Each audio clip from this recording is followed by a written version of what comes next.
Okay, is that working? Can you guys hear me now? I think it looks like I have levels again. Yeah, for some reason Discord reset all of my audio, I guess. So, anyway. Okay, so hello, Average Chicken Song, Saturn, Shonky Soul, Mordred, Lekman, how's it going? Oh, we got our first use of the Corn Champ, emote for the day, that's nice. Yeah, so every meme all has their hustling. Well, actually, when I was running um, the any percent category before I found rat skip, there's like the sewer that you have to run to the grate, and I figured out that if you jump into the ceiling at the right angle, it like kind of pushes you forward a little bit. So I called that tech the Meemaw hustle, but it got obsoleted like immediately when I figured out rat skip.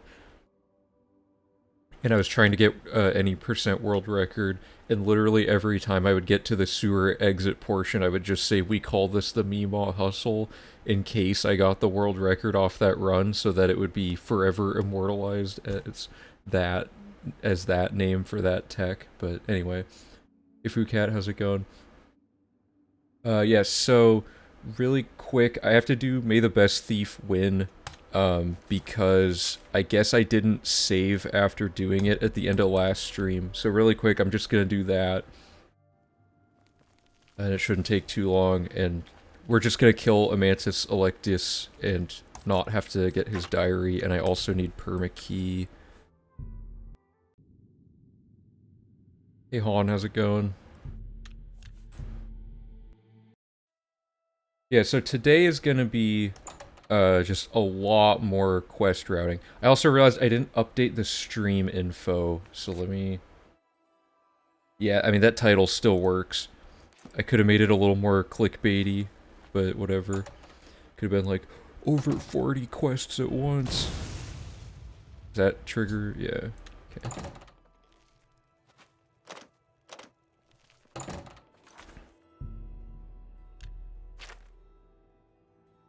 Oh, that's just... I can ignore that. Yeah, either one of them, I guess, is part of the... Like, each Thieves Guild quest flags, like, certain NPCs as triggering the blood price.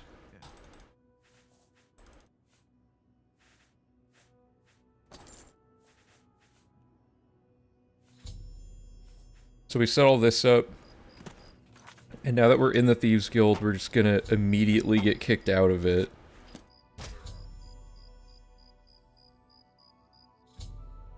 Rip, I joined right at the end of the Meemaw story. Oh, I mean, you can always go back in the vault, I guess. Welcome to chat, how's it going? 1,000 yeah, maybe I should just change... Here, I'm gonna change the title to just be, like stupid clickbaity. No, I don't want that. What should we just call it 1,000 quests at once? How many quests are in the game? 208. Just...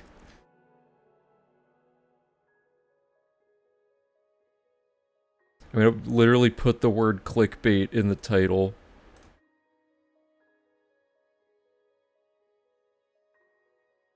How about that? Doing 208 quests at once, clickbait. Okay. Alright, so yeah, we get cast out and we just pay the fine. Let me make a save. Oops. Let me make a save here. So, we have the document, as you are all probably aware of. Yeah, it's gonna take me a second to pull it up here. And where we left off last time is we went to the waterfront, did the Bloated Float quest, and killed Matthias for the Dark Brotherhood Next of Kin quest that we haven't started yet. Invested in Ore Mill and did Unexpected Voyage. Killed the Pirate for the Dark Brotherhood quest. Read the poster on the wall about the Grey Fox to get the dialogue option with Armand. Then we... I could set a load warp at the Abandoned Shack. I don't know if I'm going to do that yet, but for putting in load warping points, it would be good. Bribing Armand, and then we did the Thieves Guild blood price, and then got cast out. So the next step is to I guess, quickly update this. I guess I just didn't make the save last time, but I did check everything off, so we should be up to date there. Start telling new people that join that there's a quest glitch and the requirement's 1,000 quests. I mean, if there was some way that the game tracked, like we could just be really annoying about it and be like, you need to have every single stage of every single quest in your journal. So that's, you know, you got to check all of the quest stages at the end of the run and make sure they're all in the journal instead of just finishing the quest. So we have, for people who haven't seen this, green means we've finished that quest entirely. It's like in the completed section of the journal. Orange means it's in our journal or we've partially completed some objective relating to that quest, even if it isn't in our journal yet. And then ones that aren't colored we haven't gotten to yet, and they're organized by quest line. So like right now we have all of these orange quests active at once, and all the master trainer ones are like really short. They're just talking to the right people at the right time. So like those ones we have to keep them in mind, but ultimately they're not really deciding, like governing where we go next. So basically what we're doing is we're looking at all of the orange spots that we have, and we're going to say like what city is each one in, right? And then whichever city has the most of the next list of objectives to get to, that's the city we want. And I made a note that Bruma looks like it's going to be the one that has the most things in it next, because we have spies, we have pre-killing the accidents happen guy, so that we can get through the first like half of the Dark Brotherhood quest line. More unfinished business. Let me double check what that one was telling us to do next. That one's to go to Coral. Okay. Mage's Staff is the Arcane Universe, or is the cave and the Wellspring Cave, and then go into the Arcane University. So that's a fast travel one. Oh, sorry, I've been catching up on chat. Become best friends with every NPC. God, that would be awful. The Dorian glitch would be so useful there. Just like millions of gold and just handing it to everybody in the game. You have to be able to recite every line of code, kill every... I actually did try to kill every non-essential NPC back when I played on Xbox, like years ago. I actually showed the save file on stream a while back, and it was pretty funny, because for some reason, after playing it for that long and killing that many NPCs, the game stopped, like it would just crash going into certain areas. Like the Roxy Inn had like 6 people I needed to kill, and the game would never load the Roxy Inn. It would just always crash my Xbox. So the challenge was like unfinishable, and I gave up. But it was actually kind of funny, and I got like most of my combat skills to 100 just from the amount of time, because like I would just fight guards and stuff a lot because they respawn. Anyway, this one's Anvil. Caught in the Hunt is... The next step is to just go to the fast travel location. So that one we can do whenever. Corruption Conscience is going to the castle for...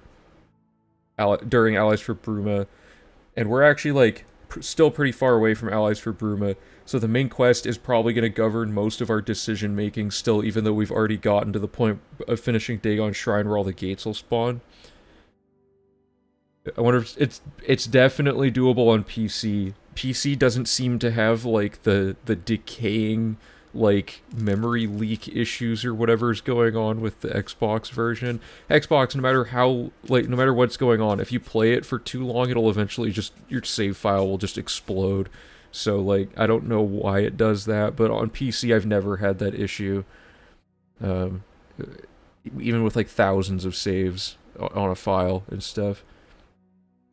Fallout New Vegas had the same issue. Oh, really? Yeah.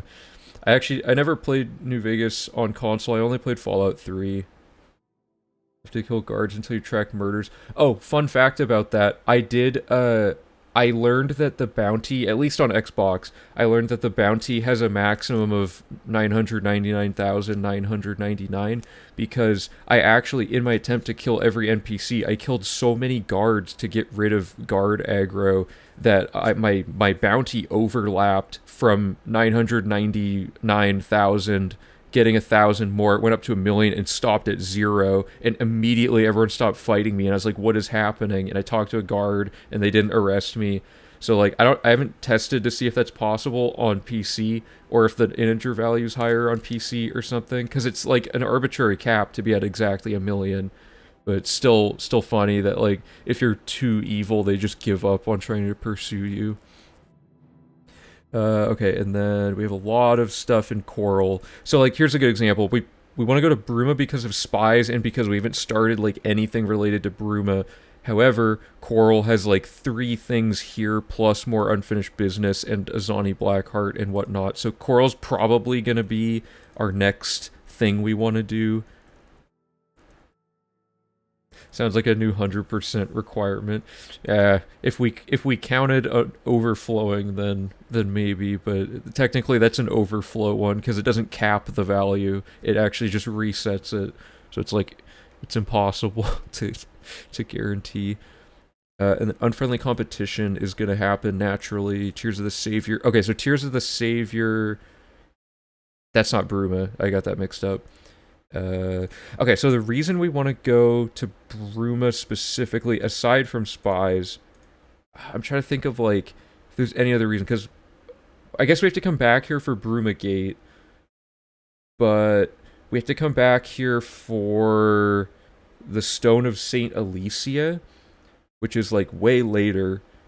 So I'm trying to think if maybe we should do Coral and then overlap all of the Fighters Guild stuff at once and then go here. So, like, let's take a look at each of these quests. This one requires us to go back to Leowin.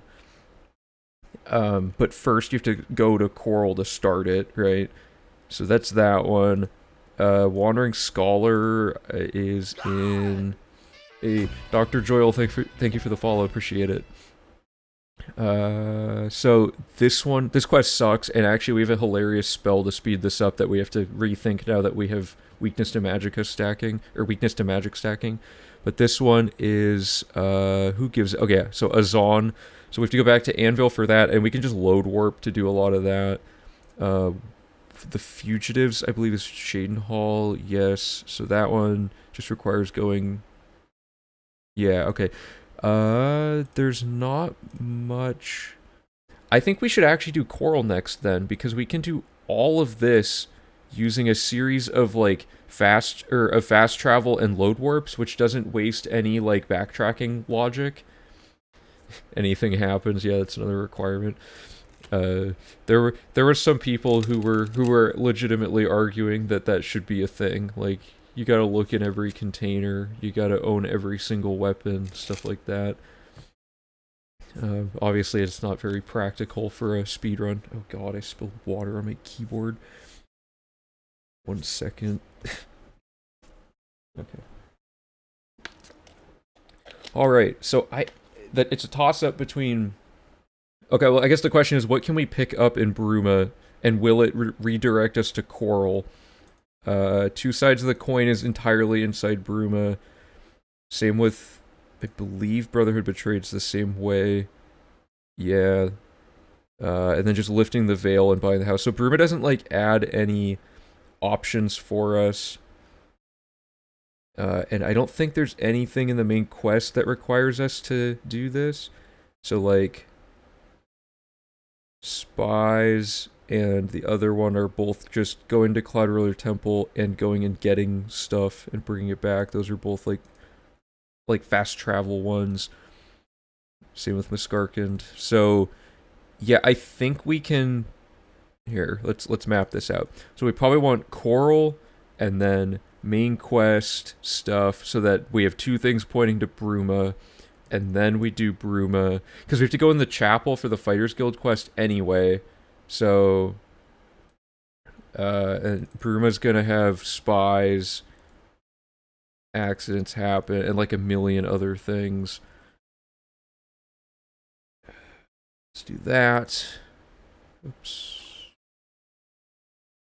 And is there any reason we can't do what I'm trying to think of here? Because the other, I mean, there's a lot of Dark Brotherhood quests left, but most of them don't bring us. Like, this is Imperial City. This is a random fort. This is Skingrad. This is Leowin, and that's just all isolated. So none of those. The only one that makes you go back to Bruma out of all of these is the one where you kill the cat. I don't remember which one it is.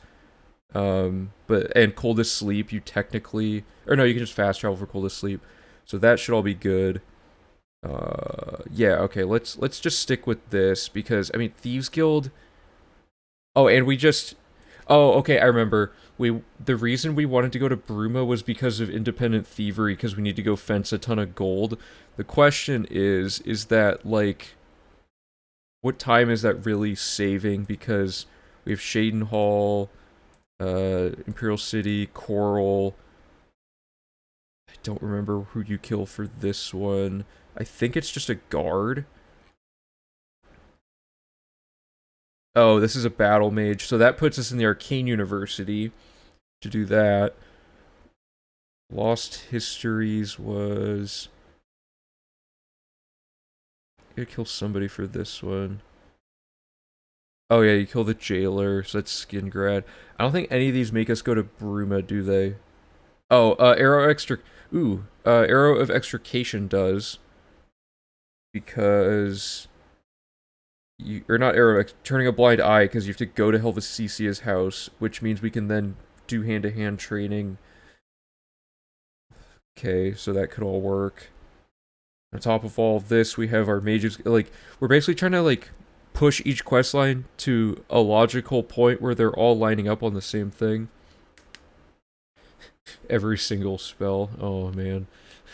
Yeah, every possible name for every spell with every icon that you can do. So there's a lot to think of. Fighters Guild's kind of, in my opinion, a little bit of a no-brainer. We can get a bunch of stuff done through only load warping and set it to be Bruma, so that should be first. Then,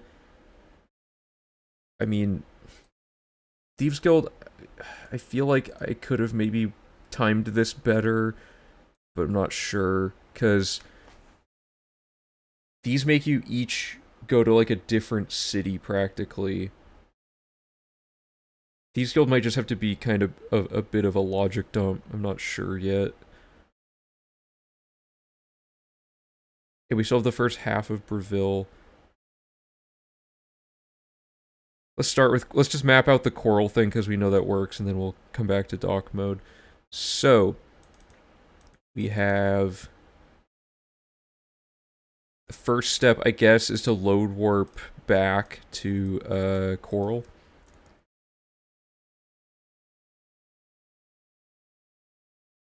So let's call this Coral. So we want to load warp back here and finish more unfinished business. Let's go ahead. And we don't have a load warp point set because we've been just kind of like mapping out where we could do load warps, but just imagine that we like instantly warp back to the buildings we need. So this one, for now, we're just gonna use fast traveling. Hey Ordained, how's it going? So we go in here, we talk to Modrin. If he's here, I guess it's nighttime, isn't it?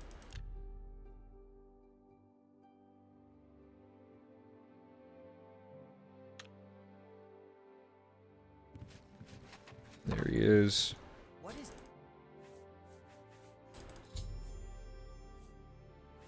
I've got something. So this one, he wants you to meet at his house on the other side of town. So we could use this opportunity to do some other business here. So to set this one up, we can leave and come down here. And then, did I make a hard save after the Armand thing? Yeah. Okay. So, we need to go here. And we need to go here, and here, and that door down there. And I think we've already routed fire and steel into this. I don't remember. It's gonna be hard to find it in the document. I don't think so. So, because he's all the way in this corner, and we have to collect stuff. So I guess the first place we'd want to go is the Grey Mare. So we'll do like a reverse loop thing. So step one, the twins are gonna talk. So let's wait an hour to push the twins into. I guess that didn't work, but whatever. So the brothers are back. The twins are here. She's here, and I think we already invested in her.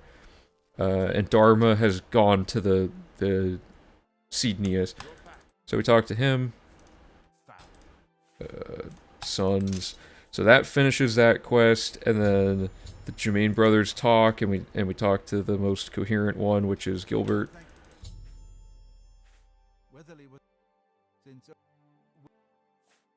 So now we have to help them reclaim Weatherlia. So the step there is just to fast travel to here and come back after doing the thing. So they're now going to wait for me to come back. So I have to come back here one more time anyway, and we'll do that later. So we've done everything we can do in there, so let me write that down.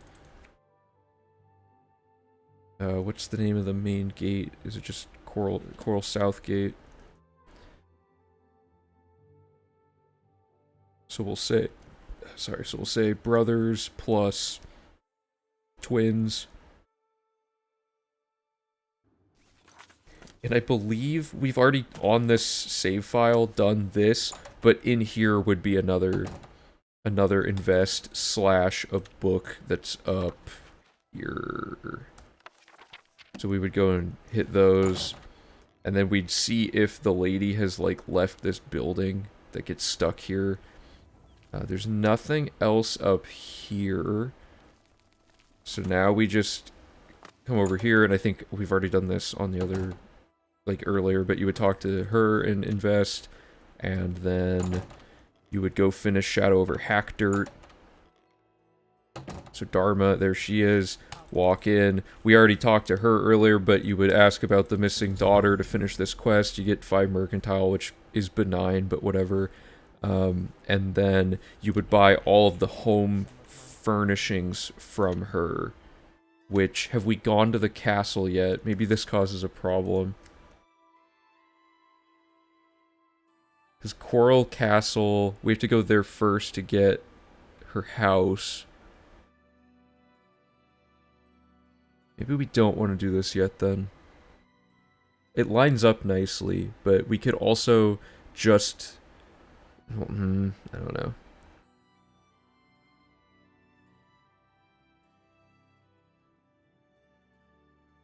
Because the castle only has, like, a few things...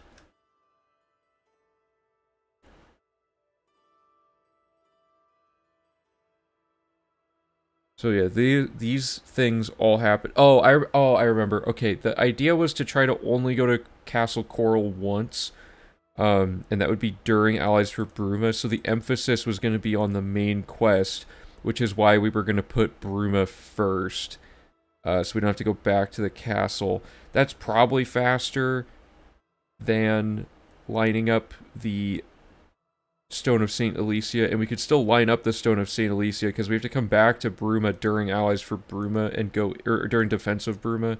So yeah, that's actually better. Okay, let's not do this yet. We'll move this down here. We'll reload the old save. So yeah, we do actually want to do Bruma first. Sorry, it takes me a little bit to, like, remember where we left off each time, so we're going to go to the castle for Bruma first, and we're basically going to take the, wherever it is. Bruma has, like, an investing circuit, just like all the other cities. Yeah, okay, it's this. So we start at Castle Bruma, which is up here, like, this is, like, the top of Bruma, and we talk to the dude and advance that quest, and we go in and do a bunch of business. And then we come down here and we just sweep through and pick up a ton of logic points all at once. It's impressive that you can even remember in the first place. Yeah, I mean, I took a lot of notes to try to remind myself, but, like, I don't know, this is like the 4th revision of the route, so a lot of it's pretty ingrained in my memory. Although I do forget really basic stuff a lot because there's just so much to remember. Okay, we want to do. Let's just do the Bruma circuit. So let's not save what we did here.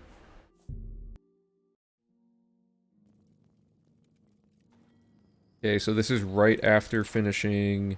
Yep. Okay, and spies is our like sort of main goal here, and the next step of spies is to go kill the people that are in that they're in a house in Bruma. And normally this quest isn't available, but like in the V3 route, but we're gonna wait here until the dude talks to us, and he's gonna give us like 50 gold or something, 25 gold. I don't need to ask about that.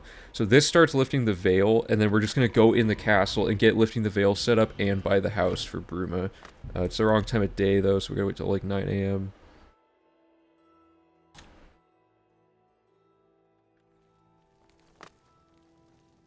I've heard much of... I trust the stipend.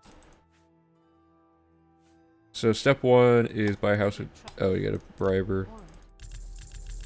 Thank you. I've been... So you buy the Bruma house, which is one of the route requirements, and then you ask about the Mad Stone, and you have to go through all of this, like, tons of dialogue. I don't remember exactly, but that should be enough to advance it. So the next step of lifting the veil should be to go to Serpent's Pass, which, does exist. I thought we couldn't discover Serpent's Trail.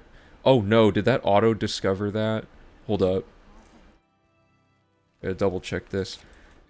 Serpent's Trail. Oh, no. Okay, so normally we would have to fast travel to Dragonclaw and head up here to unlock this location. However, we entered the toggle map marker command, like during map exploration while testing stuff on this save file, and it has like automatically made it so all Oblivion gates just like unlock when we get there, which is all map locations that become accessible just randomly appear without having to go find them, which is super annoying for tracking stuff. And I'm not going to use that console command in the future for routing because it messes things up. But long story short, this won't actually break things. It just looked like it did because of that console command. So let's do all this again. That will get you something.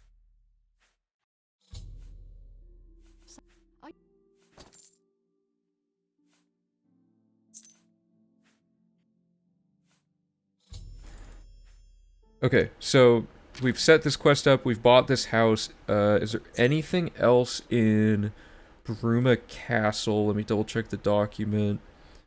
Nirnroot in the Lord's Manor. Oh, and we don't even have to sneak anymore because we have Chameleon, so this will actually no longer be like ridiculously annoying to get. So there is a door back here. You go in here, and there's 2 things we need. There's this book, and there is a Nirnroot in here, up on a shelf, up, like, yep, there. So, normally you go to jail if you get caught being in here, but we have 100% Chameleon, so as long as we don't talk to anybody, this isn't a problem. I don't know, actually, it might just be faster to do this.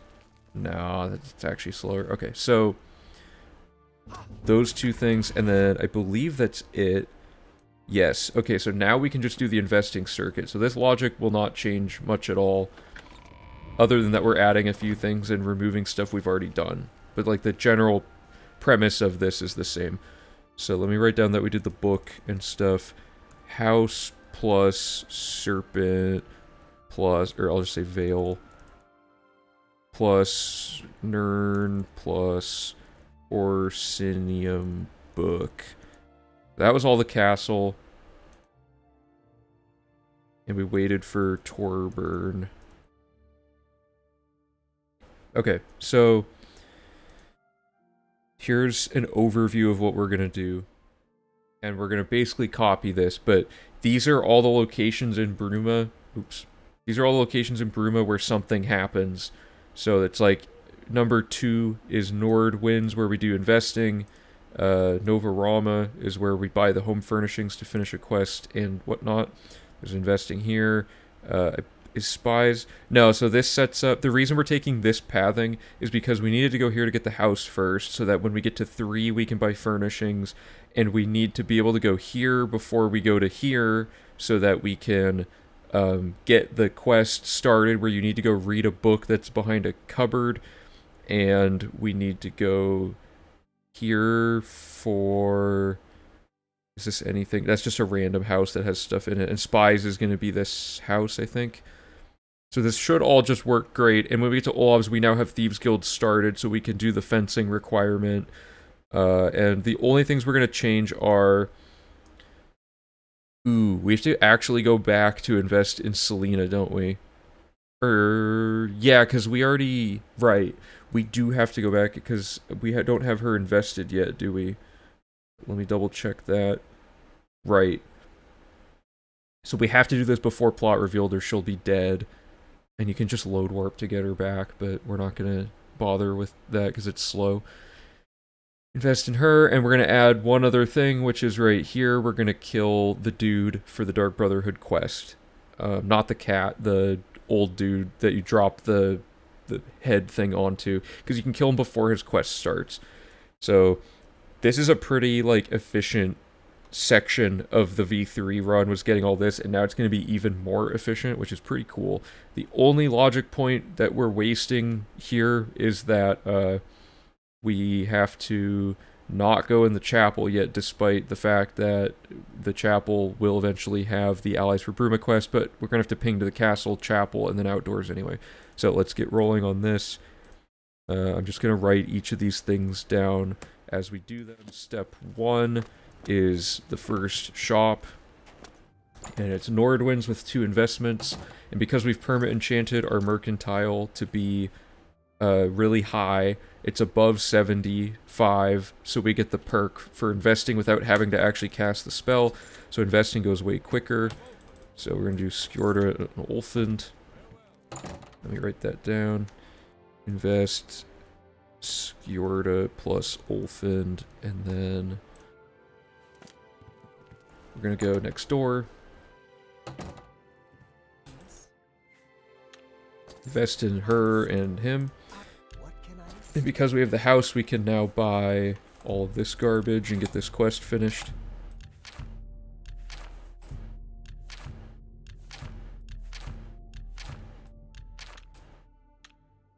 Okay, that should, yep, done. Let me write that down.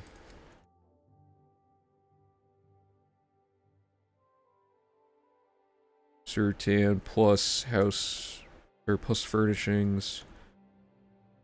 Good. Next step on the map is to go... What was that, 3? Yeah, now we just invest in Hafid at this place.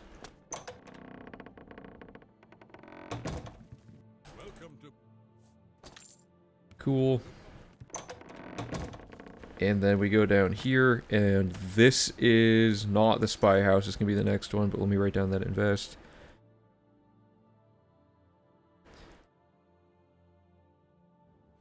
So this one we have to do something really specific, I think, because we're basically setting up the quest and advancing it. Talk to Kyrus, bribe him, ask about Raynil, and then talk to Erlene. Okay, so he's going to talk to us. Oh, I forgot about this. Why do we have a bounty? Does anyone remember why we have a bounty? I don't remember why. Whatever, let me just put... We killed somebody and got a bounty. Let me put fast travel to castle, bounty, pay, and then we'll do all the Torburn stuff. Okay, so let's back this up. If we're at the start of the castle, we can just pay our gold fine and get put right back here and then start it. Oh god, and it gives us all the Fighters Guild people. So I'm going to make a note to do that in case the bounty is a problem, because we have to talk to a guard for one of the few times in the run where that's the case. And let me just do this really quick again. If anyone's unfamiliar, I believe exclamation Dorian will explain, like, provide a link to our wiki about like explaining how we did the Dorian glitch to get this much gold, because we have like crazy amount of gold. Although with our high level, the bribing is actually pretty expensive, so we might need to farm more gold than we think. But we'll see. Oh, I forgot he has the monkey pants. Such a weird item. But like, why does it drain willpower? Anyway.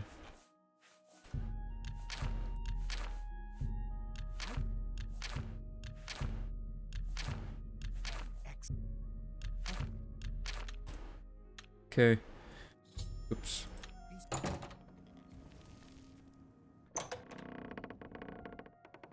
There we go, and talk to him really quick to invest.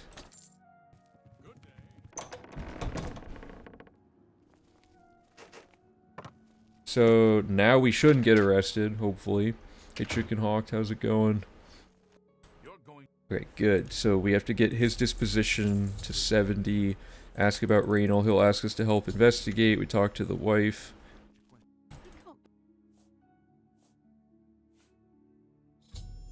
Alright. Oh god, that's such a long message. How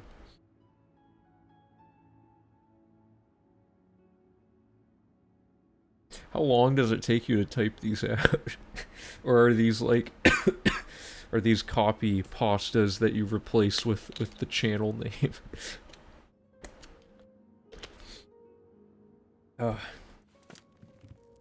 Welcome though. It's good to see you again. Oh, I don't think we go in here. Sorry to bother you, ma'am. It is this one. Right, okay, so I don't remember what time they're in this house, but at some point they're in this house, and you just... Oh, I don't have Apotheosis equipped. And you just kill both of them really quick. Please. Good. And then it's gonna update the quest, and we don't need to grab the key off of them because of permakey. And then you can... You know, it might actually be faster. But no, you have to go in your inventory anyway. So we're going to take this, and the next step of this quest is to go to Cloud Ruler Temple, but we're not going to do that yet. Because we have a bunch of other stuff we have to do. So let me write that in. So we want to do... Guard quest plus wife, and then we want to do... Spies. Oh, I forgot Ragnar's house, didn't I? No, he's next. Okay, so then we want Spy's house. So Ragnar's is next, and his is usually annoying. In V2 it was annoying because this guy's just always sitting here, and he can always see you trying to pick this lock. But now that we have permakey, we don't have to worry about it.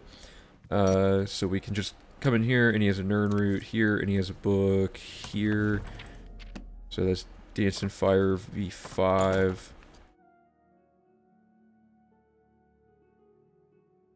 So this is Nirn and Dance V5.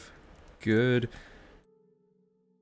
So next is the Tap and Tack. So the only other things we'll have to come back to Bruma for are Allies for Bruma, the Bruma Fighters Guild quest, Stone of St. Alicia, and we have to go in here to kill Jagasta, but he's not alive yet. He doesn't exist in the game currently. And we're going to go into the Tap and Tack. I should add that we're rumor checking everywhere as well, because we need to ask about rumors to start one of these quests. I think it's 2 sides of the coin.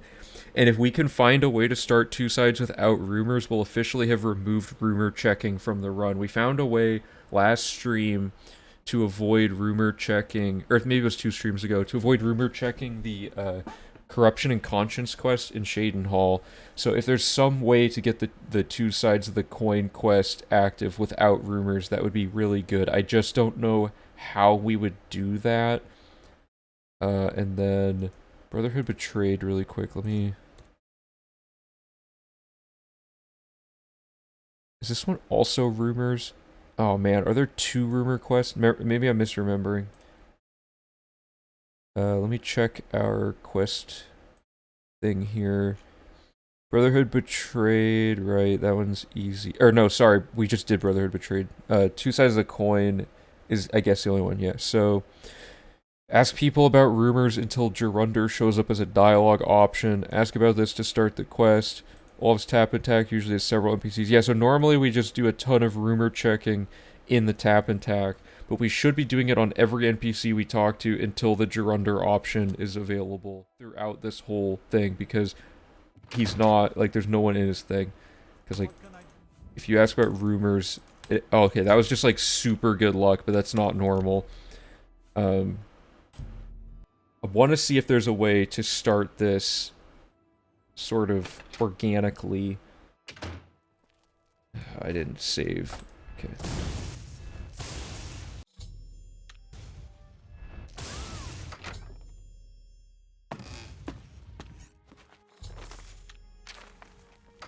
Let me just grab all this really quick.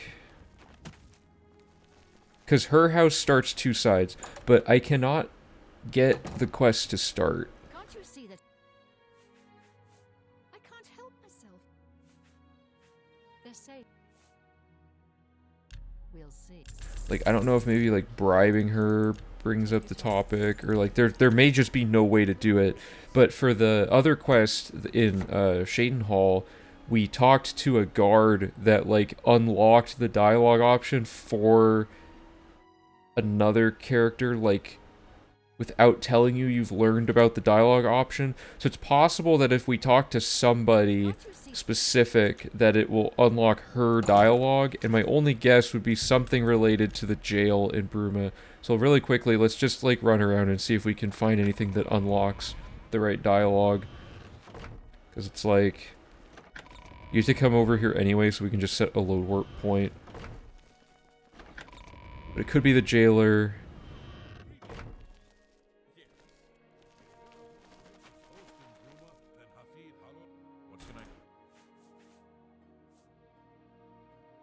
What a bother.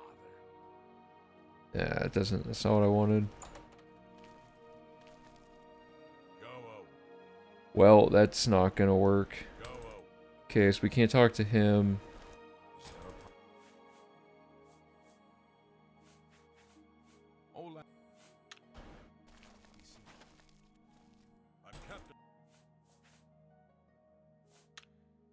Okay, yeah, I don't know. I can't seem to find anything. Oh yeah, not getting to do the Bruma barracks is kind of a shame, but I think we've seen plenty of that across a lot of the previous routing streams and stuff. I don't know how long I'd want to spend like trying to blindly find a rumor check, but I don't know. Can't you see that? I think we literally just have to ask about rumors everywhere we go, unless there's something that, like... See, I don't know if, Valernan probably knows something about this. He's the one that knows the most about how to read through the script, like, all the scripts and stuff. There is probably a script command that says, like, add dialogue option Gerunder, and we just have to open up Valernan's, like, script database and search for all the scripts that say add dialogue option Gerunder, and if there are none that are not a rumor, then we can confirm it. So I'll probably just come back to that and check it, like, offline, because I still haven't set up Valernan's database on my new laptop. What do you want? Arnora and Jorunda were one. He was going to skip town on Arnora. Maybe Isterus Brolus always starts it. That could be another thing, because that was just twice in a row.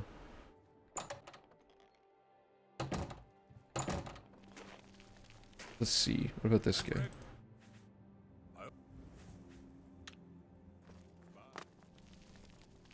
Because, like, if this guy always passes the check, I might do some investigating into his scripting. And so. Blessings of Julia. What? I was at Olaf's earlier, and I. No, okay. You see. It was just bad, or, well, good luck that we got him multiple times. I'm ready. Whatever. Okay. We'll come back to that. We'll look through the scripts offline. We need this in the Nern route. And not that yet. Not that. Yeah. Okay, next step is just the tap and tack. What can I do? Hafiz. Actually, okay, I'm gonna keep reloading until I get the right rumor. What can I do? What can I do? Okay, invest here. And is there anything else we need to do? There's a book up here for the other quest, that the one where we talk to the guard. So we have to take this for later. And now we just want to do this. So, here's how you get 1,000 gold fenced, like, instantly. So step 1, take any item that's worth more than that. I'm just gonna use this, make 2 of it.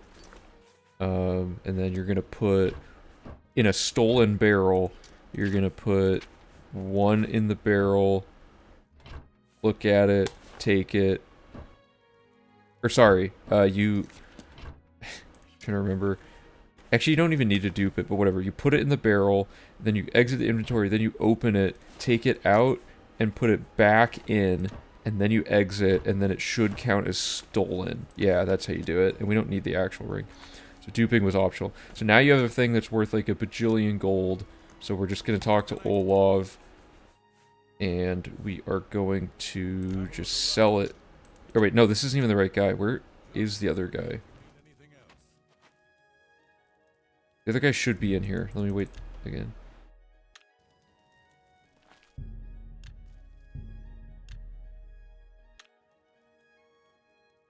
Just use Apotheosis, right?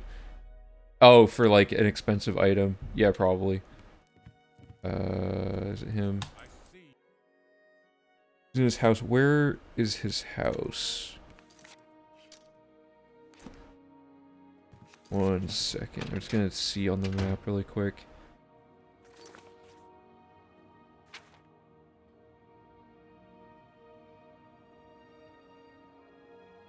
Oh.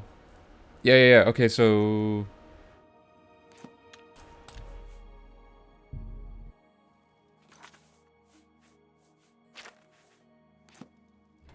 really quick. I mean, we get an expensive item.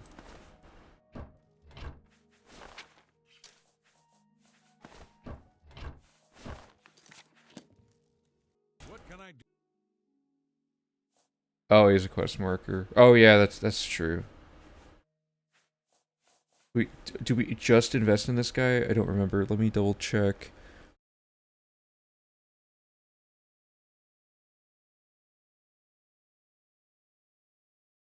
Because in the investing...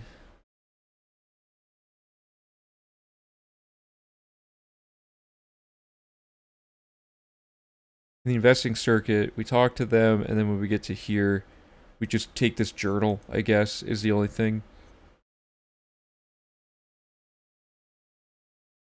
And then we just have to do these two.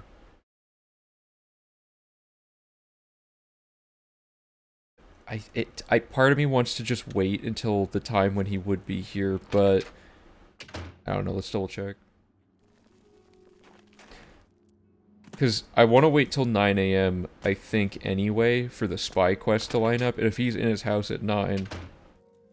He is, okay. I see you are with the great.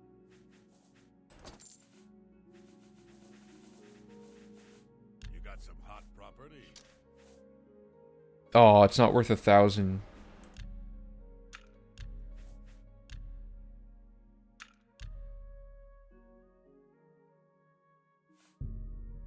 I can't make that deal. Okay, we need a different... this is falling apart. Okay, we need a more expensive item. And I'm gonna just do it in his... so we already did all this, whatever, done. Let's just go back to the other guy's house. Apotheosis, yeah, that's true. Let's just do it with Apotheosis. What else was I gonna check? Oh, did I already advance? Yes.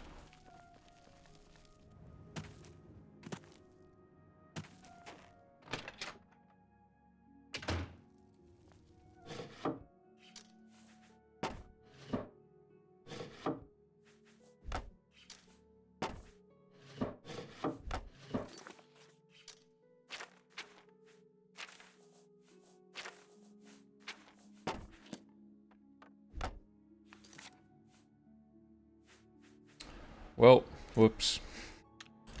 Maybe it shouldn't... Well, I mean, if we do Apotheosis, we have to set up the Apotheosis stack glitch again. So maybe we... Do we have anything else? It's 3,500, so we just need something. How much was the other thing? It was like 2,000. We do get the apron from the troll quest. Let's use that, because that's also similarly priced.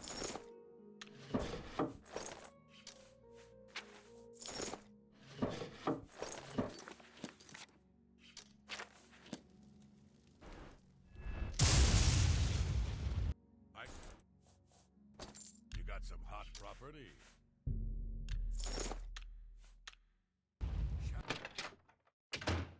Okay, that works. So, this should go between... Like, right after Spies, we go here. And then we... No, we can't go to Honora yet. Anyway. Spies' house. Ongar's house. And we're gonna... fence via apron of... yeah, okay, let's do that. Plus invest. Ragnar house with Nernroot and Dance V5. He's in his house till noon. Okay, yeah, that gives us plenty of time then. And then this dude, Olav, we invested in him already. So this is... Invest plus... Book in room. I think that's everything for this area of town. Now, there's two reasons we have to come back. One is Jagosta's house. And there's also the chapel. But then we also have to go to Honora's house. So, is there any way we can roll the rumor for her quest in one of the early areas so we don't have to do it here? Because I don't want to have to come back to this area. What am I looking for? Oh, okay. So... in Two Sides. Two Sides is one that I wish there was a way to skip stuff, but unfortunately there's not. As far as I can tell. We'll have to, like, go through it a little more thoroughly, but basically, you do rumors... and then you go to Honora's house and talk to her about it. And then you have to go to jail, which we had to do anyway, but we can just do it again at the end. Because we want to be able to talk to the other dude. So when you're in jail, we have to actually be in jail for this next one. You wait for the quest update, talk to the dude, and then you just go back to Honora's house again, so we could just load warp.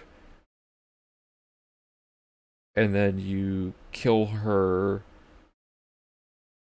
And then you have to talk to Gerunder again. So there's just going to be a lot of load warping business for this quest.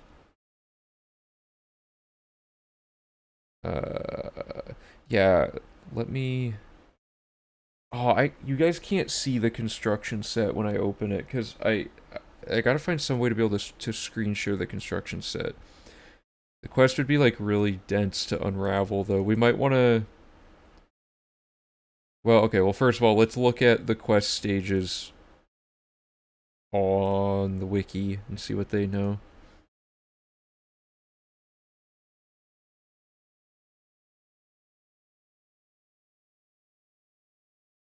Yeah, so the way Oblivion quest sequence breaking works is quests have stages, and some stages are sometimes programmed to be able to be activated out of order from the rest of the quest, and if that's the... So basically you want to start at the end of a quest and check each stage back to the beginning, and if none of that works, you start the earliest stage you can, and then you see if that unlocked the ability to unlock a later stage, and you kind of just, like, hone in on it. I'm not sure if Bruma guards can give you the rumor about Gerunder. We can test that, though.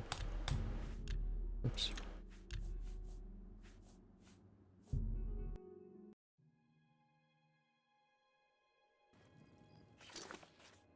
Let's find out.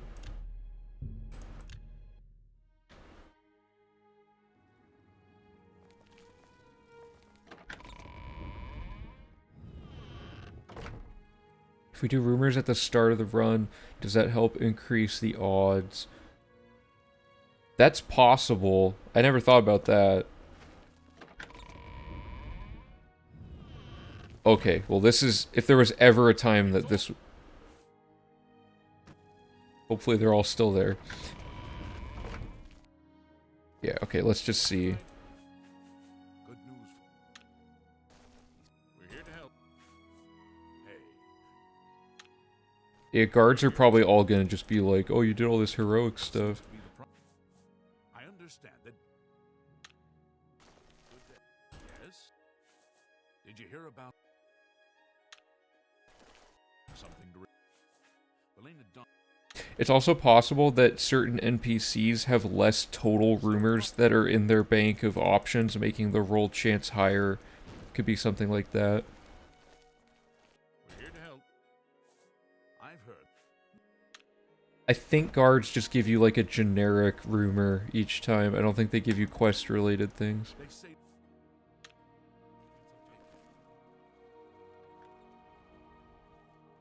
Is there a rumor? Yeah, I don't know. I don't think they're gonna... Oh, I already asked him. Wonder if you can just spam rumors over and over again. No. Well... Maybe... Here, let me try something. What do you be seeing? Help! You! It's all From the guards? Oh, maybe I just had like super bad RNG then. But like, is it possible that you can somehow...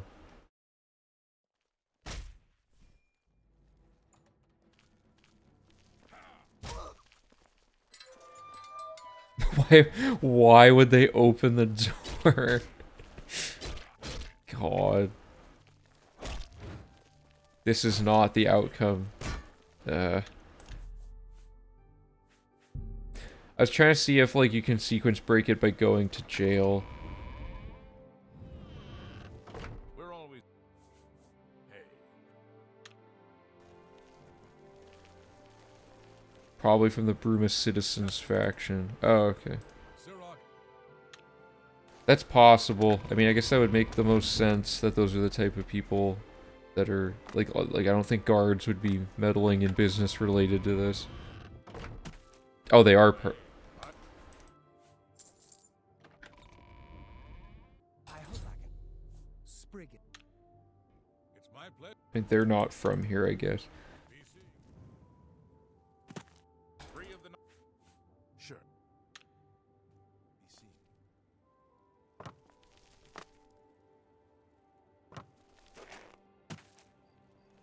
Free of the night. I am. Fine.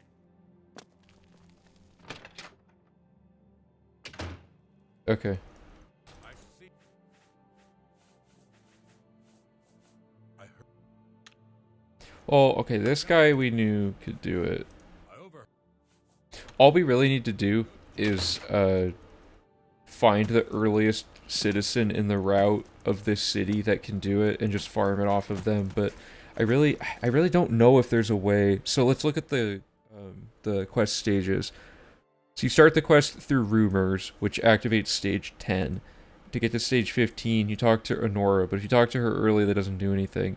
So you have to be at stage 10 to even do stage 15. One thing... Okay, I'm going to test this with console commands. One thing I wonder is if the item that's in her chest at the end... not this one, right? Yeah, so she has like this locked chest, and at the end of the quest, if you can get into it, you can get the amulet, but I don't know if that, like, does anything. If she dies, that updates the quest, but she can only die at a certain point. So none of that would break it, it looks like, unless there's some way to mess with this.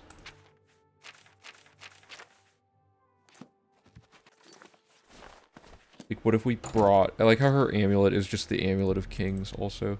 Like, what if we somehow got into this chest and brought the amulet to Gerunder? Would that sequence break it? I don't think so.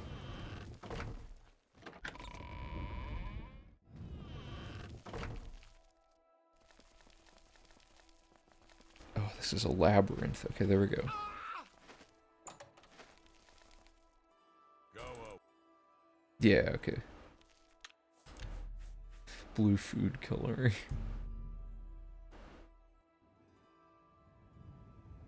Yeah, we'll probably have to research it more off stream, because the rumor thing, we can easily check it with Valornan's script database, so that part in particular is not a huge issue. Like, I could just literally save in front of this guy. Oh, never mind, he already had rumors asked about him? Oh no, because I came back here to do the fencing, right? So we just need to ask somebody about a rumor repeatedly until they say it.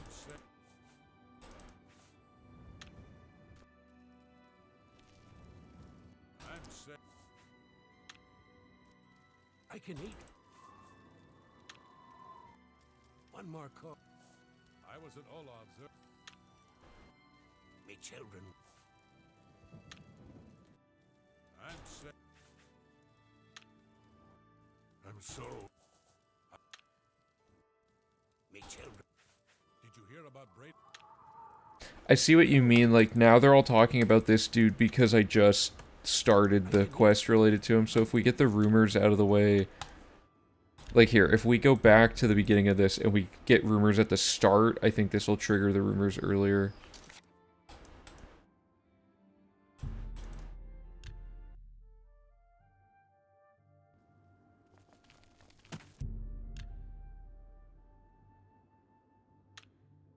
Good day.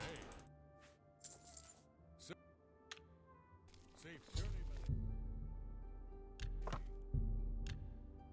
Like, let's wait till 9 a.m.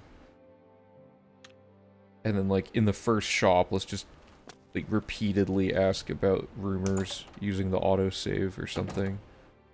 Skjorda. I'm open. I was at. Well, that gives us the wrong rumor, though. Whatever. Skjorda. Farewell. I'm open. I heard that some. Because we don't want the Raynal... Oops. Wrong save.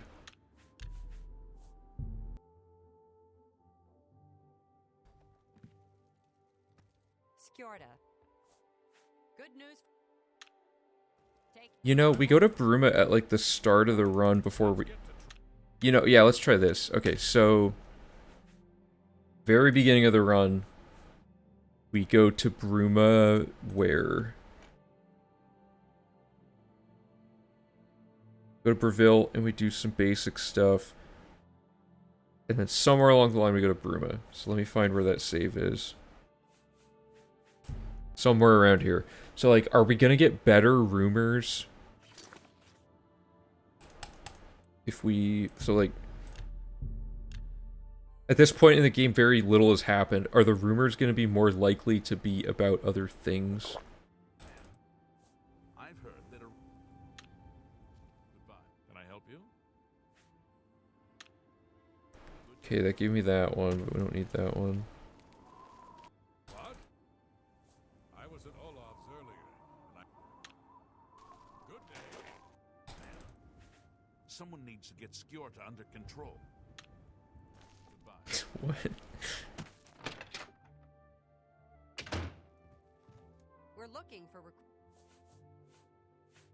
I have never seen her outside of I'm hungry. the Fighters Guild. What can I do? Everyone's talking about. Good journey to. The odds are not seeming much better here. I'm Reg. Did you hear about Braden? They all really like talking about the other guy, I guess.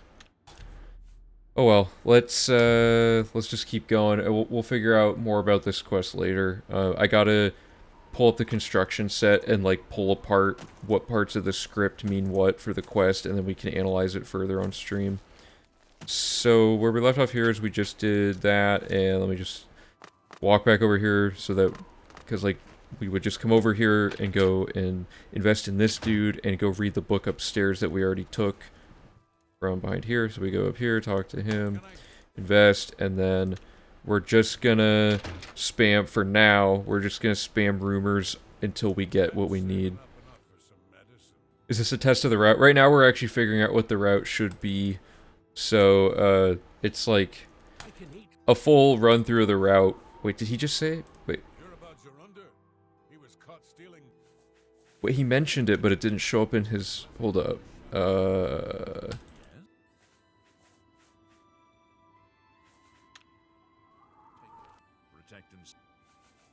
Did I already start the quest on this file? Oh, I did. Okay, this one I already started it. So, from here, we want to... What's the next... What's the... Hold up.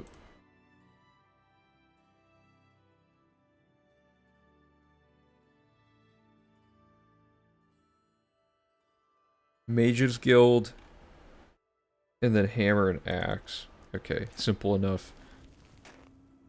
Whoops. Okay, so Selena, invest, minor backtrack there, and then Hammer and Axe. Technically, we could load warp into the old version of the Bruma Mages Guild later when we have to come back here. But whatever, that's probably too much trouble for what it's worth.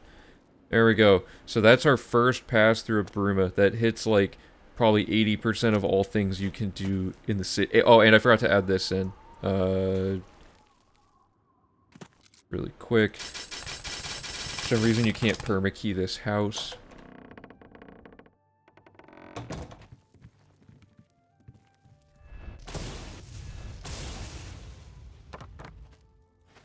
So that just sets that quest up to be done later. And does he have Nirnroot in his house?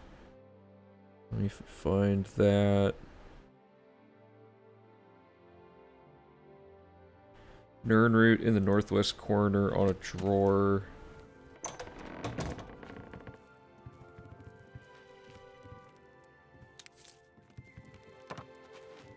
Okay. And that should happen, and then you go up and do Mages Guild. So, let me put the final touches on this little circuit.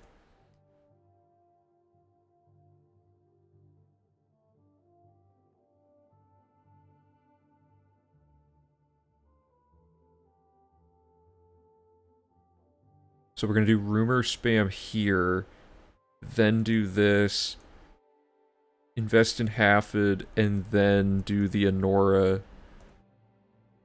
setup for her quest. Right.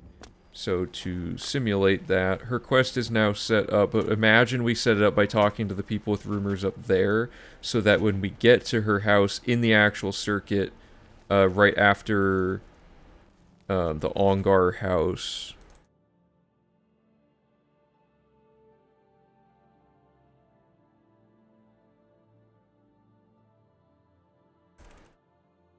Is it Arnora? Is that how you spell it?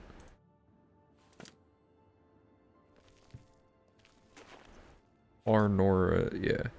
Arnora, and then we do the Ragnar. So, we're just basically... We're going out of order right now, but, yeah, oh, sorry, yeah, I never finished answering your question, Huli. Yeah, we're designing a V4 route, which is gonna... It's taking elements of the V3 route, but, like, making everything more dense. Yes? That will get you. I suppose I can trust you.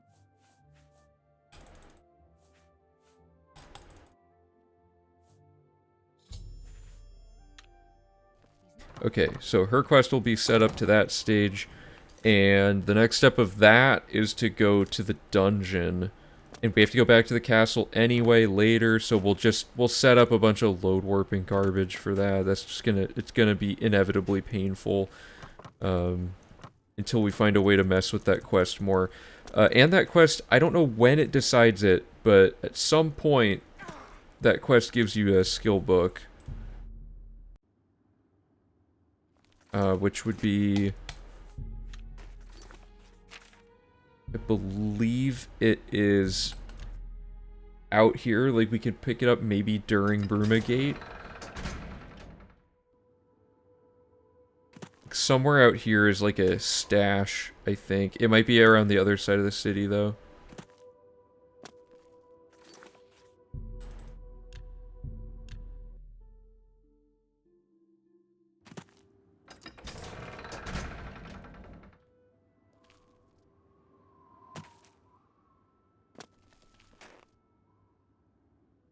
Maybe it hasn't spawned yet. It's just a chest by a cluster of rocks, and a guy tries to, like, kill you. I guess we'll get there when we get there. So, let's quickly check off everything we've done in Bruma. That was a pretty efficient route. So, we went to the castle, paid a bounty to clear it just because we had issues there, and we started lifting the veil. And then we also got a Nirnroot, and then we read the Orsinium book.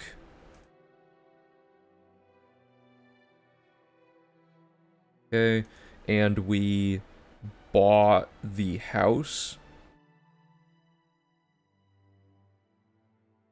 And we finished the buying the house quest because we bought the furnishings. So that's all that.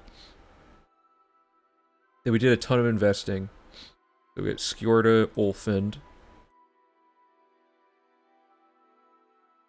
Rumor spammed and started 2 sides of the coin.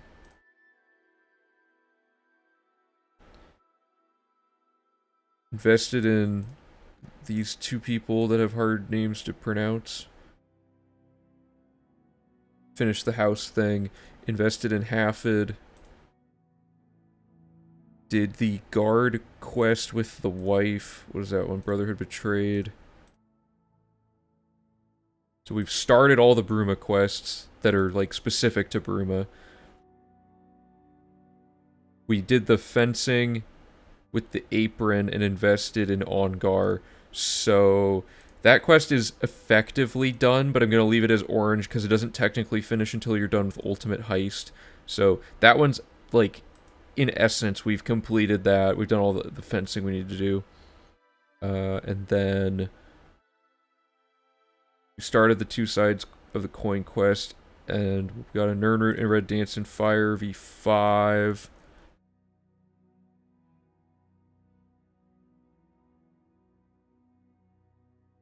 And invested in Olaf and advanced that other quest a little farther.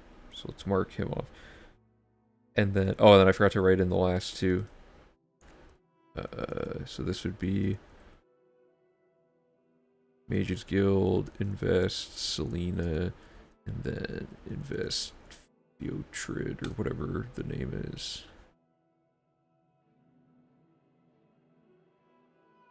Okay, so all the Bruma investors have been accounted for, which is nice. We got...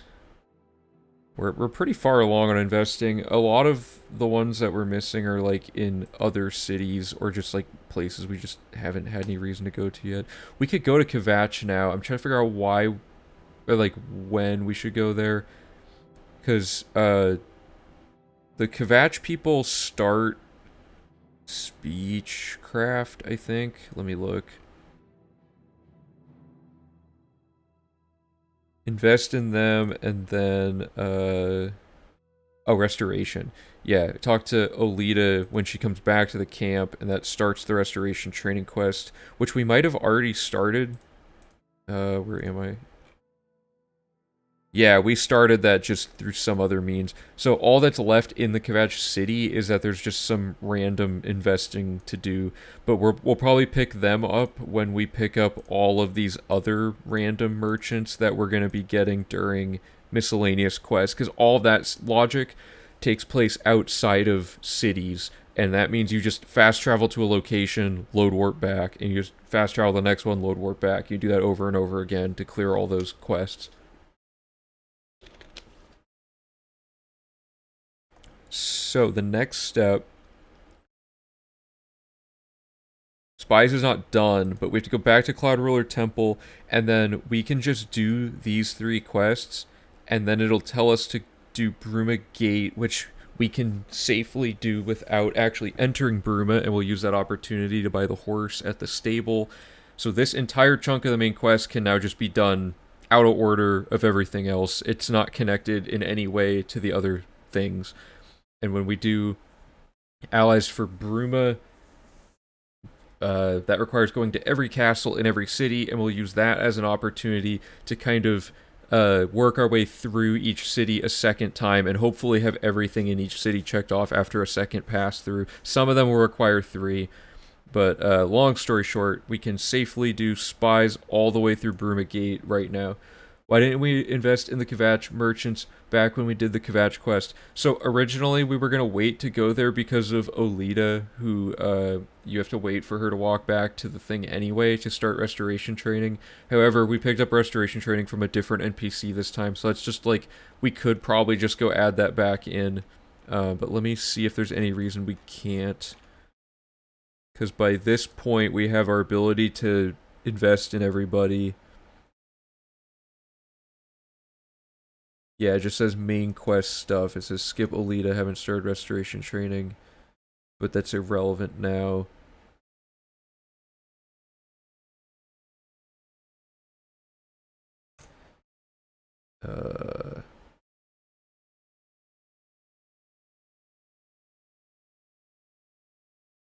Set a load warp at the Kvatch Chapel. Fast travel to Kvatch. Plus invest in, what are they called? Batul and Sigrid.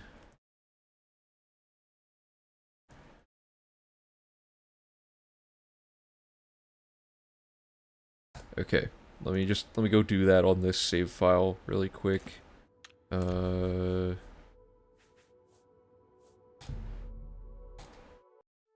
is the one we want. How fast was the rumor? I just tried with a brand new game. It's like a 10% chance minimum. Yeah, I mean, I got it twice in a row on one NPC. I mean, it really depends. I'll look into it more. It would just be like a lot of diving into code and stuff, I think, which, although can be interesting on stream, I don't have all the tools set up to properly do it right now. Because I gotta get the database reading thing, and download and execute Valornan's script database generator, which requires also downloading Visual Studio Code. You know, just layers of stuff I have to do to get it set up. Anyway, what's next? Oh, so now we can just do whatever for the main quest. So we should load warp Cloud Ruler Temple when we get that save set up. So let me make a note here. Oh, hey Desmond, how's it going? Watch the first part of V3. Jeez, all the duping and strats buffing investing is pretty much the first 3 hours. Yeah, we've shortened that pretty significantly for the next version. So like right now we're in the middle of routing stuff, and we've basically got it set up so that we can use class reset and a bunch of other things at the beginning to get all of our stats buffed out quicker, and we have way less spells we have to make and whatnot. So it's getting simpler, but there's no way to completely avoid some of the awful stuff. But basically, if you level up earlier, a lot of things become easier to do, and we're like 100% chameleon. If Oblivion gates are infinite, can you close the same gate 60 times? No, so Oblivion gates are infinite by using load warping, but the rule set for 100% is you have to get the objectives that would be possible in the base game, like with the intended spot the developer intended for that stat to be incremented. So like in the case of Oblivion gates, you have to close each gate specifically the one time, and we have a save file reader that Valorant programmed that can read a final save file and tell you exactly which form IDs of gates that you closed and which ones you didn't, and it can deduce if you cheated. So we have a way to verify runs to account for the infinite gate discovery. Yeah, I don't remember the exact wording that we chose.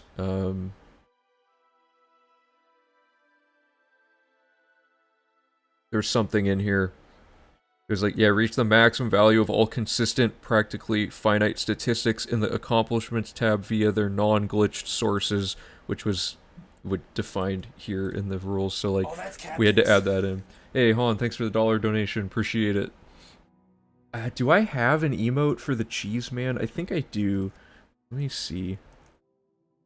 Yeah, we do have one. Oh, I've been thinking about Oblivion for a long time, Desmond. This is the current thing we're working on. These are all like little logic points around the map, and I have to remember where everything is at all times so that we don't get off track on routing. Okay, so we fixed the Kvatch thing. Let's move all of this garbage down here, because we're going to need to make way for... I guess now we can just straight up do all 5 of these, so I'm just going to call this, like, main quest part 2, because I believe we call it... Let's just, yeah, main quest part 1.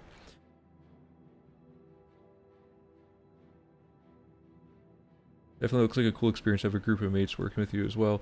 Will the next V4 run be in-game time? So, I want to time it both ways, but I can't figure out how to do that, because we use a dual PC setup since the game crashes a ton and things break, and the computer sometimes crashes because of how long we're playing the game for. So, like, Oblivion, basically, it's hard to get through a 100% run without what would be, like, requiring a reboot or something that breaks. If Live Split was on the same computer as Oblivion, it would, like, not, like, the run would be compromised incredibly easily. So, we usually have the timer running on our stream PC, and the game PC can be reset, whatever we need to do if something goes wrong technically. So, there is a Live Split plugin that somebody made like years ago that lets you like remote connect 2 PCs in a way that one can read the load removal data of another one or something. I don't know exactly how it works, but it's like just some random guy made a homebrewed plugin on his own, and like it doesn't look like hardly anyone's ever used it. So I don't even know if it works. But yeah, I can't figure out. I really want it to be able to be timed both ways, because I think in-game time is something the audience would appreciate, and the load removal is something speedrunners would appreciate, right? But I for now, I want to prioritize in-game time over the load remover because of all the technical issues around adding the load remover in. And I just feel like the in-game time, in the case of 100%, is more representative of the category, because part of the fun of 100% is the game crashing and a bunch of stuff going wrong, and the timer just never stops no matter what you have to deal with. So, like, routing it around real time, it just, I don't know, it feels like more accessible for people to understand as well that are kind of new to it. Load warping doesn't mess up in-game time. So, like, so by in-game time, I mean... sorry, I don't mean in-game time, I mean RTA. We're timing RTA, because in-game time changes. So, like, my save file says we've been playing for 9 hours, right? But if I go play for a minute and then quick load, it undoes the amount of time that file was playing, I think. So, like, you can't use the in-game play time in any case. You either have to use RTA or the RTA using load removal. Those are the only two, like valid forms of timing, and currently we don't have a good way to time it the other way. Carries over saves when you load warp in game is the timing. Wait, oh really? That doesn't account for like game crashing and stuff, does it? Hey Yeti, how's it going? We're in the middle of some heavy routing stuff. So here, let me load the... Oh god, wait, why did I do that? I loaded the wrong thing. Okay, I'm gonna come back here. Now, my main quest speedrunning knowledge is admittedly fairly limited in terms of how the load warping and tech go. No dialogue? Okay. Did I just invest in them? I already forgot. I swear it would take thousands of hours. Oh, yeah, thanks. Okay, so... is it just me, or did I just save and then it won't let me invest in them now? Whatever, we know that we can invest in them. We'll just, I mean, the numbers are all skewed because we've been using console to like test things, so we'll do another run through again, obviously, to iterate through it and figure out more. So we want to load warp to Cloud Ruler Temple because I don't have the load warp save set, but I will set it now because we're going to use it like 4 times in a row, I think. Oops. And if you remember, we already went in here and we picked up Legend of Crately House from this shelf, so this should already be read. Yeah, and then we read Thief over here earlier as well at the same time when we first talked to Martin. So, or sorry, Beggar, not Thief. So the next step is just we're going to talk to Martin. He's going to tell us to go get something from somewhere. We're going to come back. We're going to do that over and over again. And I have the guide from V3. Now, V3 didn't use load warping. That hadn't been... We're implementing that now for V4, because it was way too complicated to implement before we figured out a lot of the other stuff. So we're now at a point where we can finally use it. So for now, I'm going to follow the V3 instructions, but if we find spots where we could improve the load warping stuff, we will add that in there. And there are, like, I mean, Desmond runs no Dragonfire skip, right? So like you probably know a lot of things, and I'm probably gonna miss them. So apologies in advance, but I will be looking out for stuff. So we turn in spies, and we have the Mask of Clavicus Vial, and we're just gonna do those 2 things now. Do I talk to Joffrey? Yeah, I talk to Joffrey. Ah, there you are. What is he doing? What have you learned? Excellent. Okay, so we do that. And then is there... I already forgot if there's like another... Yeah. So next step is to talk to Martin. And he wants us to give him an artifact, and we got the Mask of Clavicus Vial, so we can just do that. So that quest is done, and then I believe to get... Shouldn't I have gotten the other thing from Joffrey? And he's gone. I think I just didn't click the right dialogue option because I'm spacing it. Oh, right, okay. So that'll start Brumagate. Wait, what happened to... Oh, is my spreadsheet in the wrong order? Oh, whoops. Yeah, Blood of the Divines is not supposed to be... Right. Okay, this was supposed to be before... We could do this before going to Bruma so that we don't have to ping back and forth. So here, let's do this. We do the waterfront, we do everything through Cast Out of the Thieves Guild. Where did we leave off on main quest? We had to go do spies. Oh, we had to go do spies. So we're gonna go... This isn't... Okay, so... Load Warp, Cloud Ruler Temple. Then we're gonna do Joffrey and Martin business to do Blood of the Daedra. And Blood. And then this starts Brumagate, so we're just gonna go do this quest. And to do Brumagate, we're gonna first have to fast travel to the stable so we can buy the horse. And we're gonna do all the bird stuff, and it's gonna be a mess. How close is this to completion, and will V4 happen in August again? So it's February, so... I've been doing routing streaming a lot more frequently lately. I want to say I can probably get the routing done in like 4 months of doing this. It really depends on how clean this goes, because for reference, this amount of routing is like 2 or 3 streams to get this much charted out, and today we've done like this much, sorry, we've done like this much. Yeah, let's say like probably on track to finish the route, and that includes like double checking everything in like 4 months, because usually the double checking takes forever, because I have to like on my own without a co-pilot play through the whole route and make sure nothing's broken about it like multiple times over. But now that the run is so short, like 16 hours or whatever, I could probably test the entire route across 2 back-to-back days of streaming, right? Just like 2 8-hour days and call it good, or like 3 days where I do like a little bit less. So the testing phase is way easier this time around. So yeah, let's say like, there's no like hard deadline, but like 4 months for that, and then the web developers are working on the interactive version of the guide, and we have to probably test that pretty thoroughly to make sure that we're not missing anything, because we're basically converting all of our, like, our whole documentation system is just all Google Docs, which is really bad. So we're making an interactive web page where you can, like, check things off on the checklist by clicking on rich text in the lines of the guide and whatever. And we have, like, a map and all that.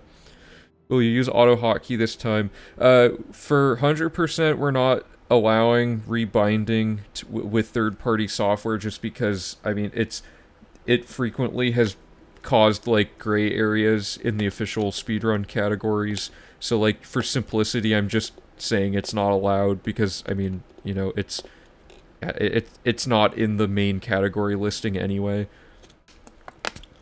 Yeah, 100%'s taking sort of like an old school, like, purist angle to the rule set, where it's like, only do things that are allowed in the game the way they were, or like, not the way they were intended, but you know what I mean? Like, you can't use things to interact with the game in unfair ways, and like, no load removal, so like, hardware is definitely, it's sort of a hardware race, but not really. If it gets competitive enough and short enough, people will be able to load remove to compare times a lot easier, I would think.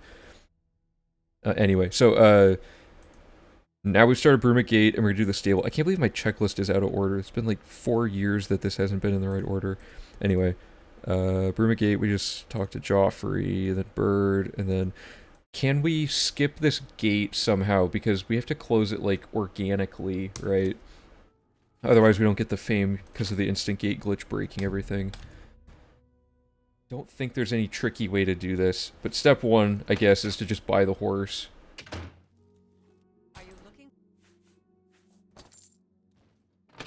I forgot to actually write that in the guide. Let me... Or in the fast notes. Okay, stable plus horse, and then... Broomgate quest. Okay. Now, Broomgate is just hot garbage because of Bird. So, in the no Dragonfire skip / no out of bounds category, what you can do is you can load warp the Kvatch save at the sigil door into this one and close the gate. If you did that in 100%, you wouldn't get fame for closing the gate, because when it insta-closes it, you don't grab the sigil stone. So that would actually invalidate your run, because you would never be able to go back and close this.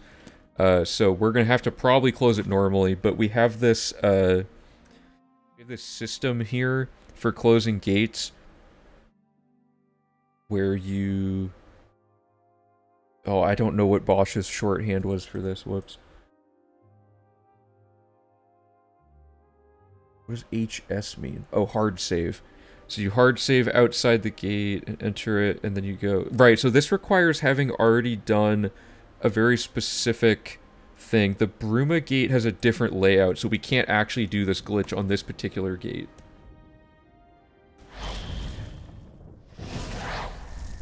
So we're gonna have to do it normally. We're invisible, so we can just do whatever. Oh god, I already forgot. It's been a while since I've had to play this quest, because it takes forever to route up to this point.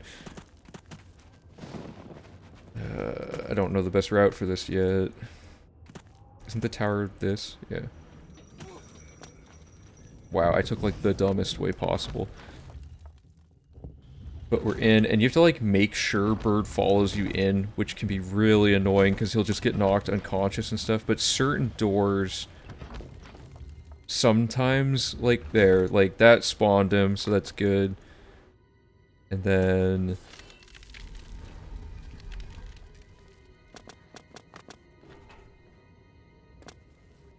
Just gonna make our way through this normally.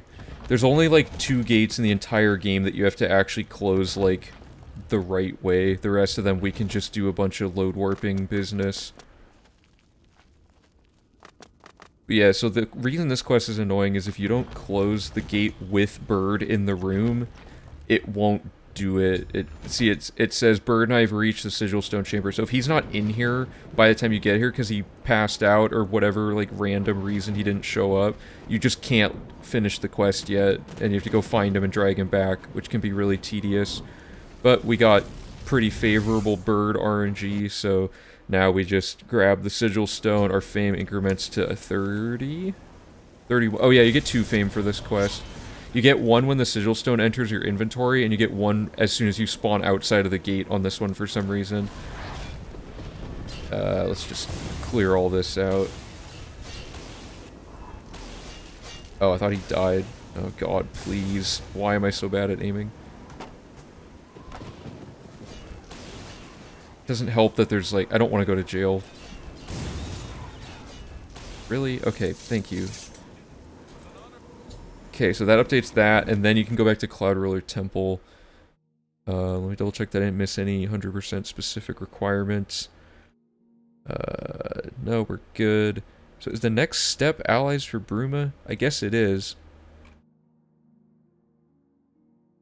So... bird outside. And then we're gonna do... Desmond, thanks for the follow, appreciate it. So now we're gonna load warp CRT and talk to Joffrey, and that will finish allies for, or sorry, finish Bruma Gate and start allies for Bruma. And allies for Bruma is like the most annoying thing in the route logic because it makes you backtrack to every single castle. So we've been trying to minimize how many castles we've actually been in, because some castles only require you to go there once the whole run. And some of them just have way too many quests that overlap with the castle, so you have to come back to them at least twice. So we're hoping that by the end of Allies for Bruma, we're just done going in most castles. There's a few things that are going to mess with this because we're very underdeveloped in our Thieves Guild quest line, and Adarji's Heirloom's going to make us go to the Leowen Castle again. Stuff like that. We might want to line this up that we're actually, because this is like effectively done, we might want to line this up that we're advancing some of these now before we do Allies for Bruma. Or we just pick up Allies for Bruma, like, naturally through... I don't know why these are in such a bad order. How did I mess this up this bad? Because Spies and Blood of the Daedra were together. I guess they can be kind of... Okay. Blood of the Vines, Miskark, whatever. I'll just... How do I want to do this? These two, and then move this... Oops, and move this down, and then put these here. Yeah, okay. So we've started Bruma Gate. We've invested in the Kvatch people.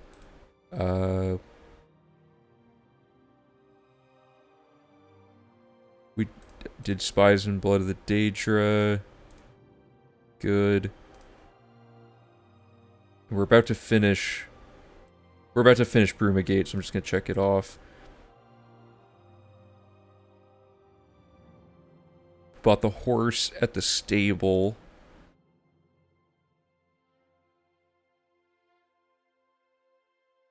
Or, whoops. This one. Good, so now, let's just go turn this in really quick. Hey Bosch, how's it going? You could add the deadly dagger I shared. It can help with this kind of combat in close range, kills quickly, and only needs to add damage health to the list of spells. Okay, yeah, cause we can probably just find damage health somewhere in one of the 3 mages guilds that we're going in already, right? So yeah, I can route that in if, like next time we run into a weird combat thing, I'll add it in, because it might be, like, really useful for the fight, the Great Gate fight. We'll see, though. So... What am I checking again? Oh, no, I'm just turning in allies for Bruma, duh. So now we're gonna... I didn't set the load warp at Cloud Ruler Temple, did I? Oh, no, I did. Okay. And I messed it up. I didn't even know the timing could do that. There we go. Why? Wait. Oh, do you have to do... But I'm in the faction, so shouldn't that have worked either way? Or does it not remember your faction? I guess you have to do it from inside the building, like here.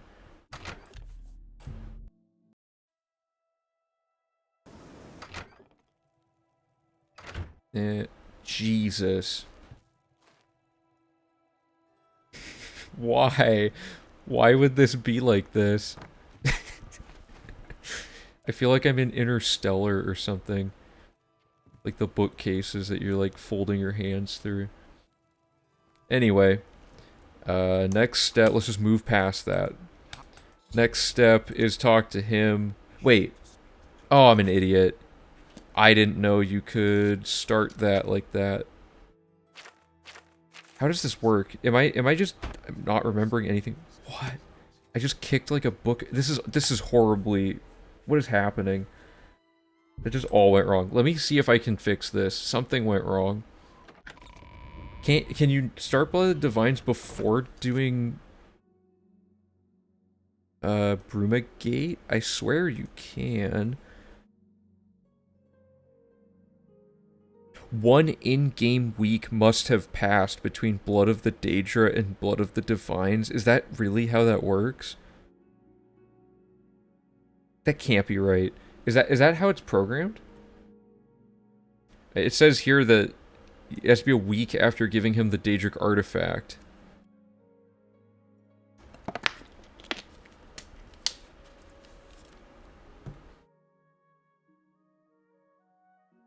I'm gonna see if I can figure this out. Because we're supposed to talk to Joffrey for spies. And then, we talk to him again, What is it? right? Farewell.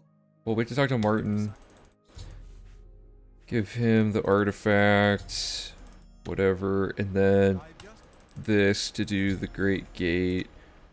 You should rendezvous with Captain Bird immediately. Don't forget. May Yuri. What is it? It's not worth time warping just to get that quest early. That doesn't change anything.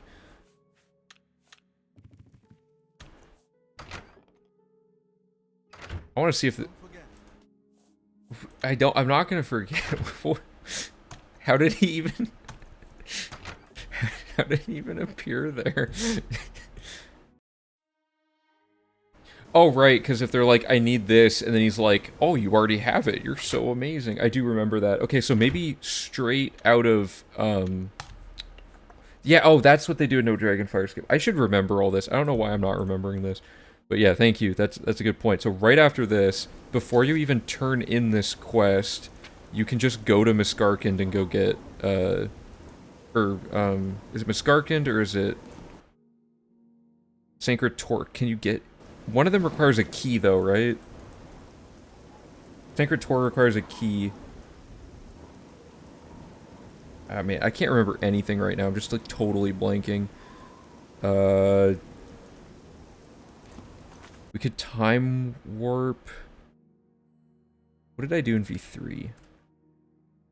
Because in No Dragonfire Skip, Miskarkand is done after Kvatch with Martin, and Sacred Tor is done after the Bruma Gate is closed. Oh, okay. Do you talk? Do you go back to Cloud Ruler Temple to turn in the Bruma Gate quest and then get Sacred Tor? Because I think I'm not doing it very optimally in V3. This looks like it's a huge oversight. Because we do Spies and Blood of the Daedra, and then we do, like, all of Allies for Bruma. Talk to Martin, then Joffrey after closing the gate. Okay, let me double check.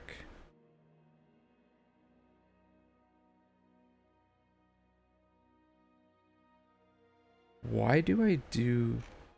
Huh. Because this says talk to Joffrey. Oh, and then it says to talk to Martin. So I guess it does queue up those quests. I just had them separated weird.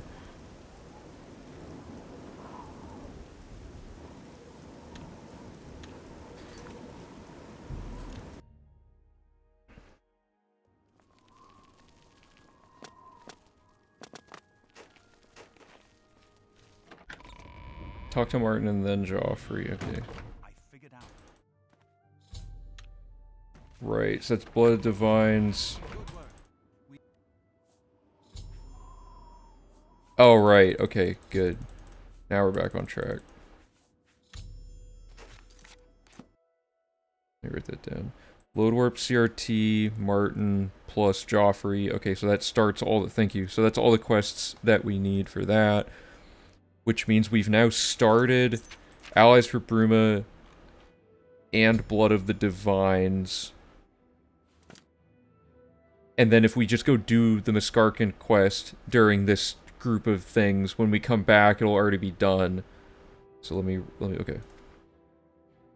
Which I think we did that in V3. The early Miskarkand thing.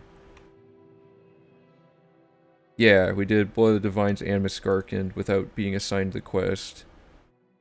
And then right here, he's like, oh, you already have it. The order of these is just gonna be slightly weird. Okay, let me mark what we did here. We have allies for Bruma. Oh god. Blood of Divines are started. And we can do Miskarkand whenever. So we're gonna do all 3 of those.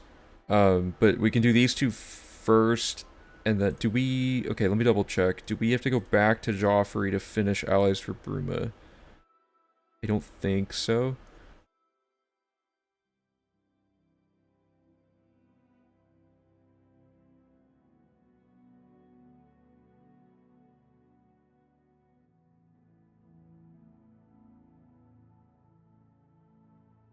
Right, okay, so this one just automatically will complete. However, we can't do allies for Bruma until we've closed all of the Oblivion gates that are outside of cities. So now might be a good time to do the gate closing tech, which mean... But we're not that far into the spawning of random gates, I suppose, as well.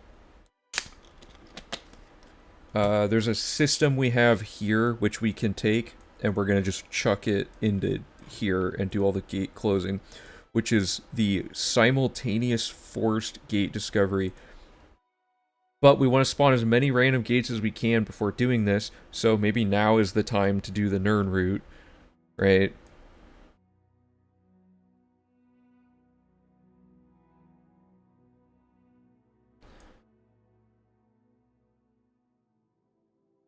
Is it time to do tasks around the map that act like, or in places that act like their own bubbles? Right, okay, so let's do those, then the Nirn route, then the, gate closing using simultaneous forced.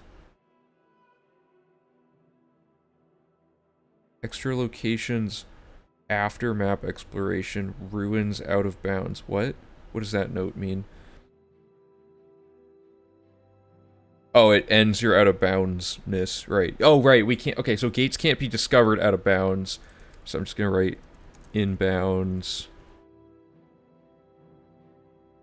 So, for those of you who missed it, because it was like a while ago, we have this, like, crazy setup that we can do, that's gonna allow us to basically force ourselves to spawn at each gate in the game. Wait, sounds like note-taking at high school. What does this even mean? Oh, yeah. So, like,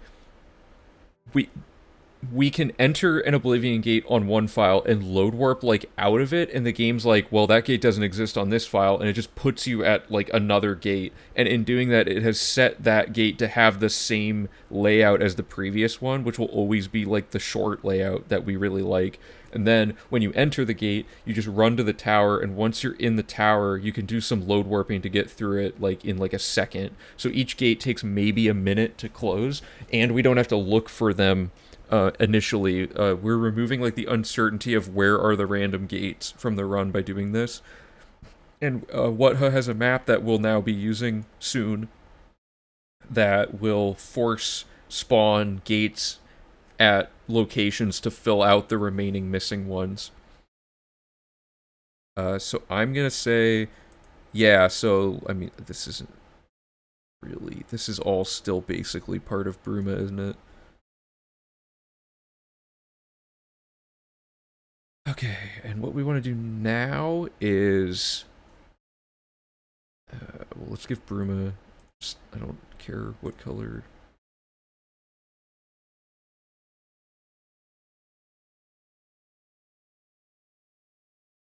I'm just gonna call it miscellaneous quests. And we're gonna miss a few things, like Dark Brotherhood dead drops are all out in the middle of nowhere where a gate could potentially spawn, like, sure. But ultimately, we just want to get a little bit of optimization in the chance of these random gates. Let me find Wutha's map really quick. So this might take me a second to locate it, but I pinned it somewhere on our Discord. It might not be in the channel I think it is. Give me 1 second to find this.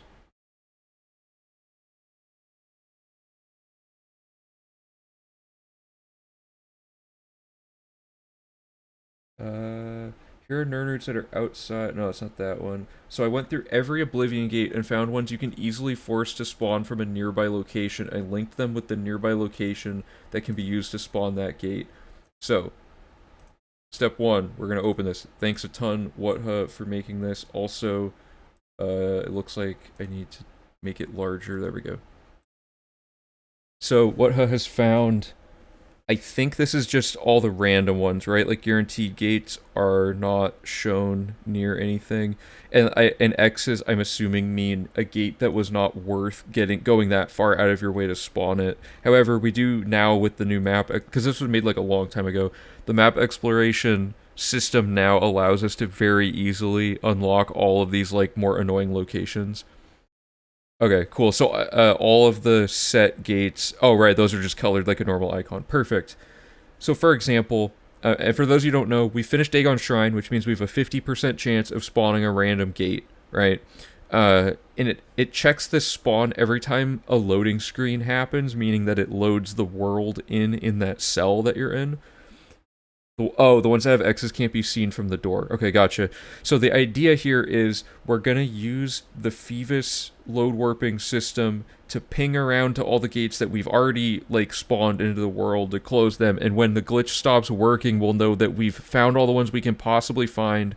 We'll look at our checklist and be like, okay, we're missing 17 gates. And we'll take the 17, like, the first 17 of these that can be seen from their location that you step outside of, and we're basically going to enter that dungeon and leave it and like quick save and quick load and whatever to keep forcing a loading screen until all 17 gates spawn. And it's only like a 50% chance that we have to bank on, so it's not even that hard to do. I really hope this all works the way that I think it does, because we've tested all these things in isolation, but hopefully it all works in tandem. But yeah, this is going to be like... This is the main thing governing what we're going to be doing next. But first, we want to probably do all of these random outdoorsy quests, because they are all, like, for example, Gravefinder's Repose or whatever, like, that is right here, which is visible by that gate. So you could inadvertently spawn that gate while doing that quest, so it's worth it to do the quest now, and then if we really have to go back and check it, whatever, but 50% chance, might as well. So, we don't have Shadow Banish Wine, so we can't do that one, which means we also don't want to do Go Fish yet, because they're in the same spot, but we can and should do Bear Season before this guy dies in the woods. So let's start with Bear Season.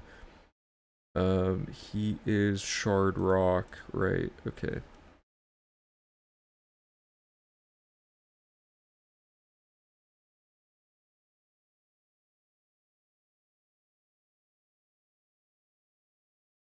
And Bear Season awards you a skill book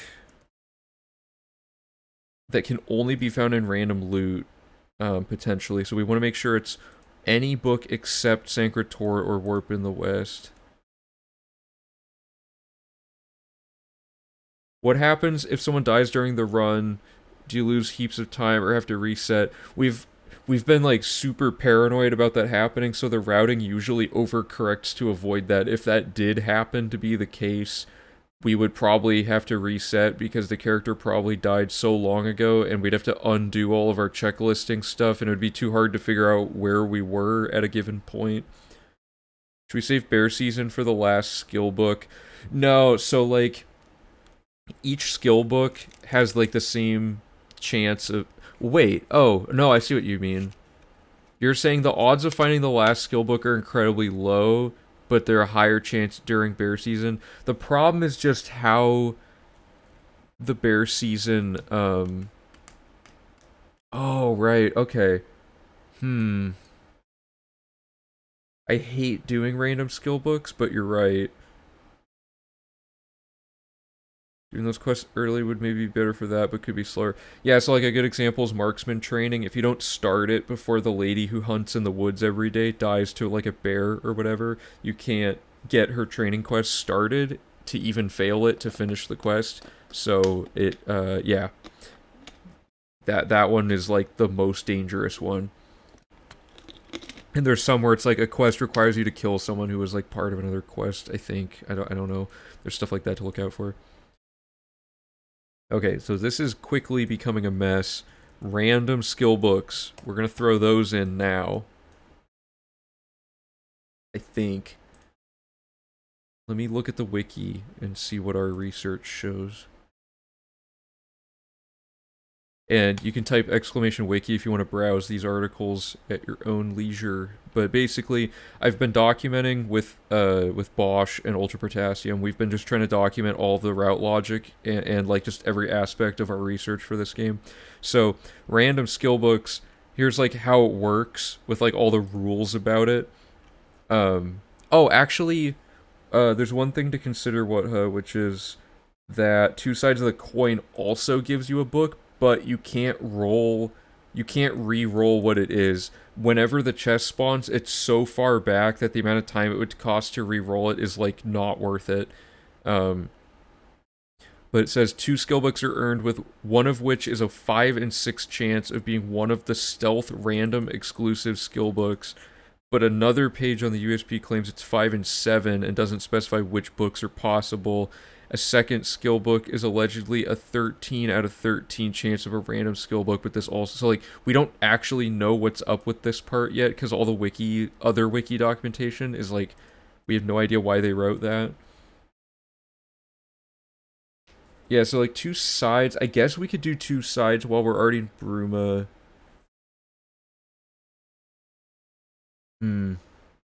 This is tricky, because we have to close Oblivion gates for the quests, or for allies for Bruma, but we have to do random skill books before doing the miscellaneous quest that may spawn a book, and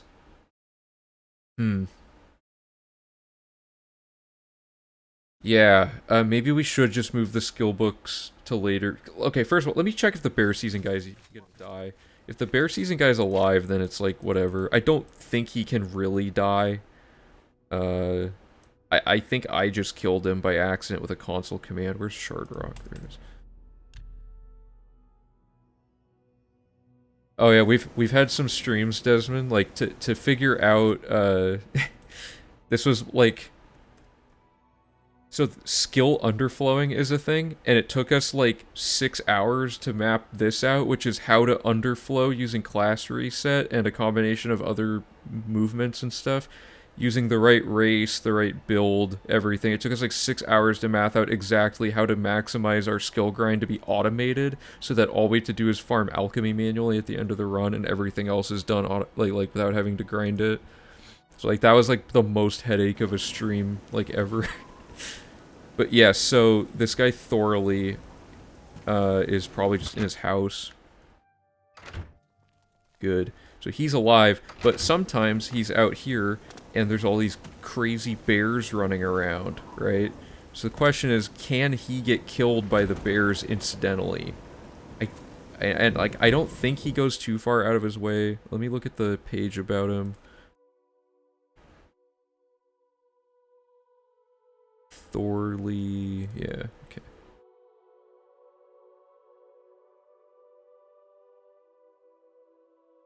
Wakes up at 6 a.m. and eats breakfast for 3 hours, exits his house and works among the sheep until 6 p.m., retires for the day.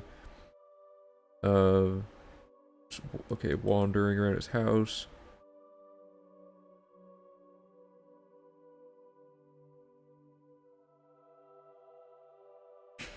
Yeah, all the NPCs eat for, like, incredibly long times. People really only ever die when you're nearby. I don't think they can fight when you're not in the cell. That's probably true, yeah. Although we do have to go to Shardrock for the Nern route, so... I'm trying to think, like, okay, so ultimately, doing Shardrock early just for the odd chance that we'll spawn an Oblivion Gate. I don't even know if it's near an Oblivion Gate. it is this one. So no, it's not even one of the gate ones. I think we should not do bear season yet anyway.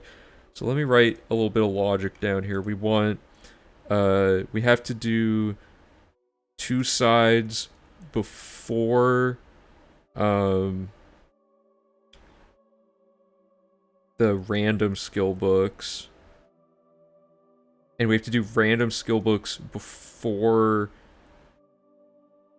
bear season, right? That's the best order to do this in. And all of this should happen after the Nern route. That's like the main thing there. Then we don't need this. And we're going to add way shrines and heaven stones to the Nern route just to make it easier. How do the developers even make this game work? Yeah, I don't know. The more we learn about the game, the more it's just baffling some of the coding decisions they made. Like several streams ago, we were looking at how vampirism develops on the character, and we figured out that for some reason their way of checking if a day has passed, it like automatically passes the check if it's specifically like 11 p.m. or something. It's really weird. Oh, thanks. Yeah, happy Vamp Day. Nern route is before 2 sides because... why is it before 2 sides? I guess... Oh, yeah, good point. I don't remember why. I don't think it needs to be. Oh, I think I meant we need to do gates before 2 sides. Oh, right, that's it. We need to do gates before 2 sides because the gates are going to allow us to do allies for Bruma, which puts us back in Bruma to finish 2 sides, right? And then, which means before we do gates, we have to do Nern route. So Nern route is before 2 sides, but for a different reason. Does that make sense? Am I missing anything there? I think that's the most logical way to order this, but I could be forgetting something. Hey Demon, how's it going? Can you get Vampirism at 10:50 and then Vampirism at 11? I don't... Okay, there was something... I should have probably written down... Because, like, the final thing is that this is, like, the fastest way to do it or something. Like, you have to wait 24 hours to develop the disease into the actual Vampirism. And then there's, like, some bizarre sequence where... Oh, no, it was... You have to wait a day... So Vampirism's broken. So it's like you have to wait 24 hours each time. But if it's before 11 p.m., it can sometimes, like, the way that all their logic checks work, it, like, glitches it out so it doesn't think a day has passed, and you can just keep waiting a day and it never updates. However, if your 24-hour wait ends at 11 p.m., it'll be like, oh, okay, and then it'll pass it. So it doesn't skip having to wait the 24 hours, it skips the 24 hours failing to check correctly because of the way they programmed it wrong, if that makes sense. Okay, how's the logic going? Oh, hey, Ant Kid. Yeah, it's going pretty good.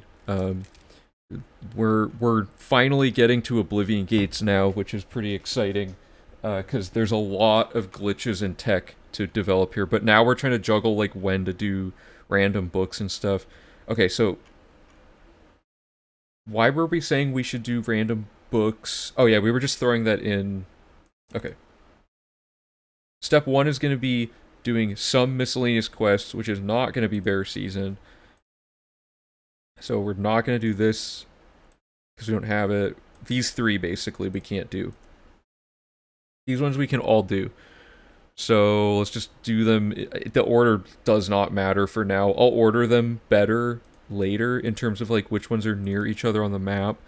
But let's do Goblin Trouble. And I have these all written down.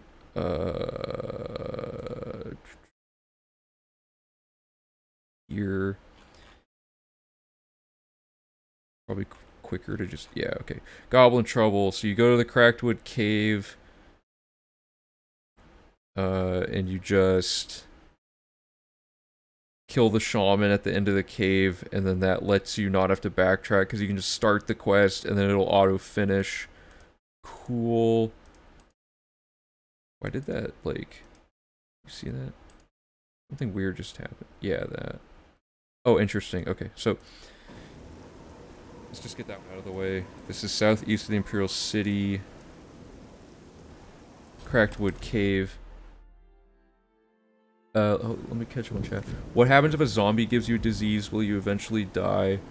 The zombie so diseases that you get normally aren't like vampirism. Vampirism's like a unique disease. Most diseases just affect your stats negatively until you heal the disease somehow. That's all they really do. And one of them actually allows you to unlock Drain Attribute for spell enchanting, or for spell making, due to a glitch, but other than that, they're pretty much useless.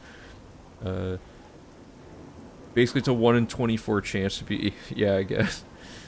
I'm not sure I get the quest logic required for why we have to come back to Bruma to finish 2 sides, but you're better than me on quest logic. Okay, so let me try to... Wait, we have 3 insane spot... Oh, yeah. Random skill books, when you get to the area they can spawn in, might break the flow but eliminates backtracking. All 3 of the locations that Wutha and I found are actually not used in any other part of the game. They're just used to get the random skill books, and they happen to be right by a door. So you just, like, you walk in and you just look down, and there's a chest with a skill book chance in it. Is there a Skillshare course I can learn this from? Oh, that'll come after the wiki. We'll integrate that in using the wiki materials. Okay, okay, so Wutha's saying we should think more critically about why we're not just doing 2 sides before coming back to Bruma. Okay, so the next step of 2 sides is to go to jail and talk to Gerunder, which is at the castle, right? And that puts you right outside the castle when you're done doing that. And then at which point, ideally, we would go into Bruma Castle and talk to the Countess to get the Allies for Bruma quest thing going, and then go to the chapel for the Fighters Guild quest, Stone of St. Alicia, which we're not even near unlocking yet. And then from there, hop down the steps and go kill the cat, what's his name, Jagasta, for Dark Brotherhood. And then we're done with Bruma, I think. I think there's nothing left in Bruma after that. Because the next step of 2 sides is to talk to Honora at her house, kill her, take her amulet, go load warp back to the jail to talk to Gerunder a second time, and then go outside of the city and get the random skill book chance. So ideally, we would not have a single reason to come back to Bruma after that. But Thieves Guild does have Turning a Blind Eye, and that includes hand-to-hand training, so maybe we have to go back 3 times. But if we did 2 sides right now, that means we have to go do the jail thing, go talk to Honora. There's nothing to pick up along the way. I do really think it's better to probably just postpone the random skill books until later, and we'll just make sure that chunk of those 3 quests is all bundled together, right? Okay, so let's do Goblin Trouble really quick. So we just go in this cave and kill this goblin. Where am I? And we have 100% chameleon, so none of them are going to fight us. This makes this quest way easier. And also, I think we can load warp out like this. This works in the, whatever that room is called. Vindicil for Umbra. Where if you're in the same cell that you're already in when you load warp, it, like, lets you zip back to the start of the dungeon. I think this is all one big room. So, like, the shaman is somewhere way at the end here. I got lost. Oh, it's him. Yeah. So as soon as you kill him, they all just, like, would normal... Like, the way to test this is they are no longer aggroing me when I'm not 100% chameleon. So now we quick save, and we take our save outside of the cave.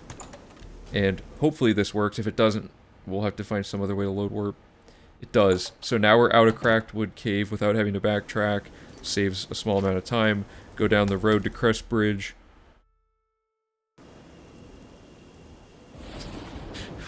What are you talking about? Watching a kid eat sand makes you lose brain cells? What is that? Okay. We gotta start with... Like, why is it like the first... Do you have like a personal anecdote about that? Is that like the... Why is that like the first thing you think of when thinking of something that makes someone think they're... Or like, think they're dumb. Okay. Who is it? Yeah, I agree, but why why specifically eating sand? I don't know, I just find that funny. Okay, so you say to this guy that you'll help, and then he says to talk to the lady, and you ask her, and this should update the quest, and then you just sit here, and because the Goblin Shaman's dead, you just wait for it to, like, run the check on it, and then you talk to her again, and no, you talk to him again, and then this ends the quest. Let me know as soon as. No, I don't know what you're talking about. This is not a relatable comparison.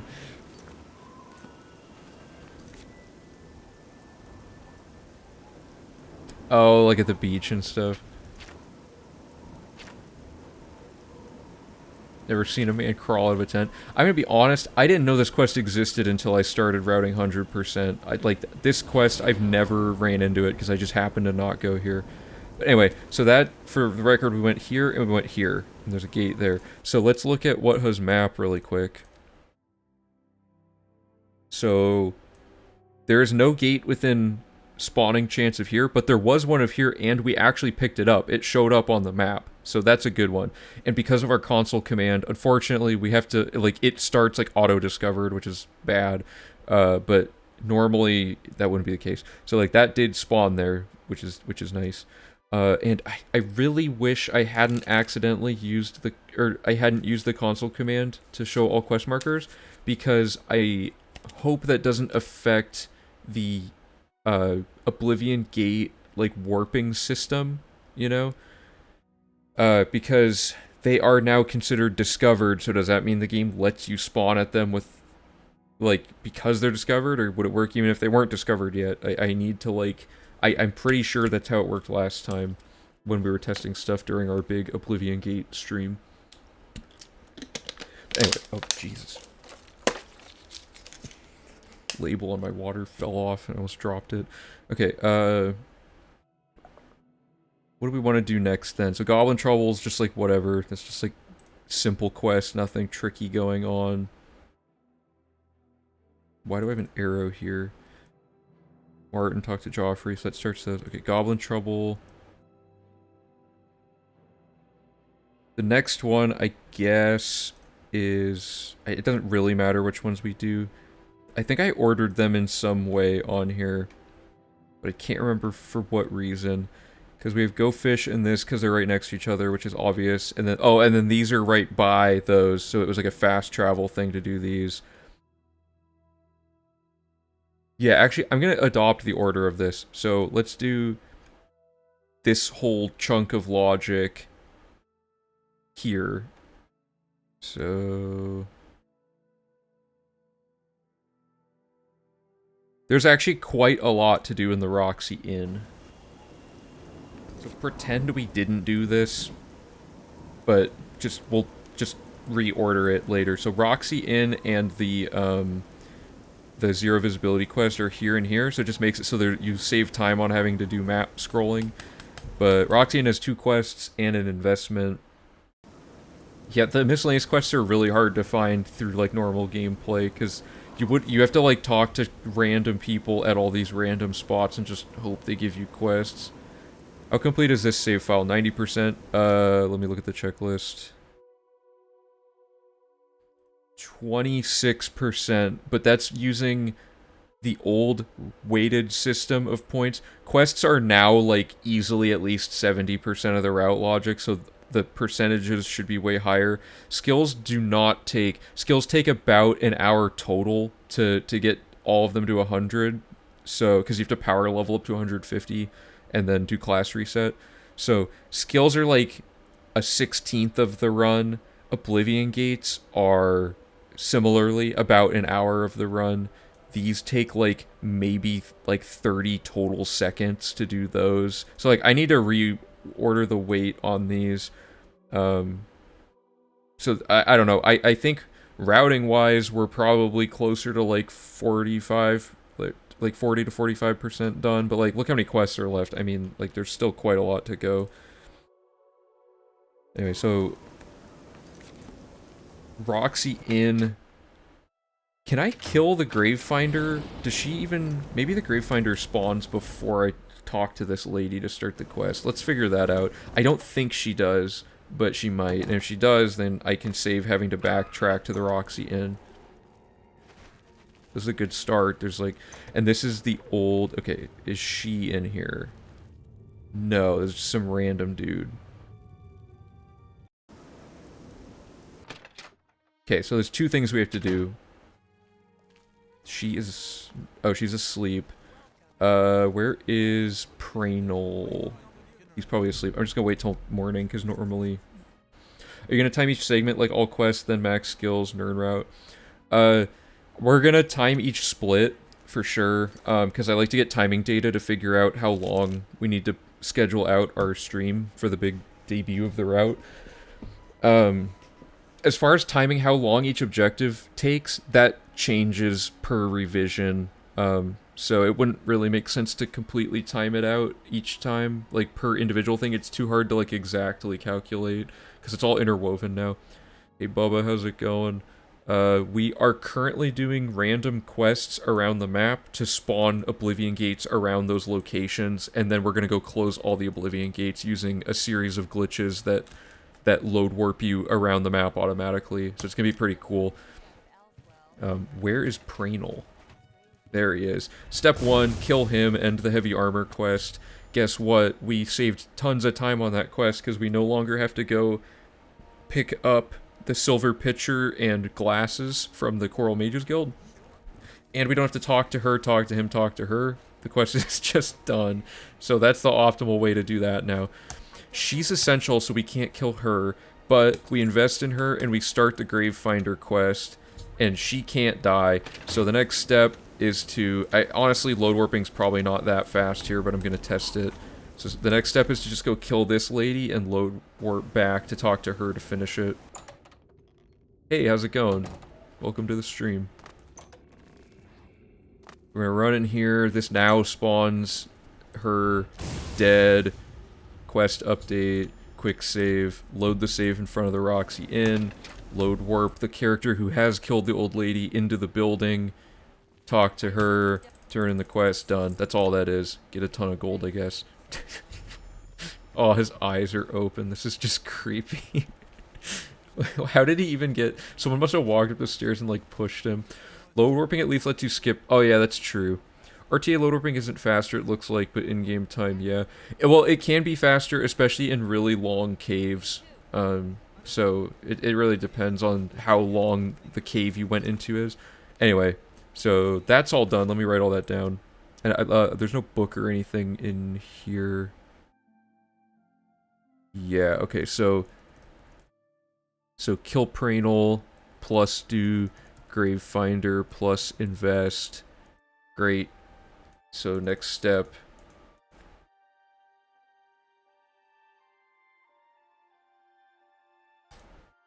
Is to do... Sorry.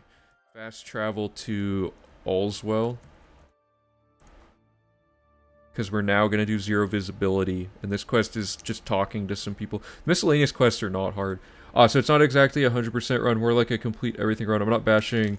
wait, what do you mean 100% to the max? Oh, you mean like go into every cave and loot like the boss level loot out of that chest and stuff? Is that what you mean? Because like, if you're curious, I think there's a...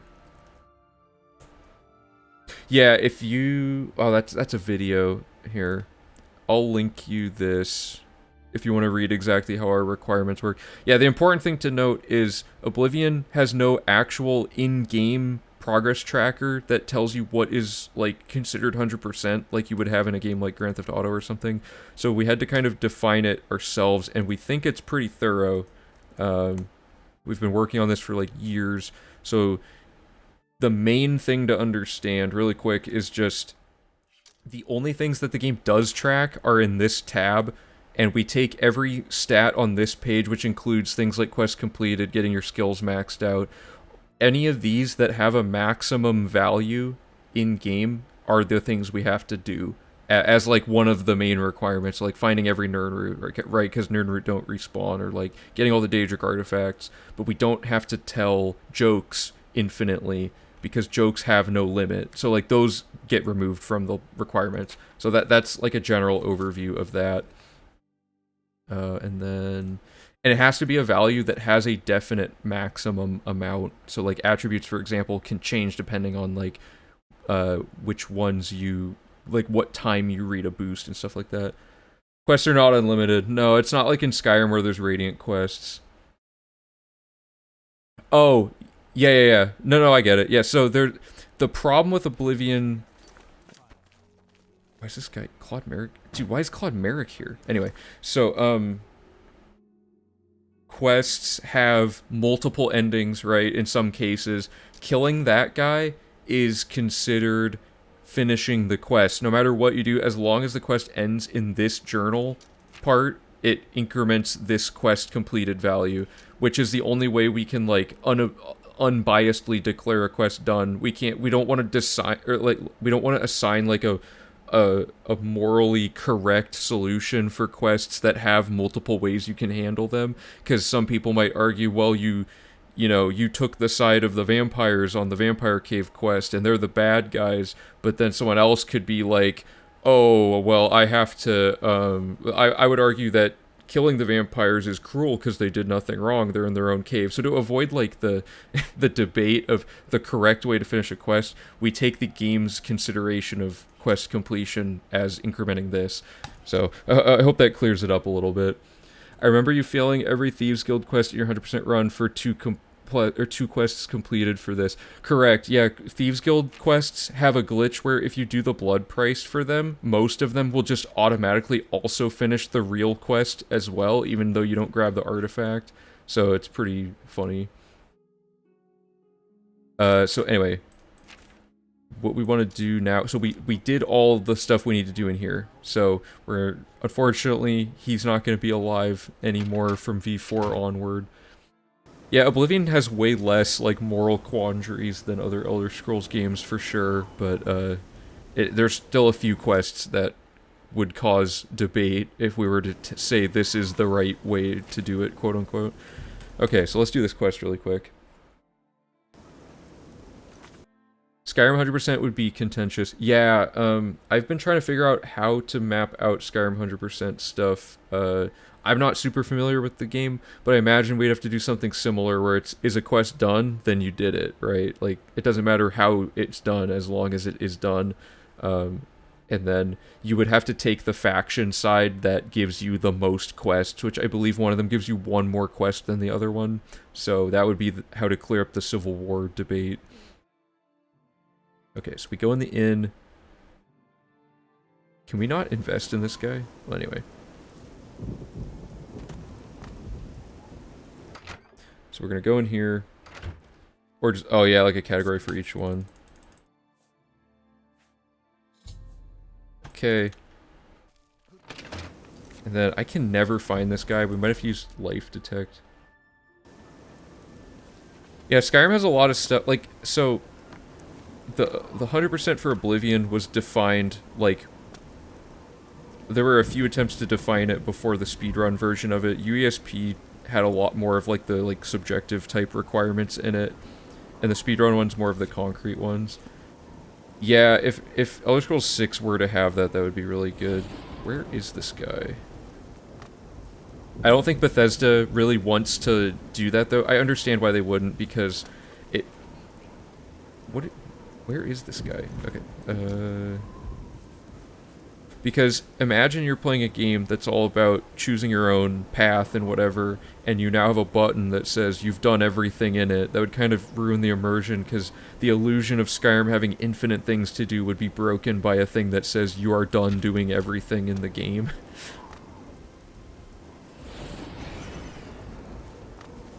I don't know why I have so much trouble finding this guy.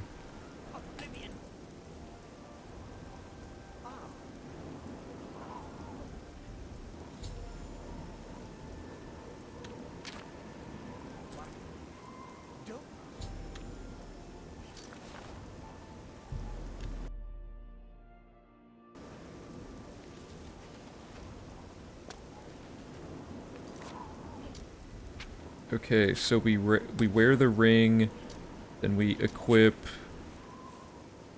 the scroll.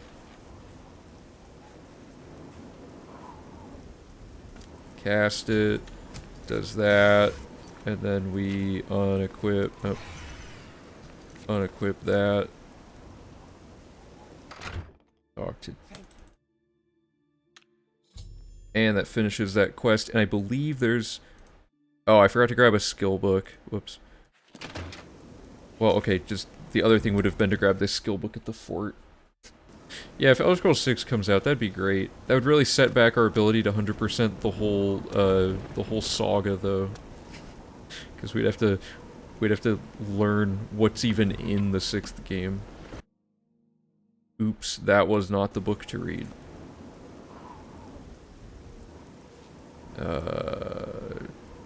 Whatever.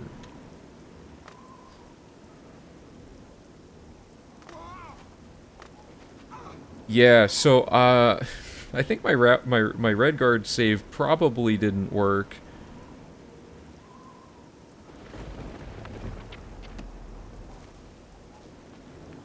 You know, that book is right next to it. I'm just gonna add that we do Doors of Oblivion there as well. All's well, and we're gonna do 0 visibility.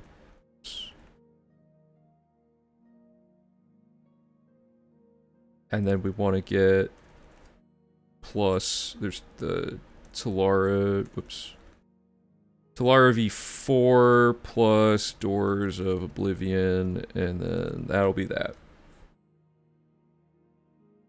Skyrim will be such a pain to nail down 100%. Yeah, there's a few things here. I haven't showed this on stream yet, so I don't know if anyone even knows that I've been working on this.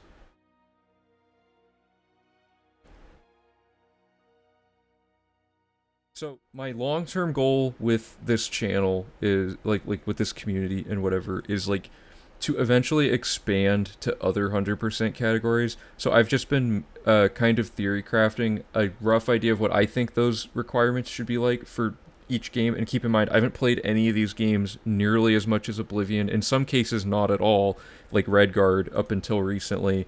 So my goal is to like become familiar with each Elder Scrolls game and then theory craft what in-game things are tracked and how to verify their 100%, and then I will open up a summit discussion for like a month that's like, here's what I think, everyone just give your input on if I'm missing something or if I added something that sucks, right? So like this is Redguard, a very small Elder Scrolls game, and it just has like, there's no quest tracking in the game, but this is just representing how far into the game's plot line you are, and like you have to get, there's so little to do in Redguard that I was like, okay, maybe just have like all of the inventory stuff maxed out. Like if you have one of every item in your inventory, that's the only other thing that would separate this from just being like a regular speedrun.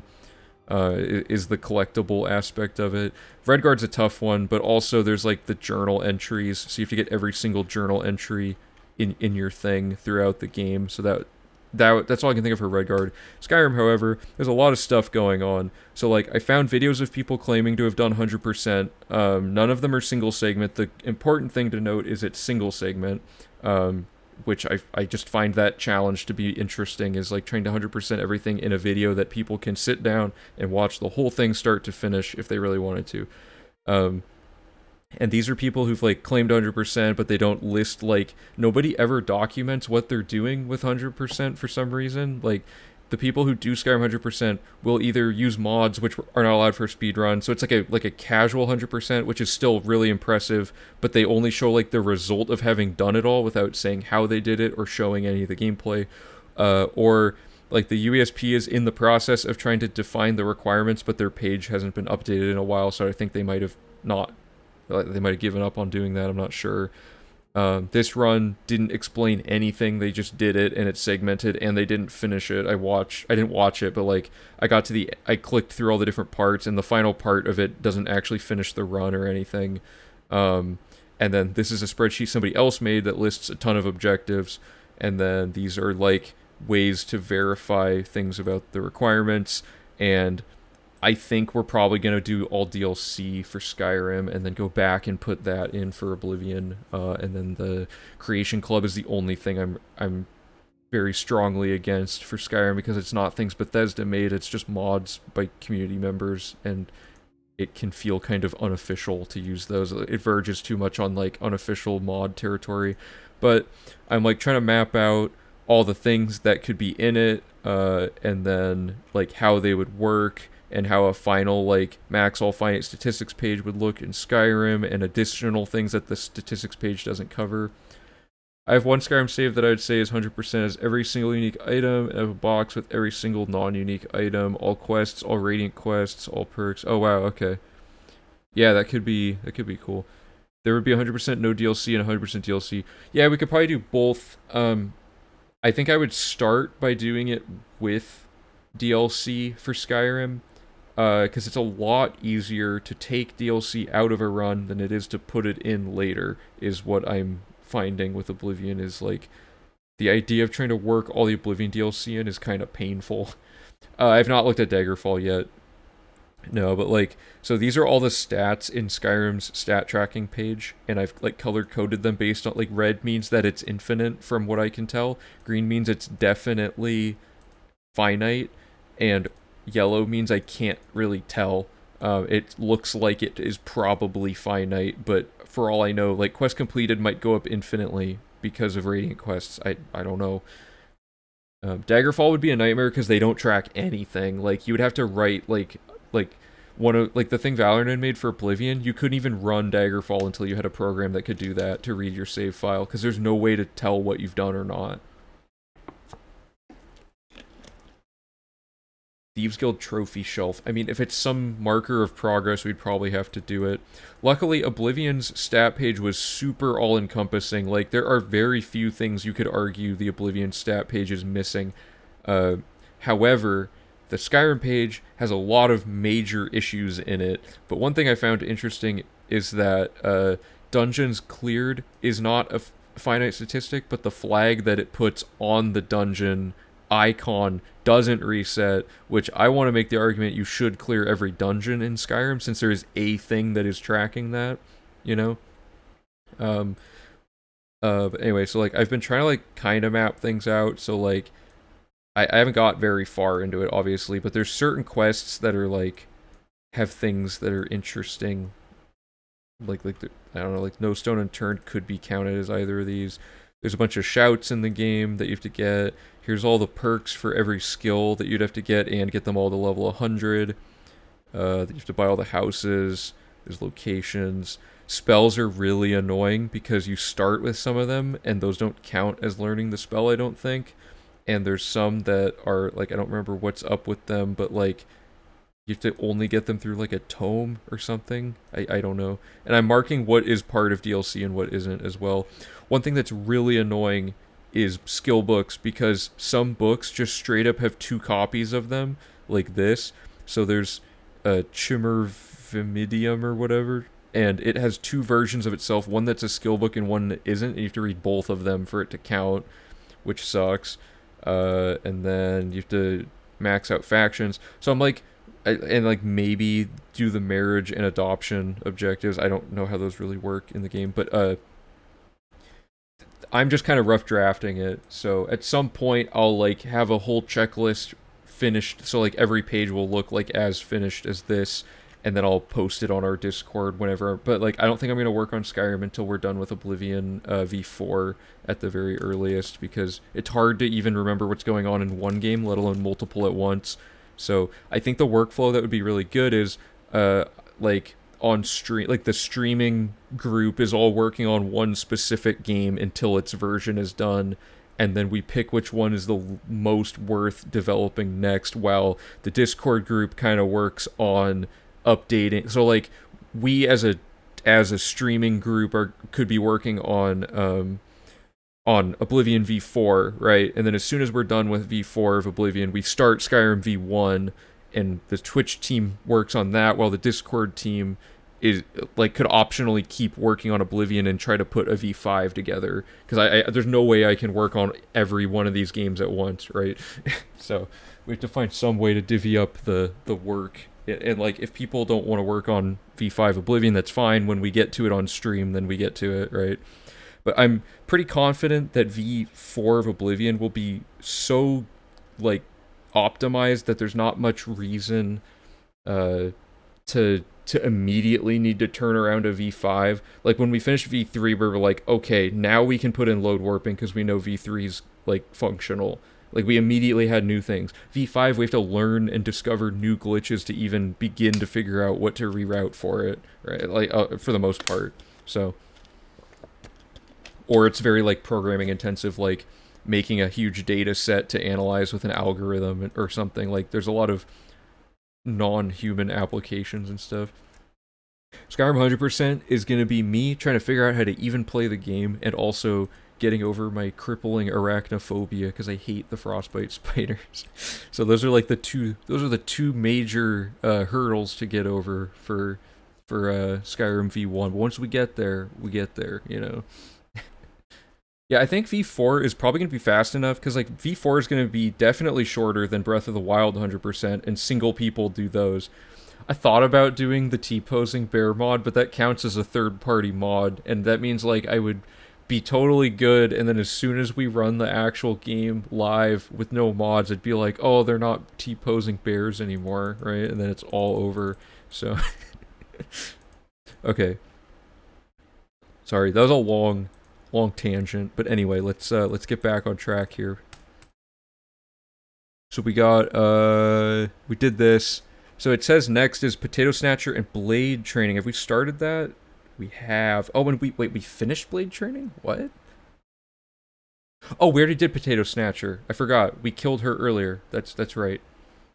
Be a mage with chain lightning and snipe them from corners. Yeah, there's probably some like crazy combat thing. For those of you who don't know, there's a YouTuber Sickliff who's also part of our community on the Discord, and he's like he's like the equivalent to what this channel is, but for Skyrim, in terms of like finding really niche tech and like just doing heavy research on the game. So like, ideally, I think at some point I'll probably hit up Sickliff and see if he wants to collaborate a lot on the Skyrim 100%, because he probably has so much knowledge about the game that he could just be like, oh, you want to explore the map really fast? Do this glitch. Oh, you want to kill things fast? Here's the best spell to use, right? Like, he probably knows all of that already. Meanwhile, I'd be over here like, I don't even know how to like equip 2 items at once. That's not true, but okay. Roxy in, did all that. Talara cracked. So, okay, so the next one is not Potato Snatcher, so then it would be Goblin Trouble. Okay, so now we're going to do No Stone Unturned, which means we're going to fast travel to Imperial Bridge Inn.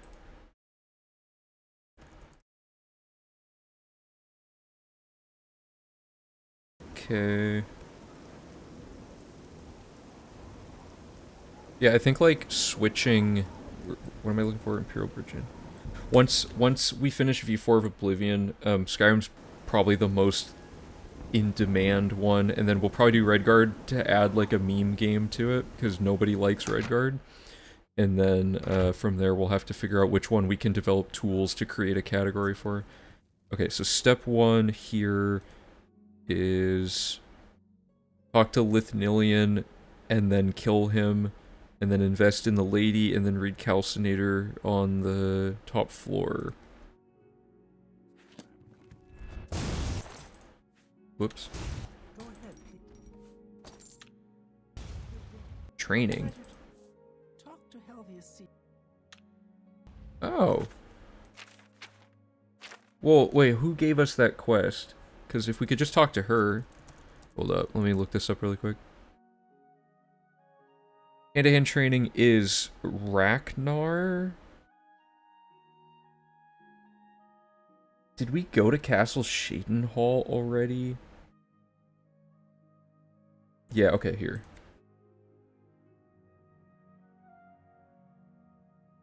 So, develop, invest, plus hand-to-hand training, and also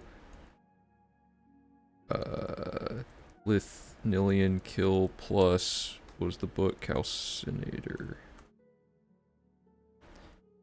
Yeah, I don't know, I just think it'd be really cool if the ultimate goal is like we figure out how to like define and speedrun 100% for each game in the mainline Elder Scrolls plus some of the other ones like Battlespire and Redguard look like the only two that are actually viable, and then try to see if we can get the overall time like as short as possible. I think that'd be a really fun thing to do. Plus, you know, you can get burnt out pretty quick if you only play one game, but if you can jump between them, you know, it gives you a lot more options for what to work on. Okay. Develop, we did all that, and I need to remove the other person who was Ragnar in Shadenhall. Where would that be?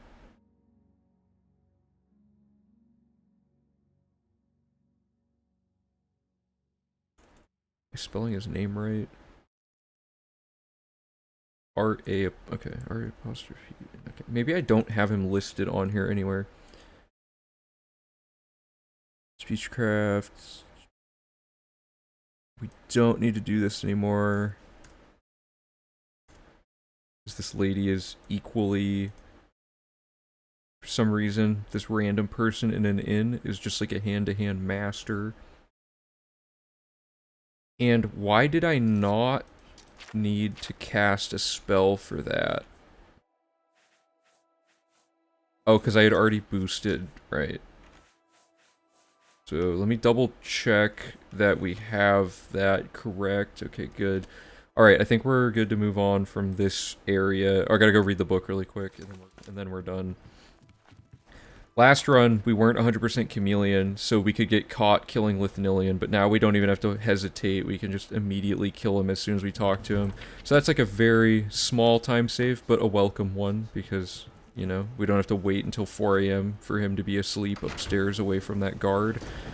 Next step is revenge served cold, so...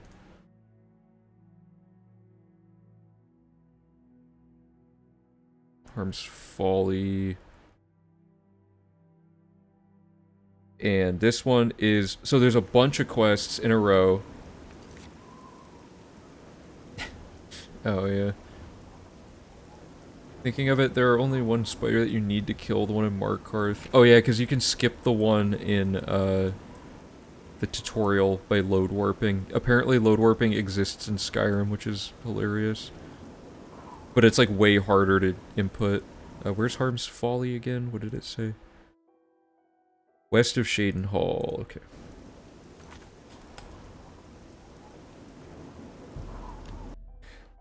These quests are really depressing because they're like, I'm in so much pain, I need help, and then you just kill them all. He's like, I need you to help me, and then you can just finish the quest. Dude, where did that go? Is that gonna land? Did that go straight up? Did anyone else see what was up with that?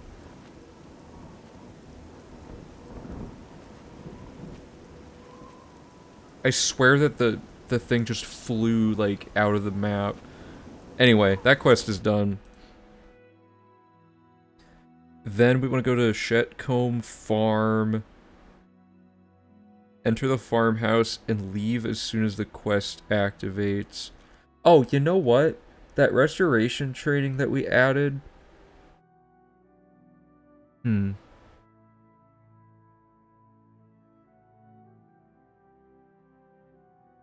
Wait a minute.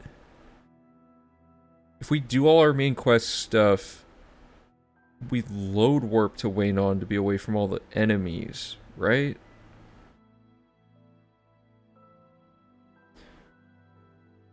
Which means we shouldn't do the Kvatch invest yet.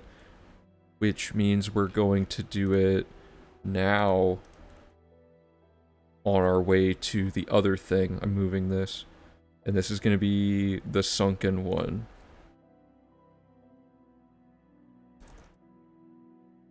Okay. So that quest is done. And then pretend that we fast traveled here. And then here. Okay. And this quest is, you have to, this is probably the least known quest in the game. I could be wrong, but you have to know to enter this random house, and then this quest starts. And, like, there's no one here ever. And then, like, I think you don't even have to read this. Enter the farmhouse, leave as soon as the quest activates. Yeah, and then you just go to the end of this cave. So, and there's a gate that spawned there, so that's good. We're at Minotaur level now.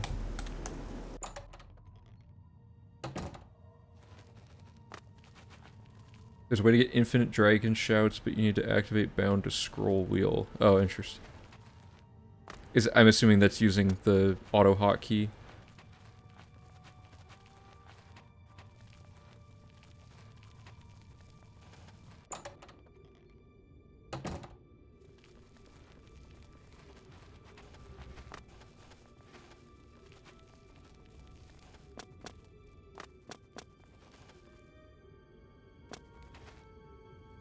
Where am I dumb? No, there we go. Okay, and then that completes the quest, and then you can just probably, hopefully, please load warp out. Not having to hunt dragons is good. Yeah, that's the thing. Skyrim... Oh, hey, Karsta, how's it going? Yeah, so, like, Skyrim far and away has the most, like, the largest community of any Elder Scrolls game, like, no contest. So the amount of info about that game that's out there versus Oblivion is, like, significant. I don't think it'll be that hard to do the tech hunting portion of Skyrim, but that also means, unfortunately, we probably won't find that much on our own that's, like, that interesting, you know what I mean? Like, some quest routing stuff, probably, but, like, Oblivion is an untapped well of glitches just waiting to be discovered all the time, it seems, but I don't get that same vibe from Skyrim. I think anything that could have been found by now, like, for the most part, has probably been discovered, because so many people constantly are finding weird stuff in that game.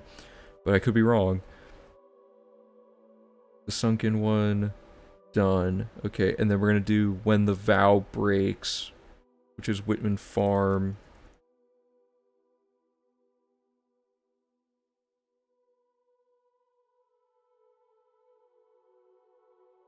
You can activate the shrine in Ustengrove, which is where you're supposed to get the horn for the Greybeards. If after you finish the quest and get the horn from Delphine, you can go back and activate the shrine, which gives you the dragon soul. But if you input enough activations at the same frame, oh, so it's kind of like the sigil stone thing in Oblivion, where if you just spam the button, it like refreshes the sigil stone thing and gives you another one. Have we bought the anvil horse? Because this would be the time to do it. Let me check that really quick. We have. Okay. Wait, but why? Why did we buy the anvil horse?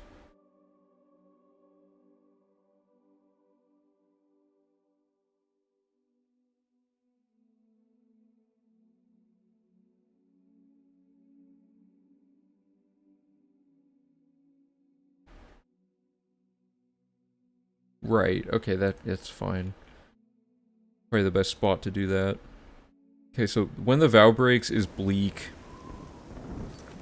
So here's how this one works.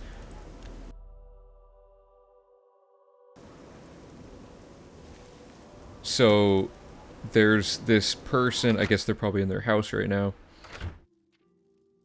And she's like, my husband died, and I want you to retrieve this item for me, and we have to kill her because that's the fastest way to do the quest. So it's just such a depressing, like, they make it really really difficult to get through this part, but whatever. Okay, so Vow Break's done, and then the other thing we can do is just some random garbage out in the woods. So let me check off these really quick. We did Zero Visibility, Vow Breaks, Sunken One, Grave Finder. Did we do Revenge Serve Cold? Yeah, we did Revenge Serve Cold. No Stone Unturned. Leaving those other 3 behind. So that's a lot of good questing all at once. And now we have to consider, can we do these other ones? So like acrobatics training, where do we get this one from? Ganradel or Tisrava, who is in Jabari's house. So these two are both things that we haven't done yet. To go to Jabari's house, we'd have to have done the Azani Blackheart quest, which is next. because that gives you a guaranteed Elven Curus to give to Jabari. We could kill Jabari. Wait a minute, why are we even bothering? We could do this out of order if we just kill him, because it used to be a challenge because we didn't have Chameleon. Okay, so he's for the light armor quest.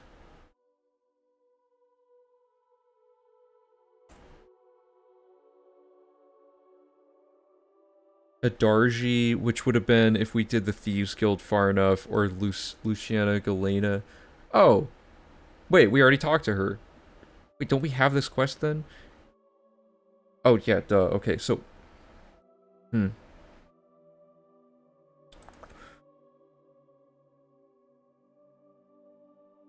Wait, then what am I even talking about? Why do we need... No, talk about acrobatics. How did I end up... Oh, because... Okay, so we could... There might be a way to retroactively... Oh, we did Breville after we were already in Leowin. So we'd have to wait for a time when there's a lot more to do in Leowin when we go back. Steel grinding isn't that bad. You need to paralyze and pickpocket gold. Only trouble is getting enough levels, but you can grind that out. Yeah, I read about the telekinesis fast traveling. That's hilarious. Like, you can just churn out all the perks that way and then just get each skill up to 100. When you class reset, does it touch your current level? Here, let me...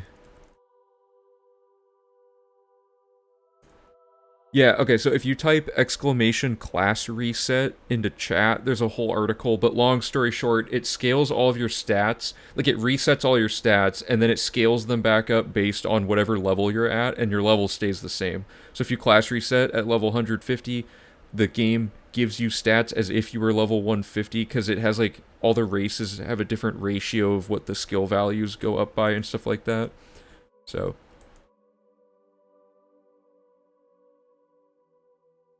Yeah, no problem. Okay, so we want... So Srava or whatever is not an option. Ganradel was in Shadenhall. This is just a random outdoor fast travel. Is this even by an Oblivion Gate? Let's double check that, because it's Torburn, or not Torburn, it's whatever. It's like Aaron's camp, which is this, I think, or this, one of these two camps. Neither of those are a valid place. So... we can just not do that one. Alchemy training. Westwheel. Yeah, okay, so that's in Skingrad. Alteration we can definitely do. Let's do that one. I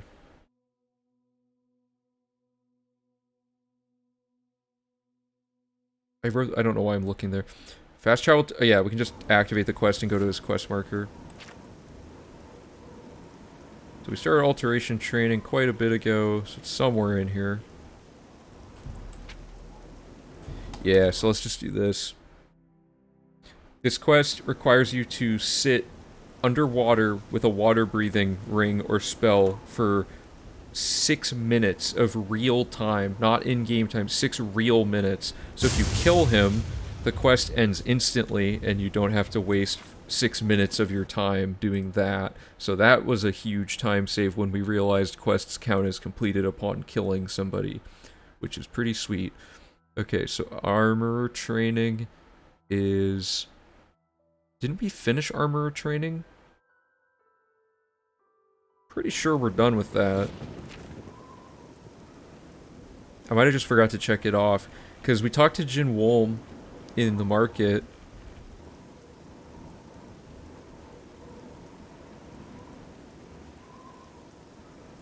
Yeah.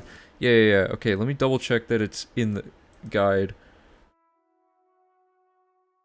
It would be under...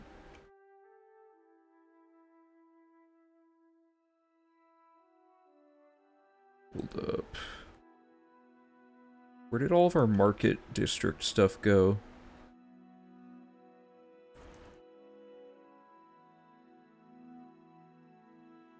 Wait, we haven't done this yet?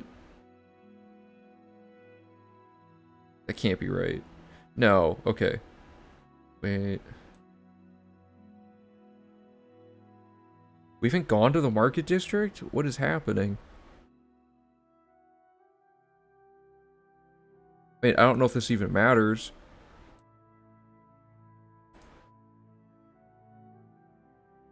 I swear we already did the whole market district circuit. Like, don't we have...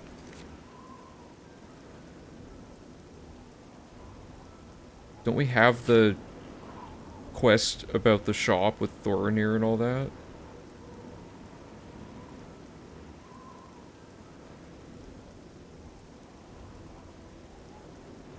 Yeah. Man, what?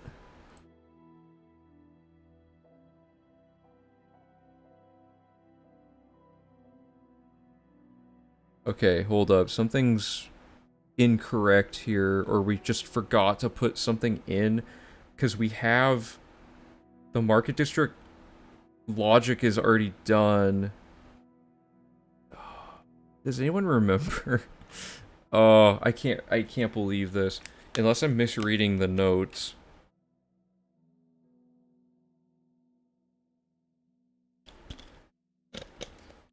And there was somewhere where the main quest needed to, or the market district needed to go. Go to Anvil, do a bunch of stuff. Blade training, knife in the dark, all that. Shaden Hall to set up a bunch of stuff. Coral, Skingrad, Leowin. Yeah, okay, so then we go to the Elven Gardens district. Path of Dawn. Boris Kill.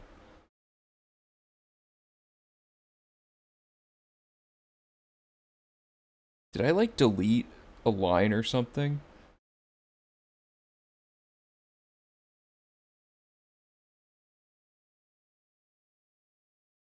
I swear... I swear we deleted... Or that I deleted something by accident. Because...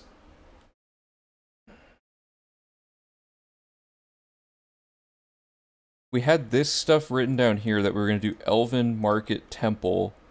And this was all in service of advancing Path of Dawn.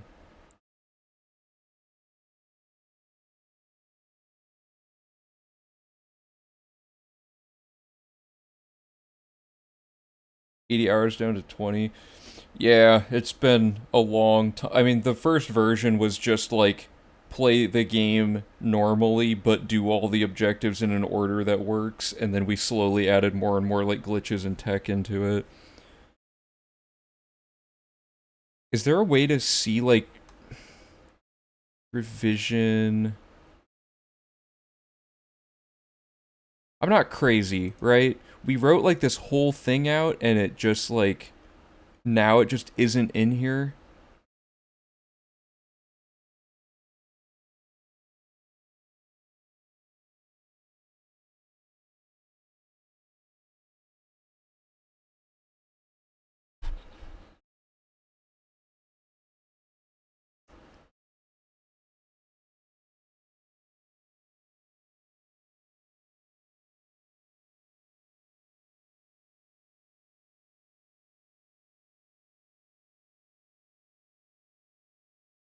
Why does it look like this?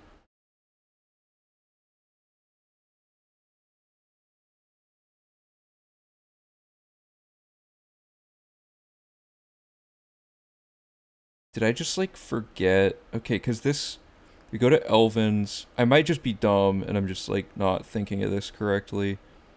It's entirely possible.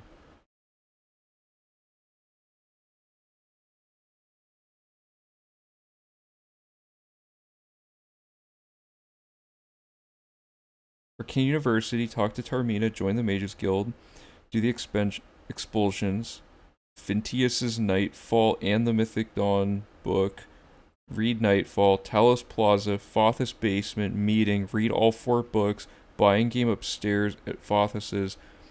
Why does my save file have all of the Market District loop, though? Okay, so let's get out of here.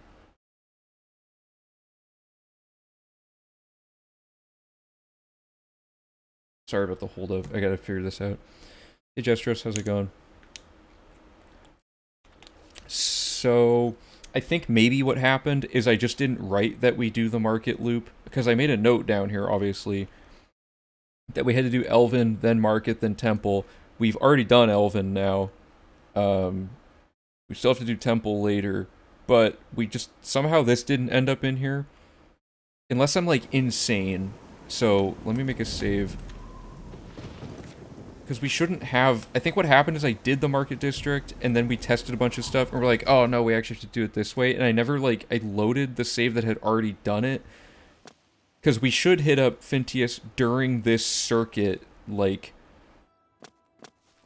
during the main... Like, we get the main quest to tell us to go here, then we do the whole thing of, like, go in here. So, like, okay, I'm gonna make sure... Cutscenes are different in different languages. Yeah, that's one of the new things that was figured out. Oh, hey, welcome. How's it going? Oh, yeah, you're watching while working from home. Nice. Okay, so this book has already been read. I think I've done... Oh, by the way, if you want to see, like, janky physics, it's anything in this room. Like, these papers that hang off the edge. You can just run into them, and sometimes they just do crazy stuff. Like, that's the sound a paper would make when you run into it. Okay, let's wait till 9 AM and just make sure we're not missing anything here. Maybe there was some reason we didn't do Market, but we did do it, so I don't know what's up with that. Can't invest in him. Can't invest in him. Oh, you know what it might have been? You gotta talk to Jensine for the, what is it? You have to talk to Jensine during the Imperial Corruption quest, which is annoying because ideally we'd only go to the Market District once. Oh, thanks, yeah. We've been working on the wiki for a while. I'm trying to figure out, like, the best way to organize it. So far, the main thing we're doing is trying to document every glitch in the game in, like, a really, like, structured, like, format. So every page is, like, the same layout. And acrobatics is at 59. So it's not super high. Yeah, I'm trying to, like, do a combination, because, like, I was trying to make a YouTube video about each discovery we made, but it just takes so long to make a YouTube video, and a YouTube video is not technically, like, the quickest way to gain info. It's just, like, the most entertaining way to be taught the information and see examples of gameplay. So, the wiki is a way to have, you know, just all of our total project knowledge just combined, and eventually it'll include not just Oblivion, but other games that we're, like, other Elder Scrolls stuff that we're working on.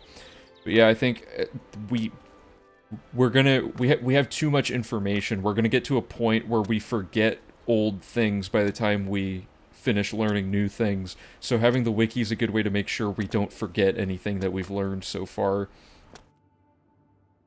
Should archive all your streams and upload them as reference. Oh yeah, so I have all the streams on this channel. You just mean like a wiki page that shows, like, the routing documentation? Because, like, currently we're focusing on information about the gameplay and a little, and, like, information about the 100% route logic. Eventually I was going to get historical documentation of how the old runs worked and stuff, but it's, like, such a process. I haven't gotten around to that yet. Right now we're just trying to get the most immediately useful info. I've made a few sort of, like, not important pages, like one about our routing theory and stuff. But anyway, is there a way to get Jensine's corruption and conscience, or that's not the name of this quest. Okay, let me find it and show you what I'm talking about. The conundrum is Imperial corruption, that's the one. You have to talk to Jensine at some point during this.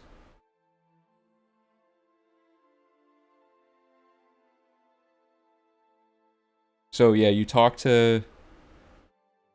Or actually, do you even have to talk to either of them to start the quest? Maybe you can just talk to Jensine straight away. I don't remember. I can look at my documentation, but let me just check really quick.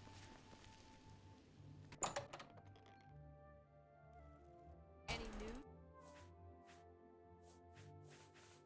If you're an elf. No, okay, so you have to talk. And they are in the Temple District, I think.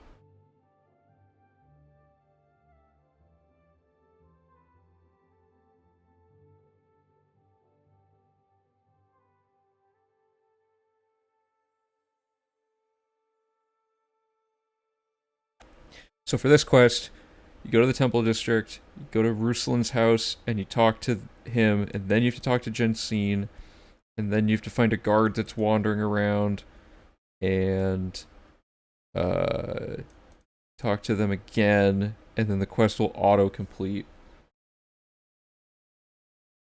But there was some reason we couldn't go to Temple District yet.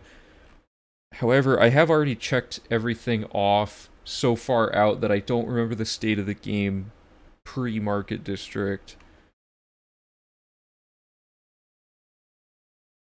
Because Market District has all of this. Like, it is a lot of things to merge together. And one of those is Jensine here. But in V3, we didn't even layer these together, because we weren't trying to do that as heavily. So, why can't we go to Temple District? There's some reason. We need to have started speechcraft training, which is started somewhere around here. It started in the chapel at Shaden Hall, which in our new route logic order is not the case for a while. The other option was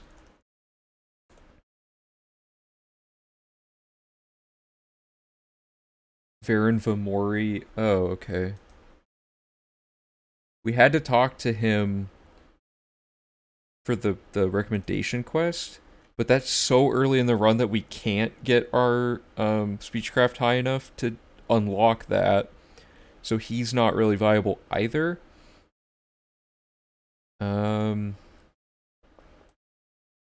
So that's the main one, was we can't go because speechcraft training. Let's see if there's any other. The other one was sneak training, I think. Wait. Oh yeah, we have to kill her for sneak training. That's the other thing that takes place here. I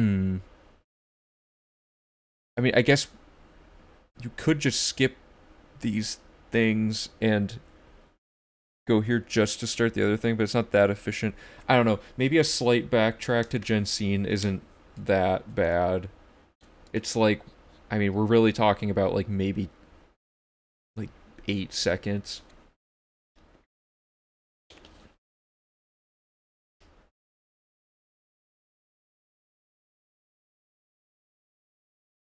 But it's also sloppy, so I want to not have it be sloppy.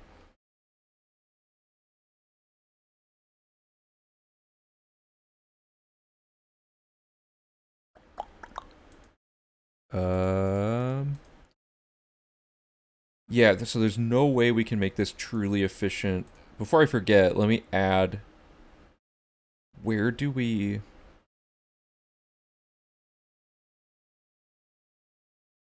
Oh, wait, no. Hold up. We went to Shaden Hall here and got speechcraft training. And then down here...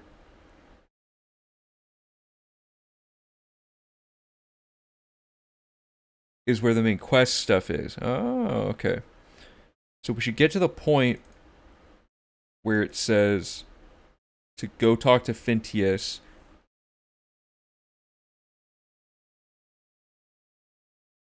But did we have... Oh my god, this is so confusing. Did we have... Because, like, okay.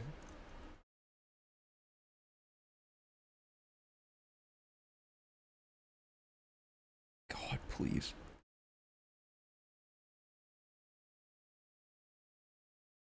The market circuit, I think, should go here, but I don't think we have nearly enough things set up if we didn't do it, like, way earlier in the run.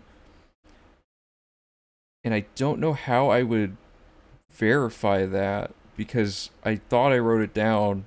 Let me look at old saves and see if we can deduce this.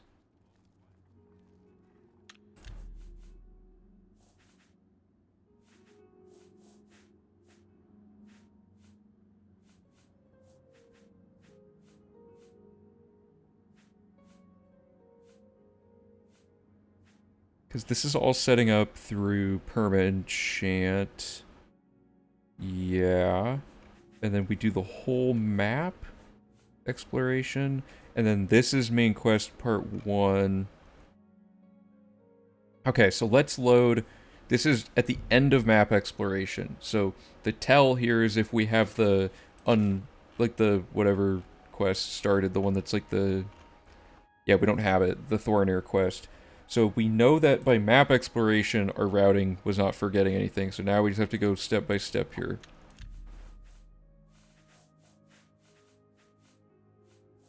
Okay, so this is in the middle of the main quest.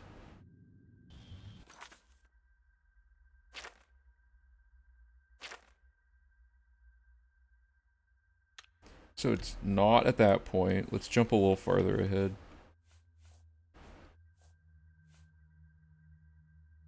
That might be the culprit. Oof. Yeah, I think that's it. Oh, thanks. Yeah, the next one is, someone asked earlier how long the routing will take to finish up. I'm getting the momentum going again on routing pretty frequently, so I'm gonna say it'll probably take like 4 months, because I stream like once or twice a week depending on availability. It'll probably take like 4 months to get the route like completely finalized, and on top of that we have like documentation stuff that we need to do as well. And then after that I have to like schedule getting all the runners together and stuff, which could take some time. Luckily the whole run will only take 1 day now, so I just have to get all the PRC people to be available for a single like Saturday, and then we're good. Yeah, glad you enjoyed this stream. Okay, do we have... We don't. Okay, so this is... This might... I think we're in the clear. We just started Path at Dawn. Where is that in our document?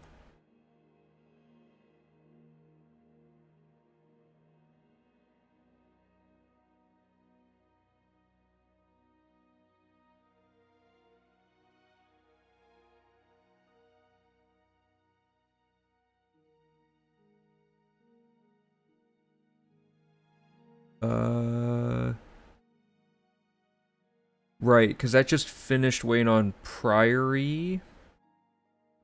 Correct? Yeah, and started Path at Dawn. So we are here. So now I have to see, did we do the Market District before we did all this other stuff?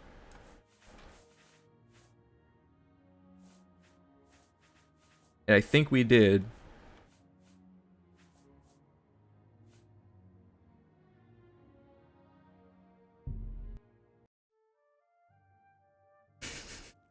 Oh yeah, hoping for the Steamy Man. It will be on the wheel, that's a guarantee. Steamy Man's like too good to get rid of.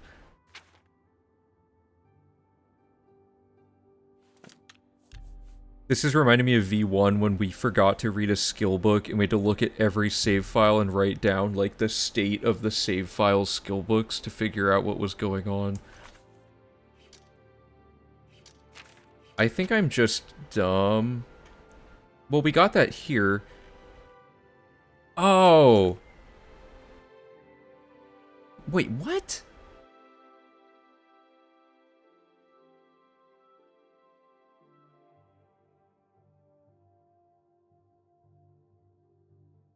Did I just write this, like, in the wrong spot?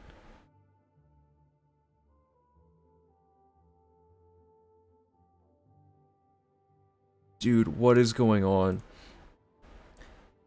In this timeline, or whatever, this is all started, and we go and we do the whole Market District plus Fintius in, like, this big sweep. Which is not what's in the notes.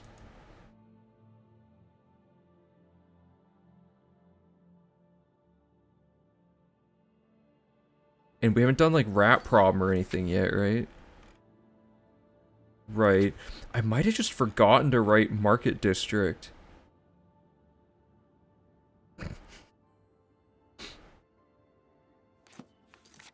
Okay. Let me load another... Sorry about this, guys.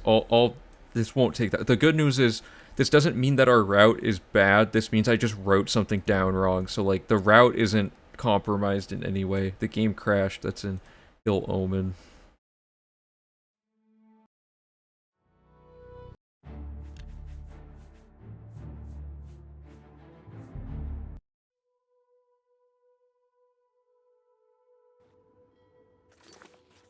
Okay, does this all still work good? Yeah, so like... What's up with this?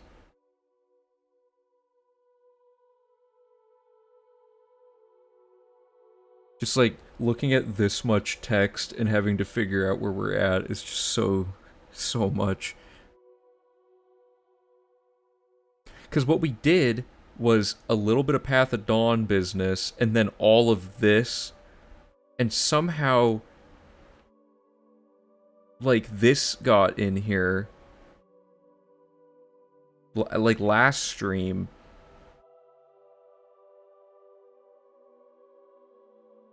Did we get Path of Dawn, like, partially finished? I think the solution here is that,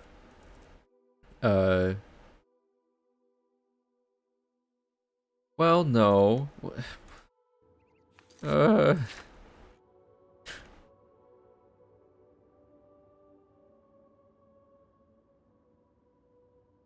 Why did... Okay, so we haven't talked to Fintius yet for Path of Dawn for some reason. I think we couldn't go to Talos Plaza yet because we were setting something else up. So let me look at Talos Plaza. Nope. Or no, sorry, Elven Gardens. Blunt training. We hadn't set up blunt training yet, which required talking to Azan or Christophe Moraine. We got it from Christophe during... Wait, no, what? We started blunt training. There's no way. Did I just, like... Maybe there was an oversight here.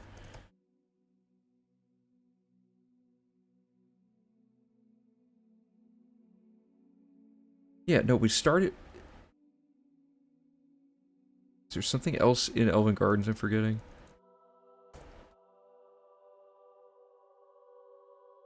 Only Wanderer, but, like, who cares?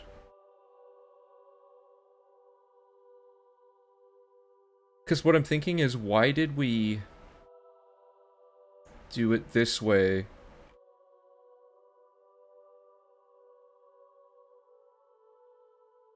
We could have, set it up so Path of Dawn tells us to go talk to Fintius. And then we go do the whole circuit then. Why do we do the whole circuit? And then... do, like... There's something weird going on. Because we haven't done it here yet. We did, like, the Dark Brotherhood thing.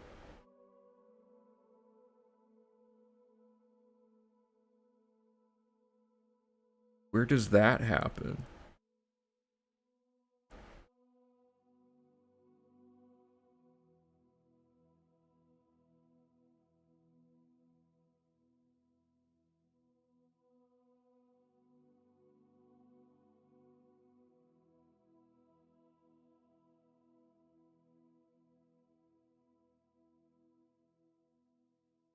Oh, yeah, okay, so...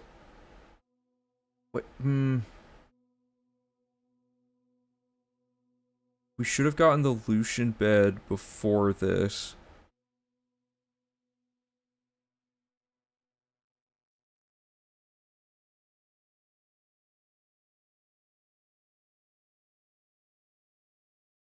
Dude, what is going on? It's like it's not even the same order it was supposed to be in or something. Like, there's no note on here for when we talk to Lucian, but here he is. Yeah, it's all just going wrong. Like, why are we over This is for power... Wait, is this at, like, the beginning of the run? Again? Wait, why am I in, like, a bed looking at Lucian? This must have been testing something else. There's no way that this is...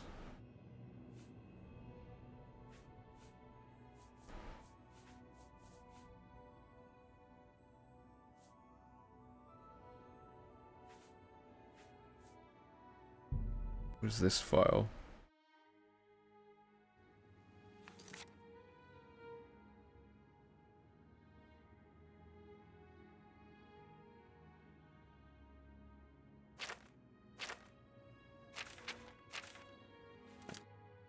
Okay. Yeah, no, we're not starting. There's some way to fix this. Once I figure it out, it's smooth sailing again, but I'm totally blanking on what's wrong with this. And it's hard to, like, reverse engineer to figure it out. But we can figure it out. So...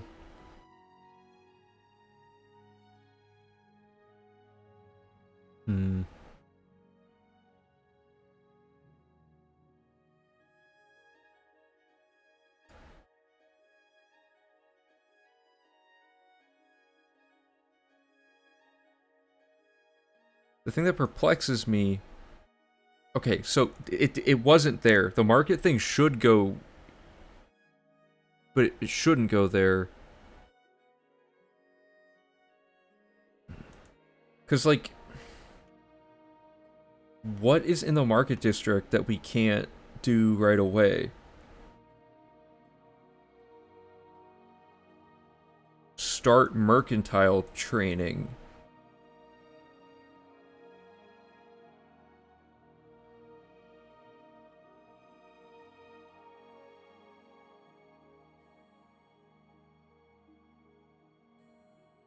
Yeah, the only thing in the city that we can't do is start mercantile training, which we get from Seedneus or somebody else.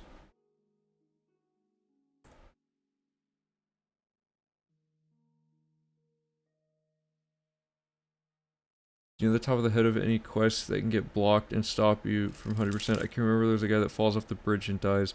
Yeah, there's like, there's a ton of stuff like that.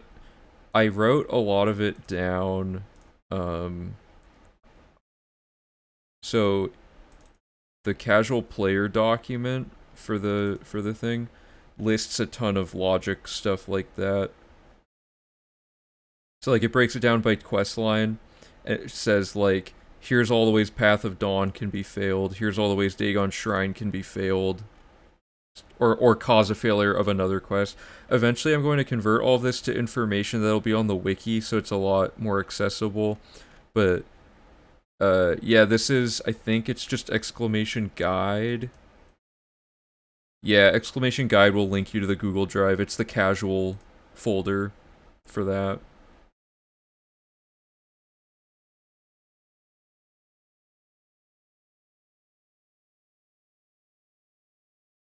So what we did in the file, it seems like, is...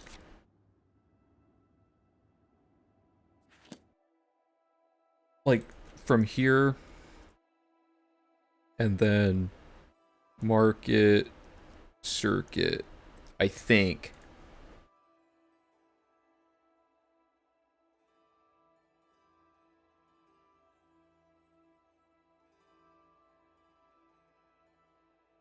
So we added 12 p.m. Jin Wolm, set Affintius load warp, and move Stonewall shields after Palinira.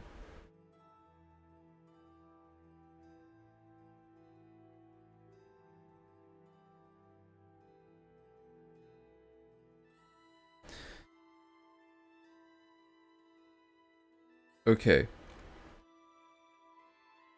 That should fix it, because the next thing would have been to start the anvil recommendation. Oh, to start rat prom. Have we started rat prom on this file? No, okay, so I think I fixed it in the... So that's what we did, but that's maybe not the best way to do it. Yeah, because the next thing is we go to Anvil. Okay, good. We fixed it. I think it could be even better if we... I'm trying to remember, like, retroactively why we couldn't go to Temple, or to Elven Gardens yet. Because we wait until,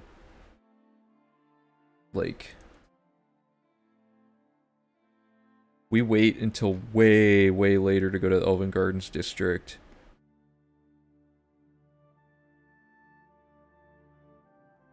But look, all that's in there is blunt training. But you can get blunt training from Christophe Moraine.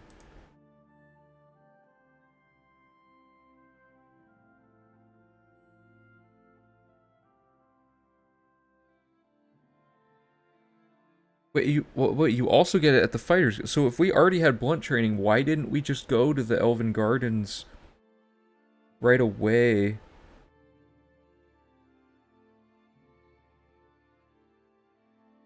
Because if we did all this and set all that up,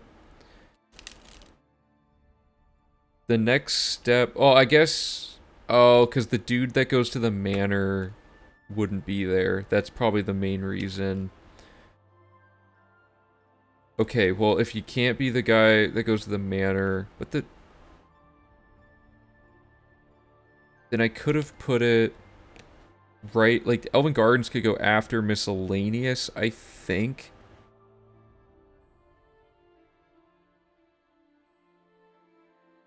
No, but then you can't... I don't know if there's a good way around this. I'm trying to think of, like... Sorry this is taking so long. Whatever. Let's... We're caught up to where we were in the routing. Let's just make a note. I'll maybe check this offline and see if I can figure it out.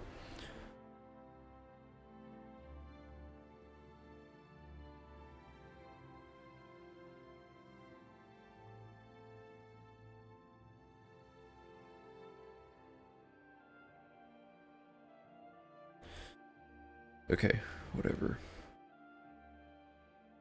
So where'd we leave off here? We're checking all of these to see which ones we can do. Armorer training, we definitely have already finished with Jin Wolm.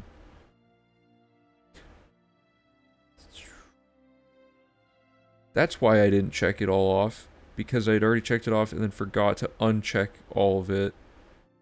Oh man, whatever. Okay, do we have sneak training started?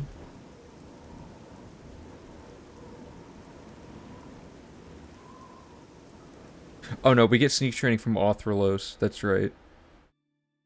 Yeah, I just forgot to write something. The Market District happens between Main Quest 1 and Anvil, and I just didn't write it down. But the thing that was throwing me off is it's actually not as efficient as it could be, because we should do the Market District. We have to do it pretty early because it sets some stuff up, but the Market District should happen after we go to Elven Gardens to set up all the Boris stuff, because Boris tells you to go talk to Tarmina, right? So we should play his thing up until it says to talk to Tarmina, then do a bunch of other random garbage, pick up Fintius during the mercantile, or during the Market District, and then do more of it when we get access to the Arcane University here. And then this is the sinking point where everything's finally lined up. Or wait. Yeah. Because that goes earlier. Then he says to talk to Tarmina. Then we talk to Tarmina. And then we throw in the logic about... Oh, so... No, but... Okay, I get it. Market District couldn't go this late because then all this stuff... So this should be fine. Oh boy.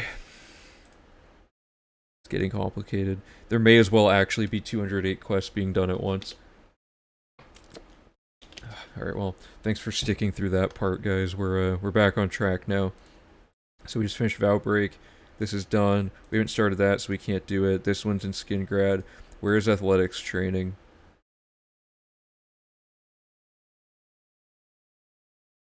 She is in Anvil, so we gotta wait on that one. We're trying to look for ones that are outside of cities. Block training is in Coral? Coral? No. Should be in Breville, right? Yeah, Breville. Yep. We're back on track. Conjuration is outside in, the one of the shrines, Molag Bal's shrine. However, or wait, no, Molag Bal's fine. Sanguine's the broken one. We could technically do Molag Bal now. Should we throw Daedric shrines in the middle of everything else? Because, like, let's look at Wutha's map again. Molag Bal is, like, somewhere over here.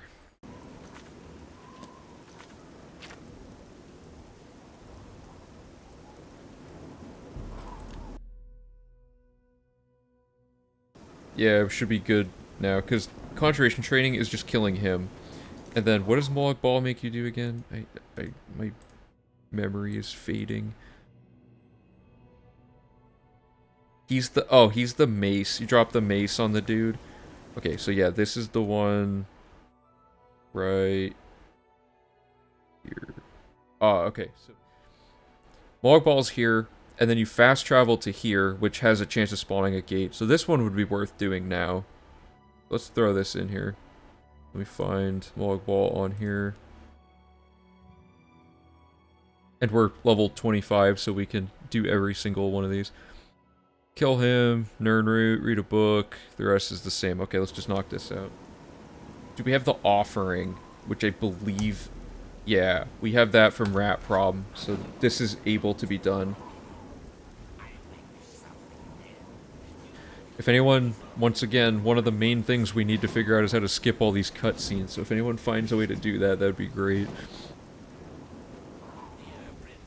We found a way to sequence break around a few of them, at least. So, like, actually, here. A good example is if you talk to the people outside of these things, it starts their quest. So this is something Phoebus noticed. It starts their quest and gives you the level requirement. It is entirely possible that by starting the quest, the sequence break potential is now available. So, let's explore... Oh, please die. So let's explore this. So let's get that done, and then... this building... Oops. Not this building. Brindleholm. Oh, it actually isn't the one that can spawn the gate. Whatever. Hey, Crusader, how's it going? So, like... He's by this... Oh, we can't even do this, because I'm dumb. We literally can't do this one without the mace, so this one wouldn't work. I'm doing well. How's the ESO grind? Okay, so Molag Bal goes here, not there, and Brindleholm does not have a view of a gate. We shouldn't do this one yet. That was incorrect. So, Conjuration and Molag Bal are off.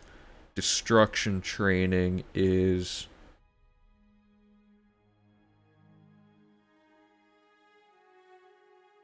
Oh yeah, she's like out in the middle of nowhere. Fort Deerich.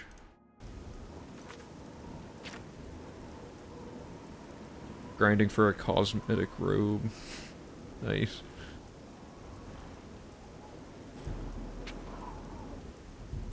Yeah, so this one's just like, go to a place and kill the lady. It's another one of these. I'm stuck in a wall. Okay.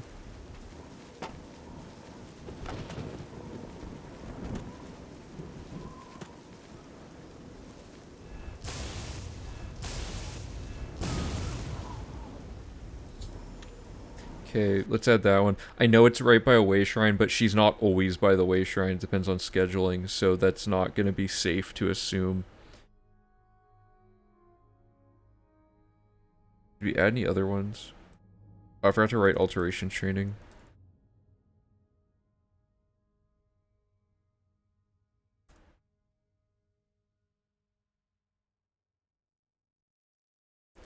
Destruction training. Done. So we're just gonna do the rounds here and just pick up a bunch of these. Hand-to-hand is not started, nor is it even here. Yeah, okay, heavy armor is done. Oh, I didn't check that off. Because we killed him. Oh, I didn't check any of this off yet. Hold up, that's why it's not checked off. Duh. Roxy in, so we kill Pranal for the heavy armor training quest, which is now done. And we finish the Gravefinder, and we invest in...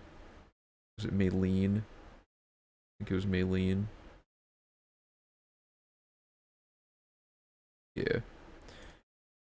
Like that. And then... All's Well, Zero Visibility. Talara V4 and Doors of Oblivion.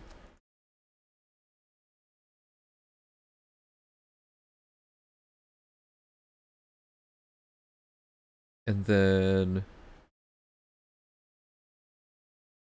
Goblin Trouble, already checked that off. Imperial Bridging, so we invest in Devella and start... Oh, and we do start hand-to-hand training. Forgot about that. I should have checked this off sooner. Usually I am good about that, but I forgot. Then we killed Lithnilian and Red Calcinator. Okay, so I checked off the quests already for all those.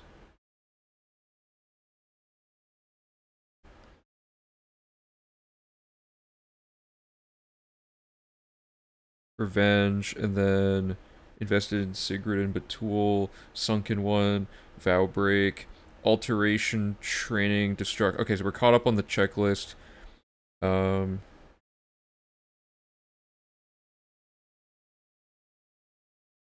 Illusion Training, what's this one? That's in the Arcane University, so that's a no. Light Armor Training, right? We can't... We could kill him now, but just haven't gotten around to it. Actually, did we start... When did we start Light Armor? For Vil. Okay, so that was way before Leywin. Yeah, so they can't do that. Marksman, we can kill her now.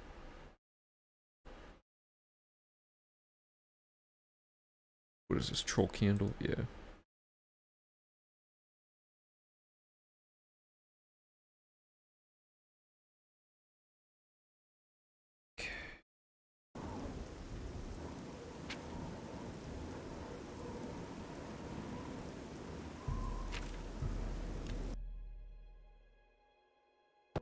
Alright, there she is. Finish that quest. You know, while we're here, maybe we could... Nah, whatever. I don't know if our renown's even high enough. Marksman training done. Okay, there's only a few more of these to check, and then we're gonna have to check Daedric Shrines and a few other things. Mysticism. Leywin Mages Guild. Oh yeah, we have to go back to her anyway during the Staff of Everscamps and Tears of the Savior returning that. So there's a lot that'll line up with that anyway. Restoration training is... Kvatch? What? Oh, I forgot about that. Alita... Okay. Where did I write this? Plus Olita restoration training. Right. I misunderstood this one. Did I get restoration training started from anyone?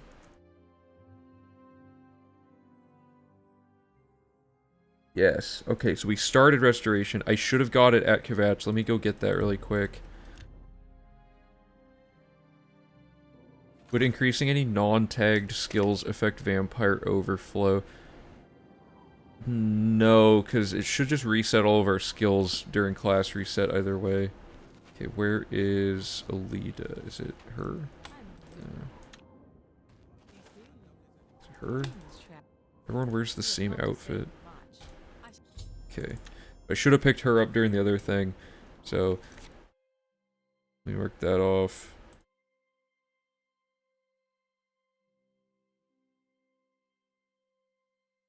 So you don't even have to complete their quests. Certain quests. So the thing, some quests, if you kill people, it will glitch out and it'll just say, and it won't update and you won't realize you broke it and that quest is impossible to complete. Other quests have fame associated with them, which are all of these ones. If you don't finish them like correctly and you end up killing the person, you don't get the fame, which sacrifices 100%. So unofficial, or like, so technically, there is a right way to do a few of the quests, which are any of the ones that have fame tied to them. But a lot of these trainer, like all the master trainer quests, failing them is not, it does not count as losing any fame. There's no fame with this quest. You can do whatever you want there. Same with most of these.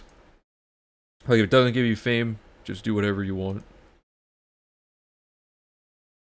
We're gonna kill Jabana during the other thing. Sneak training, we haven't started. It's the only one we haven't started besides acrobatics. And speechcraft. Oh, that's the beggar one. Okay, yeah, we're not going to do that one yet. So, that's all the outdoor questing we can do for master trainers. Mage's staff requires going to Wellspring. Let's see if that's one of them. I think it's that. Let me double check. Yeah, so that one does not have a view of a thing, but let me see if maybe it does.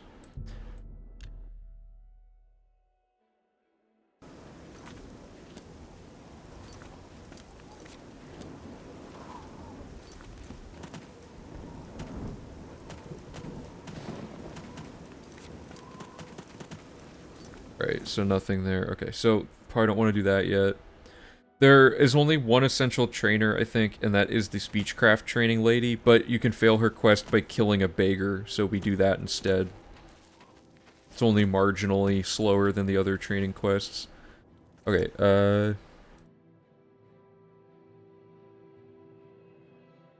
So yeah, we want to look through all of our active quests now and just see. So more unfinished businesses, going back to Coral. This stuff's all done. Blood of the Divines. We could do that really quick. Is Sancrator on the map? Because we have... It's right by Nainandava.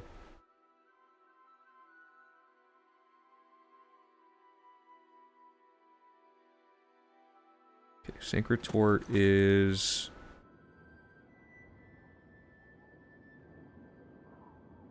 Am I dumb? What happened here? Oh, it's all the way up there. Sancrator does not have an Oblivion Gate near it, so not that.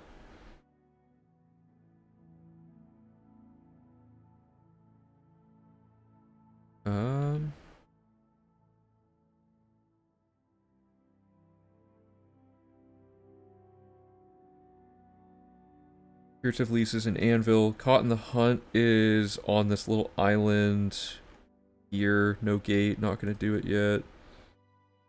Two Sides of the Coin is in the city, and we're waiting on it for skillbook reasons. Brotherhood Betrayed? What's the next step of that one?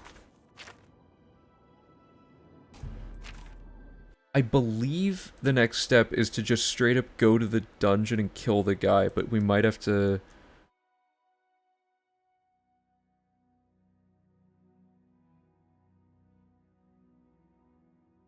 Oh, right. You're supposed to go back to his house to talk to him, and then it spawns Raynal in the cave. So we can't do that. That one's Bruma, basically. Lifting the Veil is up here. Can't get anything out of that yet. Corruption and Conscience. The next step is to go to the castle. We'll do that during the thing. In the city, also in the city. Waiting for Dark Brotherhood to kill the guy. Tears of the Savior. Oh, you can't see these.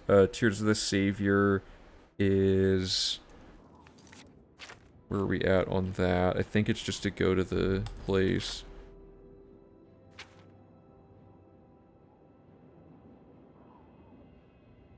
Oh, no, I gotta go back to Arcane to talk to her about that, don't I? Okay. And then Seeking Your Roots is in the city. So nothing remaining other... So the final thing to check then is Daedric Shrines. And that way we'll have maximized how much time we've spent wandering around near where Oblivion Gates can spawn before actually closing them all. So we're about to get into the nitty-gritty of it for figuring out how to close the gates as efficiently as possible, and we think we know how we can do it, we just have to test it. So, I know for a fact Azura can be done out of order. If we have glow dust, which we do, we got it in Bruma during the Mages Guild on a table. So... yeah, let's do Azura really quick.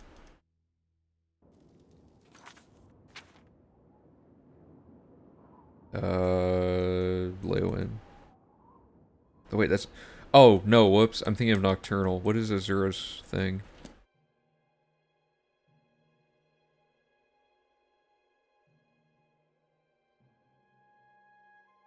Azura is Gutted Mine.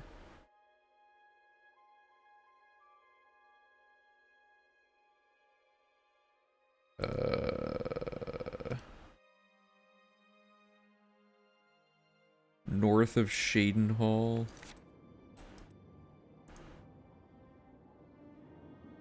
Right. Okay, so that's up in the mountains. Let's look there. Is that Gutted Mine? Yes. Okay, so Azura is definitely one we want to do because there's a gate right next to it. We have to wait. I may not have Nightshade. I think I got it during Mage's Guild. But you also have to wait till nighttime for her quest. Enemies nearby? Really? Okay, let me look for Azura really quick on the guide and get my notes. Fast travel to Azura and activate the statue between 5 to 7 AM or PM and offer the glow dust. And then we just kill people inside a mine.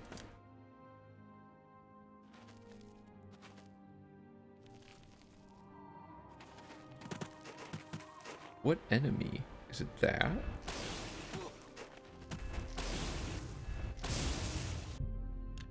Yeah, okay. That was weird. We already fenced our 1,000 gold. There's a glitch where you can flag an item as stolen.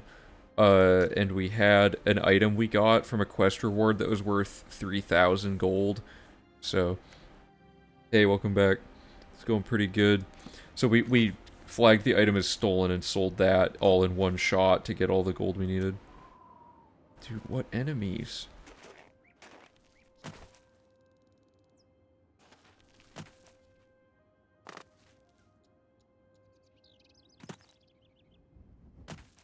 I don't see anything that could be... oops. Okay, so we gotta wait between 5 and 7. And then we offer... oops. Okay.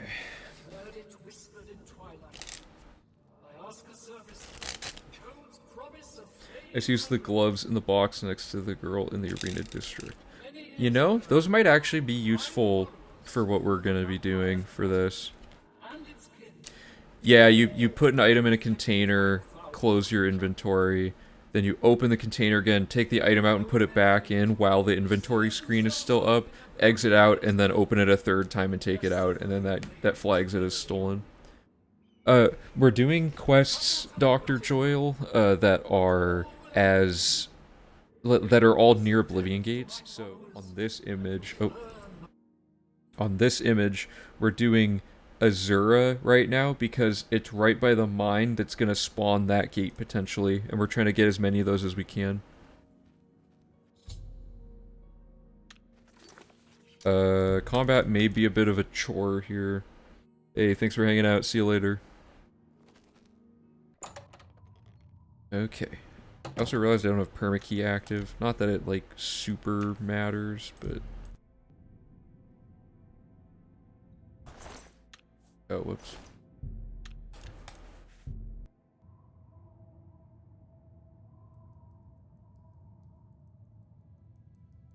And I think I want to load warp point here to get out quickly. Whoops. Okay. Oop. Oh, good, they do die in one hit. That's a relief.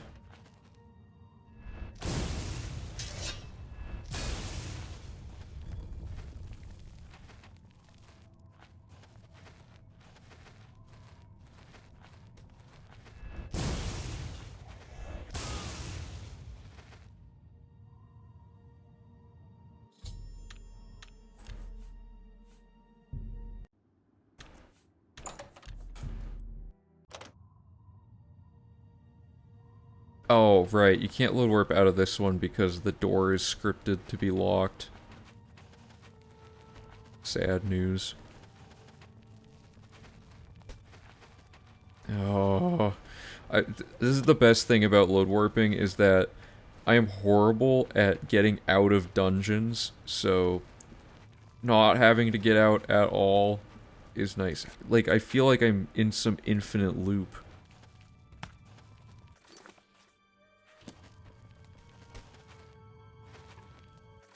Wasn't I just here? Oh my god. There goes like 7 minutes of time. Yeah, dungeons have like nothing in them to make it easy to tell what's going on. So, see, that gate spawned, so that's good. And now that we're here, we just turn this in.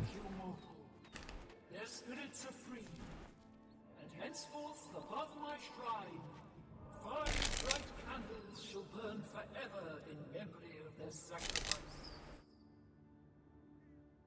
For your service, take this token, that your deeds might be entered in the book of...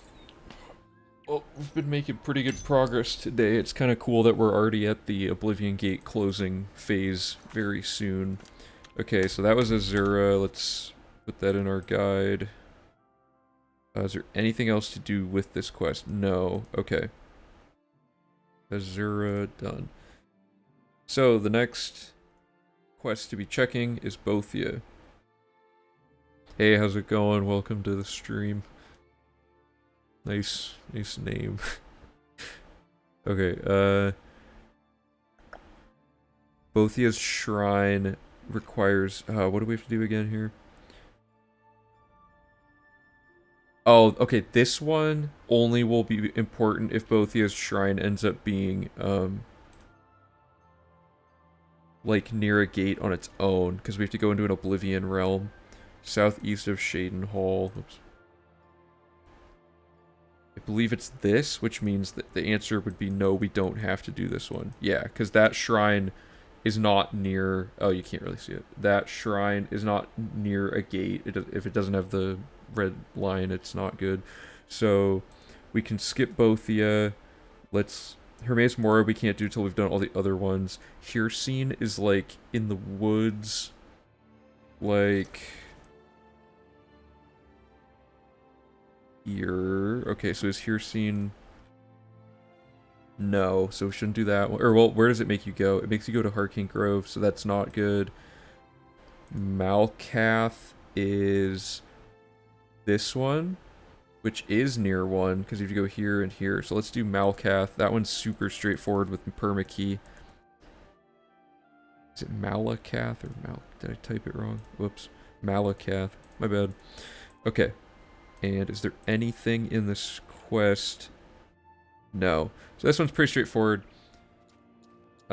Here's something I found using permakey. So originally you were supposed to go to him, offer troll fat, go here, do the quest, come back. However, with permakey, his quest door for this mine is unlocked automatically. So see how it says locked, but we're in. So you can just go in here and free the ogres.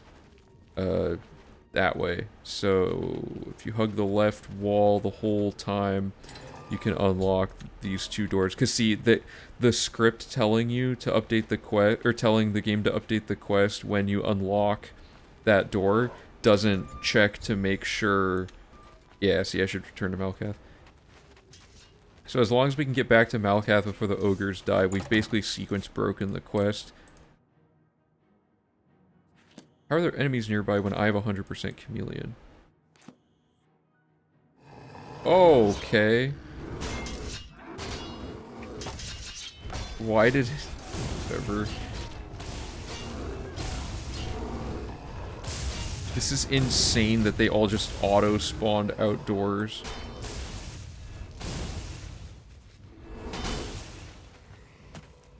I guess I gotta kill him, even though I have Chameleon. I thought Chameleon would avoid... We had to do that last time, but I was hoping Chameleon would avoid it. But see, now you've skipped having to get Troll Fat, and you've skipped having to start his quest and listen to the first cutscene. So that saves like a minute or something. Yeah, that, you're not kidding. It really is like... that was like 10 enemies or something. And, like, in Battle for Bruma, no one does anything. They all just stand there. So that was, like, the most active enemies. Okay. So that's Malkath. Good. Did the gate spawn? Yes. See, we got another gate spawn. So this is totally, like... This is totally worth it. We've spawned, like 3 gates or something. Just by adding extra quests in. So we can now check Malakath off... And yep, and now we want to do maybe Mafala. So Mafala requires you to go to Bleaker's Way.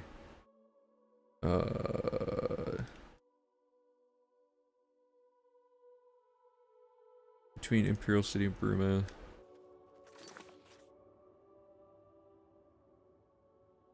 Yeah, okay, so Mafala's here. Bleaker's Way is here, so we need to see if either of these is on our map here. Mafala, no. Bleaker's Way, no. That's probably just slightly too far to be visible. Okay.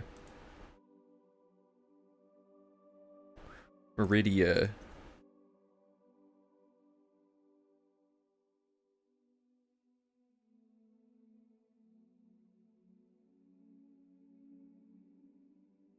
Oh, right. Okay. Yeah, so Meridia is... Howling Cave is there. Meridia... Yeah. So there's one all the way over here and one all the way over there. I see a gate right there, but that might be a set gate. Oh, okay, so Meridia has a potential one. This is the same distance, so it'll probably spawn that, and then Howling Cave has 2, so we should definitely do Meridia.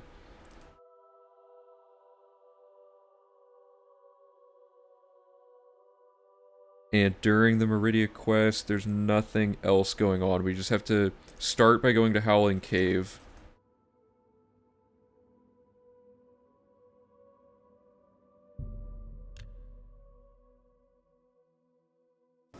Spent 2 to 3 hours trying to keep Boris and Joffrey alive. Yeah, they'll like run in front of you as you're attacking stuff too.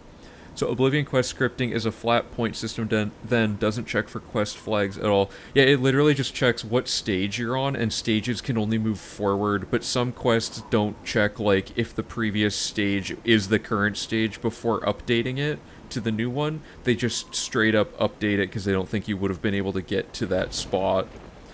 Okay, so for this quest we have to kill 5 necromancers, and we want to hope we roll a black soul gem. And they're all in this second area.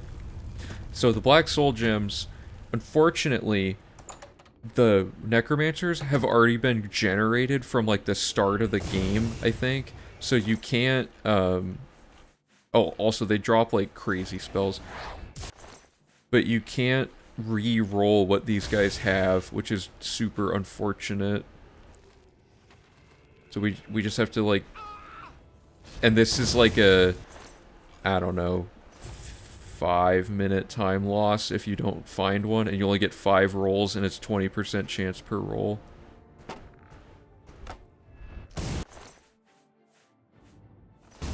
So we're not getting super good luck. That was our 4th one.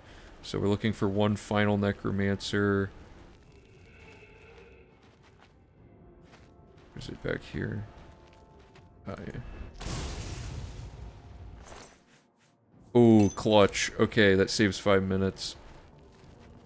Otherwise, you have to go make a thing, and it's a mess. Unless, I don't know, there might have been a way around it last time, because I don't remember having to make one last time. Did we buy Soul Trap? If we bought Soul Trap, that means we have no faith in that. Yeah, wait a minute. We didn't... Okay, I gotta make a note of this in the guide. Well, first of all, let me save.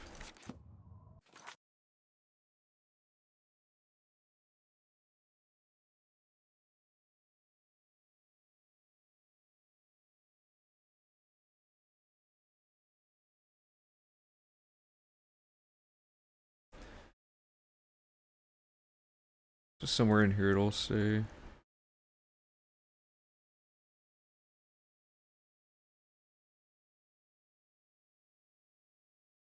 Yeah, so you have to do this. You have to go to Dark Fissure, and you have to wait and just keep... You know, it takes forever.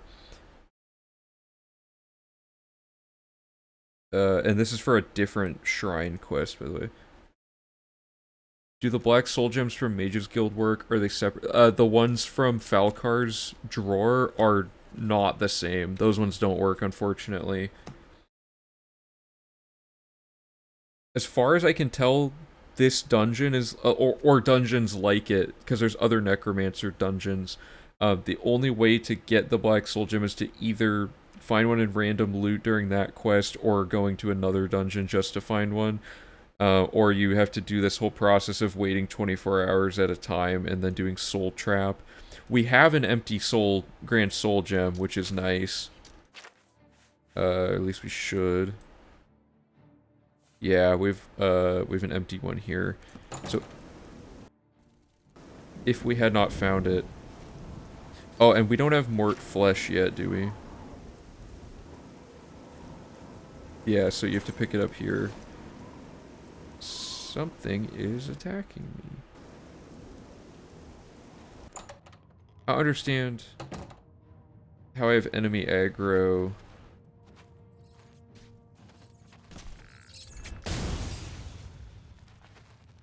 I didn't even know you could get enemy aggro that way. Whatever. Okay, and then we go over here. So we got both gates to spawn. That was really good. And I don't think I have to talk to any of them. Hey, got that gate and the other one. Okay. Whoops, whatever. And we want to offer the Mort Flesh, I think. Yeah. I think we need the ectoplasm for something else.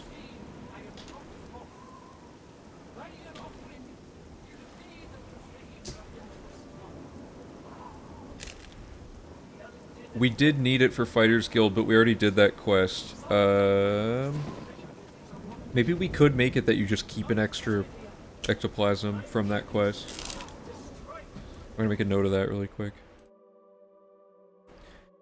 Could remove Mort Flesh from logic by duping extra ectoplasm during Fighters Guild. Cool.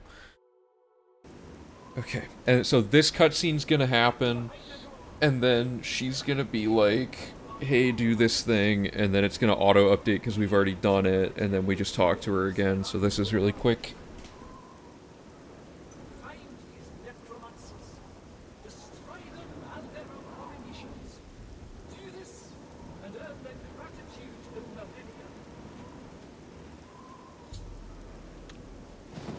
And then we, yeah, there we go.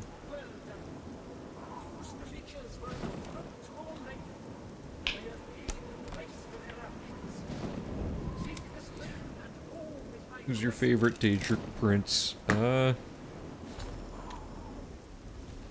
Sanguine and Sheogorath are both pretty funny. They're probably the most interesting characters in this game. Yeah, I don't know. Probably one of them. Okay, Meridia was a smash hit right there. Huge success. Whoops. Here. Okay, Molag Bal is next. We confirmed that Molag Bal is not close enough to anything, so he's out. Namira...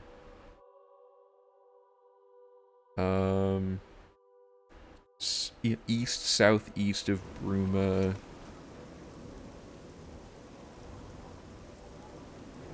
right, and then you go to... where's that? So it's these two. Let's look at the map. No. That one's close, but probably not. Okay, so we can rule that out. Nocturnal... Or I already know where that one is. Good. Nocturnal has one. And the cave is called... something. Tidewater Cave. Southeast of Leowin. Oh, good. Okay. So, this one's definitely worth it. And we get the skeleton key, which we're going to need later for underflowing. And there's nothing special here other than just getting this.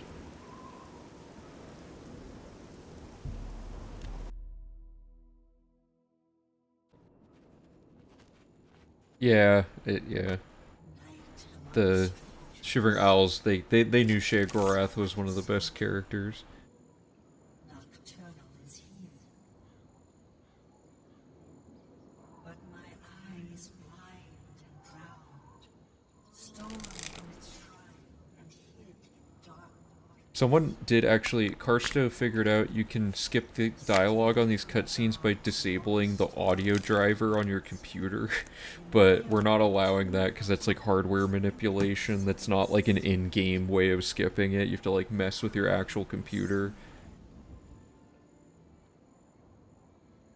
Find these thieves in the city that spans the waters. Learn where they hide. But man, these go on so long. So what we're gonna do... Yeah. Retrieve the eye of Nocturnal. I mean, I guess you don't have to remove the drivers, you just have to disable a bunch of stuff, but yeah, it's like, it's definitely not an accessible strategy. Okay, and I've checked this, her eye thing does not spawn until you do her first cutscene, which really sucks, so... This is pretty straightforward, you just run down here, hang a left, go under here, and there it is. And then you exit the cave.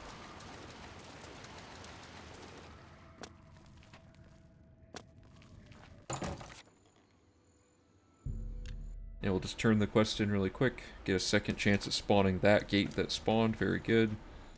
And we get the skeleton key for underflowing at the end of the game.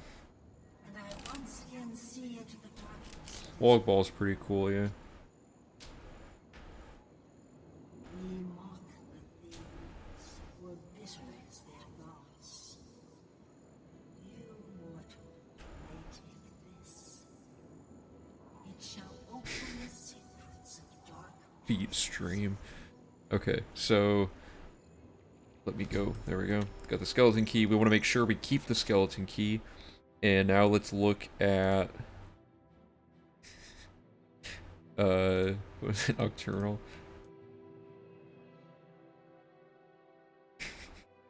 Periite, that's the next one. Oh, yeah, this one. So this one only is worth it if Periite's Shrine has a gate near it. Whoops. South bank of the Silverfish River. Okay, is Periite near anything? No, so that one's not worth doing yet. Sanguine is this one, I think. Yeah, so it's right by that fort, and there's a gate there. Yeah, okay, so Sanguine is... Ooh, wait, no, Sanguine... Can't do Sanguine yet because of things. We need to do a Darji's Heirloom and then immediately go do Sanguine, otherwise it locks one of the quests, so that's dangerous to try to work that in. Sheogorath is there, and the other two things are not part of it, so that is a no for Sheogorath. And finally, Vermina. This is the Arkfed one, yeah.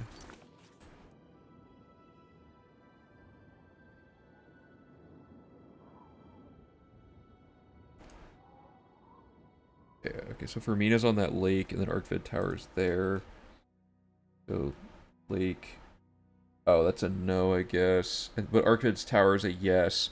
So, this is probably fine anyway, because this forces us to do the Black Soul Gem thing if we can't find one.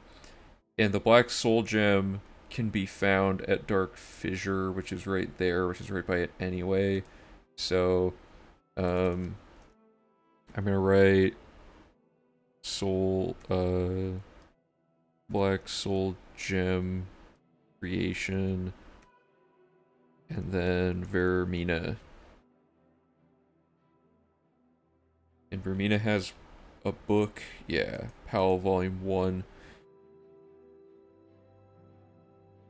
So, yes, we don't have Soul Trap yet.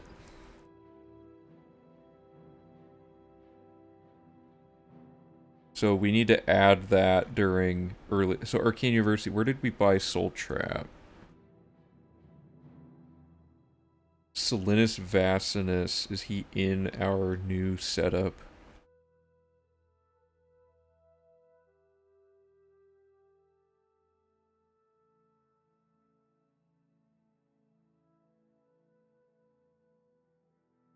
Maybe we can buy it from someone else.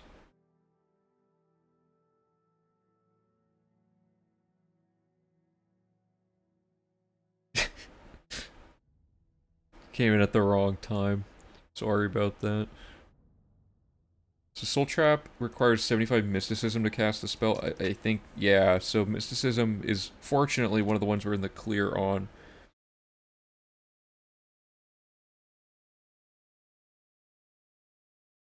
Oh, wait. Oh, no, never mind. I thought it was Expert. Never mind. That's good.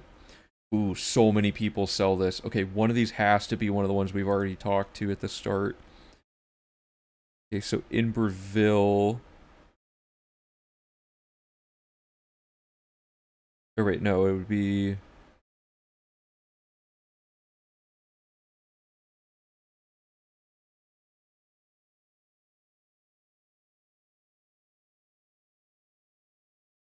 Use Soul Gem to complete the route in that... Come on. Okay, so we go to Berville. Nirnroot behind the Mages Guild, whatever. Kude, Varen.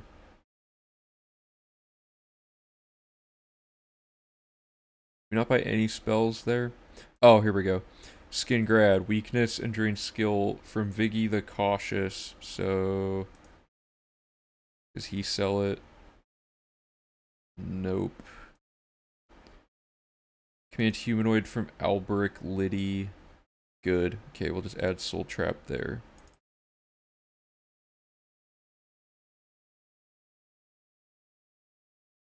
Awesome. Okay, and then we can do Vermina. Put Dark Fissure.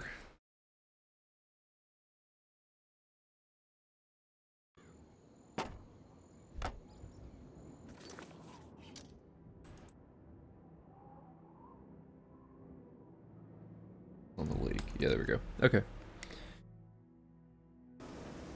Step 1, offer the Black Soul Gem and go through. She has like the most long-winded speeches of any of these. If you want to know my least favorite Daedric prince or princess or whatever the lore is, it's gonna be... I don't like this one. She just takes so long to do this cutscene, and then the second cutscene's just as long.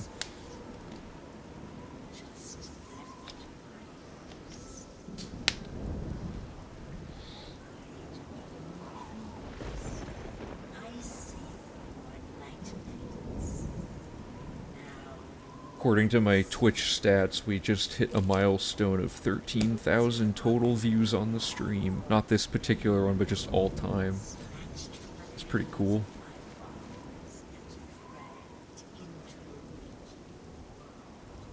A nightmare in the game and in the lore.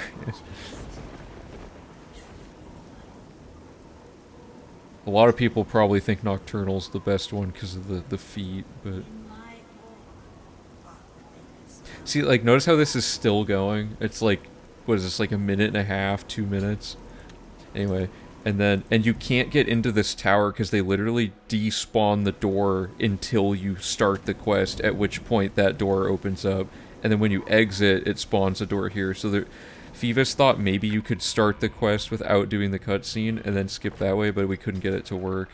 There's also going to be a lot of spider women in this one, unfortunately. All these Silent Hill doors.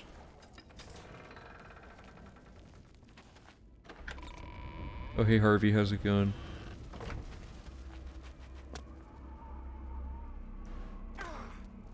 Oh god, am I dead? Not quite. You know, let's just wait an hour. Get that health back. Things can go horribly wrong in one of these areas.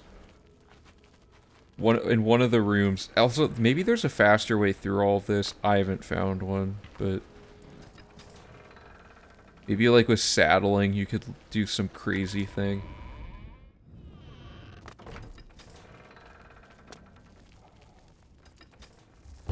Yeah, that thing. That thing will just straight up kill you. Oh god.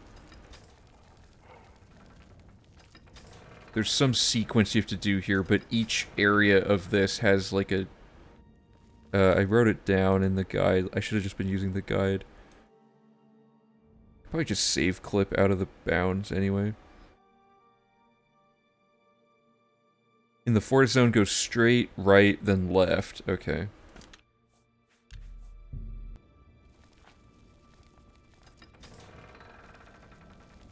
Oh, whoops.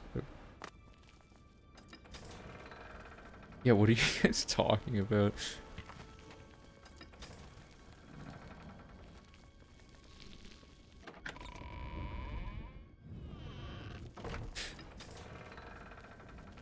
Okay, so we want to go straight, we want to duck this thing, go through here, and then go right and then left, I believe is what it said.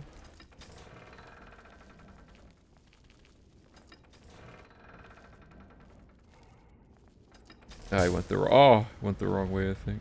Nope, there we go.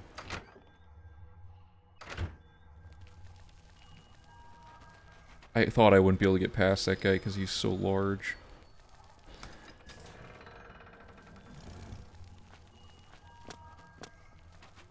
Okay. So we open this thing. We grab this and we read this book.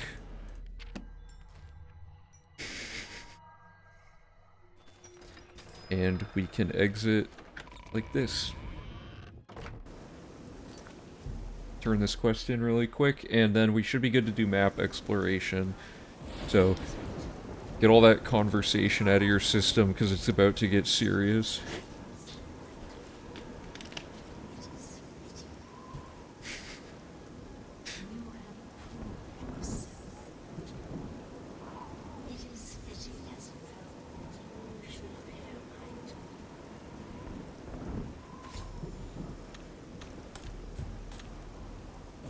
Okay, so that was Vermina plus Palo Volume 1.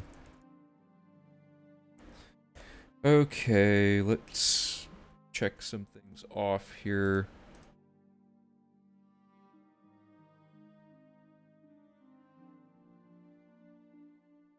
It's surprising to me, honestly, how many skill books are still left to find.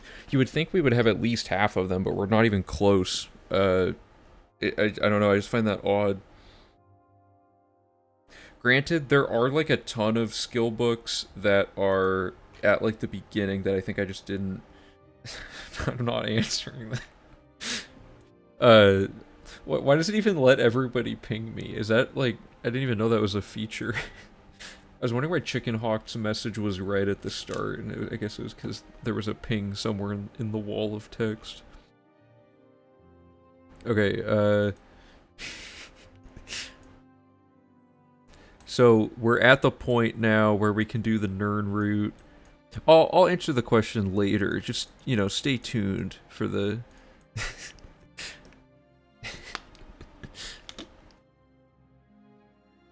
Alright. Alright, settled down. God. So we want to integrate way shrines and heaven stones in the Nern route. I'm not going to run the Nern route, because why would I ever want to do that any more times than I have to? And I've already ran it like a million times, and I know it works. And most importantly, we don't need Nern route for anything but one quest.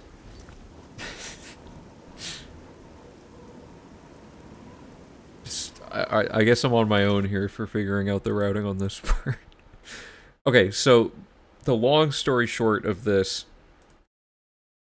we've now spawned gates. There are 40 random gates and 20 solid gates, and we've closed Kvatch and Bruma Gate, and then Great Gate's going to be at the end. So if you want to read more about this, actually, here, let me just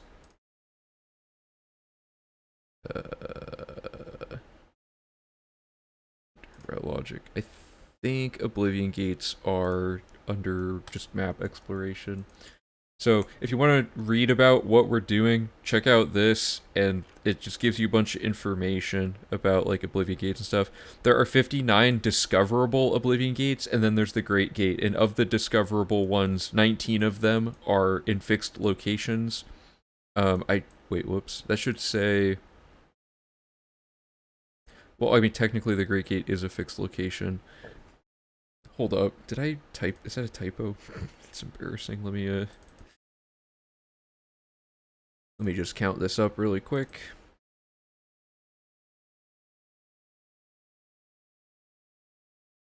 Six, 7, 8, 9, 10, 11, 12, 13, 14, 15, 16, 17, 18. Am I dumb? 1. Okay, whatever. 1, 2. It's the pink things, by the way. 3, 4, 5, 6, 7, 8, 9, 10, 11, 12, 13, 14, 15, 16, 17. Wait, what? Oh, man. Okay, well, the information, I thought it was... I should have written this, or probably should have worded this better.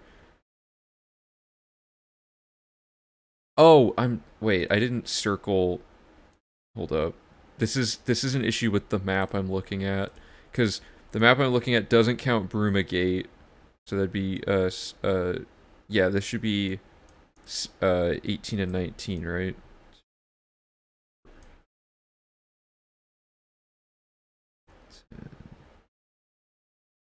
11, 12, 13, 15, 16, 17, 18. Right, okay, so there's 19. Okay, I'm actually going to edit this really quick, because that should say 19.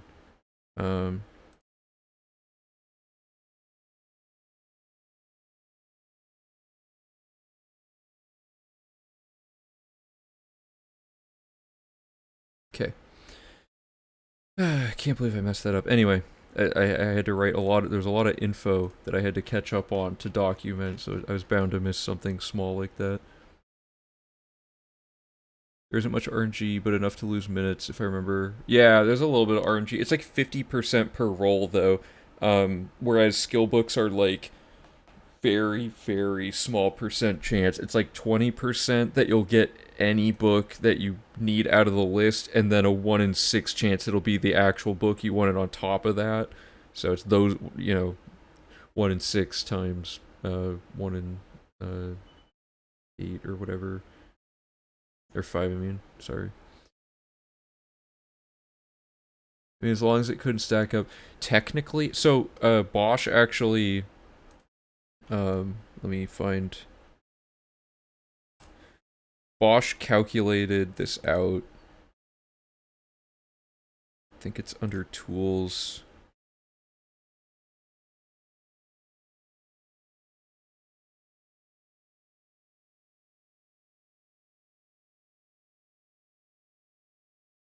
Yeah, it's the, oh, it's this, my bad.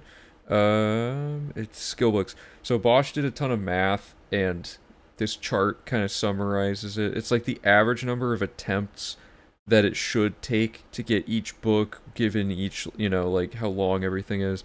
So it takes like 6 seconds per reroll because you have to reload the save really quick and enter the room. So the 6 seconds, like 4 of that is just like probably the loading screen and stuff. Oh, it's not. You guys aren't done, huh? It's just bringing it back. Okay. But basically, it's like what 13 books you have to find, and that's after you've done Bear Season and the other thing. So it looks like 50. So like the average is like 50-ish minutes, but it could take up to maybe over an hour with really bad luck. Last time it took an hour and 40 because we had way slower locations that we were checking. Yeah, Bosch did a bunch of math and standard deviation stuff. Okay. At long last, we can pull all of this information down here. So what is obsolete?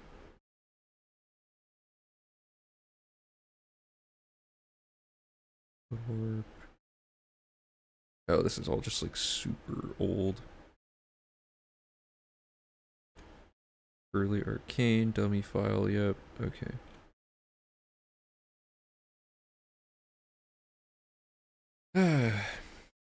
So we did quest logic stuff. We did our recommendations in Dagon Shrine. We did. We would have done Nirnroot Way Shrines and Heaven Stones. And then now the step is to do the Phoebus load warping gate method and manually spawn remaining gates. So step 1 of this, so this is going to be map, or I don't know, this split will be like Oblivion gates. Might as well just call it what it is. So step 1 is Phoebus gate farming, and then what hub map to spawn remaining, or to force spawn any remaining gates.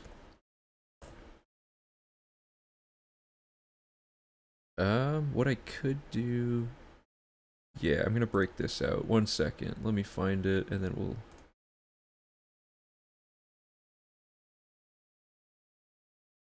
Okay, so this is the online progress tracker being developed. Oh, it's still not okay, but we don't need traveling salesman anymore. What we just need to do is close all the gates, and we're gonna see like what's up with that. So step 1 is, and I can like double click to check one off and stuff. So map like tracking stuff should be pretty cool. Step 1 of Phoebus's setup is to load not all 60 gates, but we're loading as many gates as we can in. And we're going to close every fame gate, or every double fame gate except Breville. So that's going to be the next step.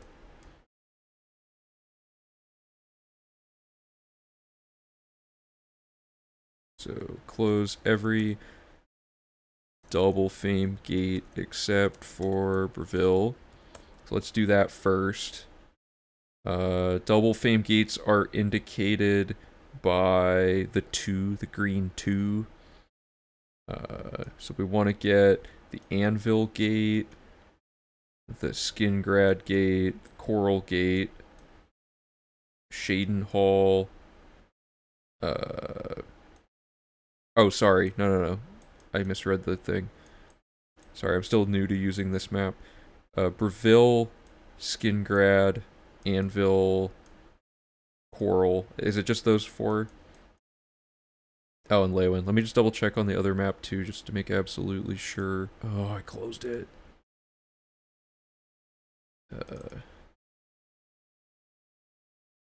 On my map, it was just a plus sign, so it's like the same thing. So 1, 2, 3, 4, 5. Yeah, so we close 4 of them, and then we close that. So start with anvil, and the process of closing these gates is like normal. These ones take a little bit longer, right?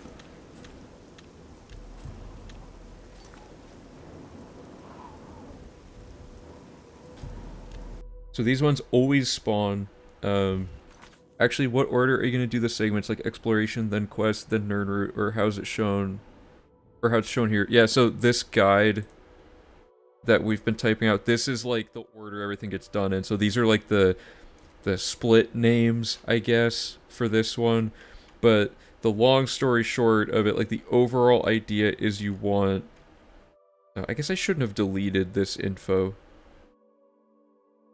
1 second.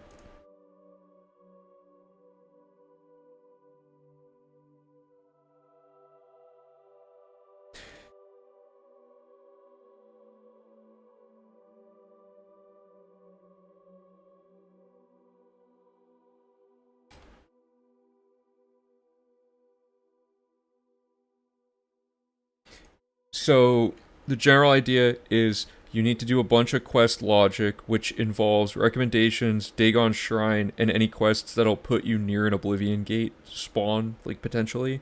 And then Dagon Shrine to get the 50% spawn chance per gate. And then you do the whole Nirn route and the Way Shrines and Heaven Stones so that you get even more stuff picked up.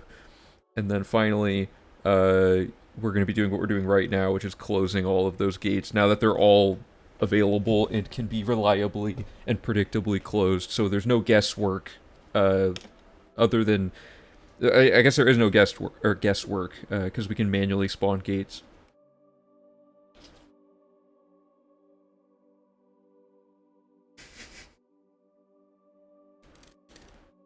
Okay, so let's get these gates closed.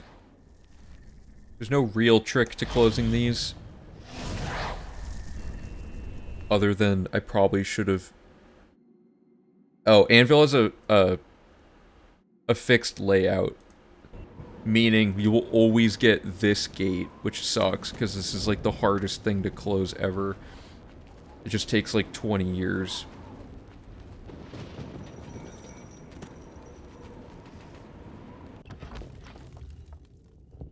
What was this? Oh.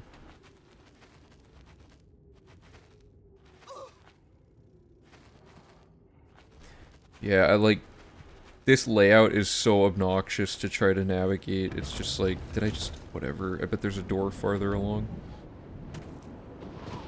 Ideally, we'll look for saddling situations to close these, so just keep that in mind. But we'll get there when we get there. Right now, we just need to make sure this works. Do the layout faster with water walking. Well, it's not the fact that there's lava. It's the fact that we can't get up this hill. Is this just going in an infinite circle? I feel like I've made no progress. Dude, what is the layout of this gate? I don't know. Usually Max is the one who does all the Oblivion Gate closing stuff, so I'm not, like, super familiar with some of these layouts. But I know for a fact this is the longest one by far. Maybe if... Ooh, you know what? I don't know if it'd be worth it. We could spell stack some crazy, ridiculous acrobatics spell and just, like, just jump all the way to the top, but I don't know if that would be a good idea.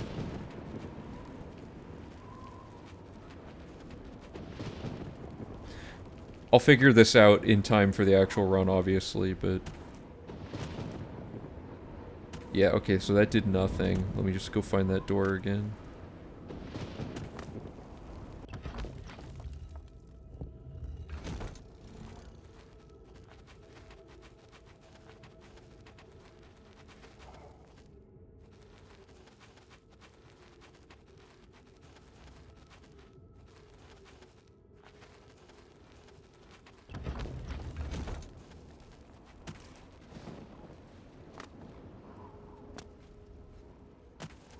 Oh, so the randomness we're removing, by the way, is the layout of the gates. A few of them have a set layout, but most of them are random. and you can save outside of one and re-enter it until you get the layout you want, but that takes forever because you have to farm the right gate layout and it ends up losing time. So with this new setup, we'll get the exact same gate layout on every single gate that we go in after we get all the fixed locations out of the way. And luckily, the reason we're doing Breville last is because it has the fixed layout for the shortest gate, so it's the one we want anyway.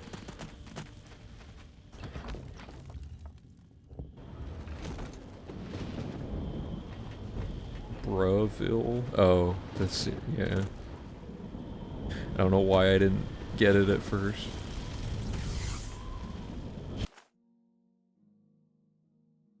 Okay, so we close that one. The next one is... So let me check that off. So there we go. The next one is... Skingrad. That one? Yeah.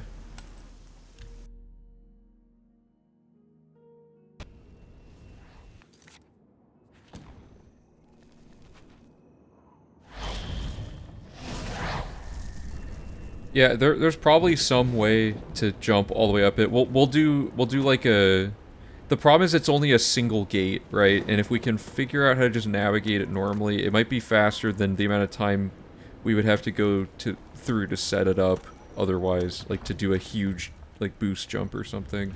So it is definitely worth considering. It would also be really funny and show off even more spell stacking tech, but...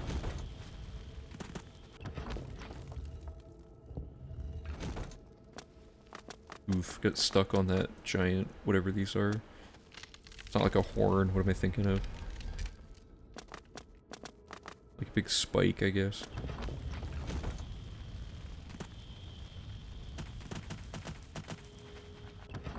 This is a long tower. Yeah, we got bad tower RNG too. Everything's just going horribly wrong.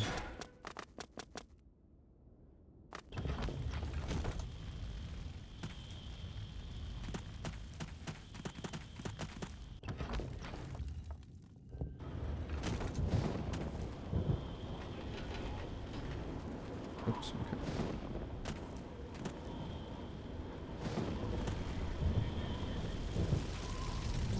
I'm surprised no one in chat made jokes pertaining to the previous discussion in tandem with the spider creatures. Okay, the next thing is... I tried to scroll the in-game map to scroll the online one. Okay, Coral.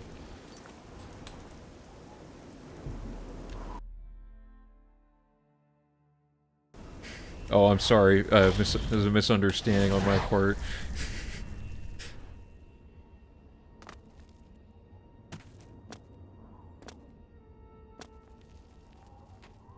Yeah, ultimately I think we can find a chair or something that will just, like, put us right where we need to be to close these layouts.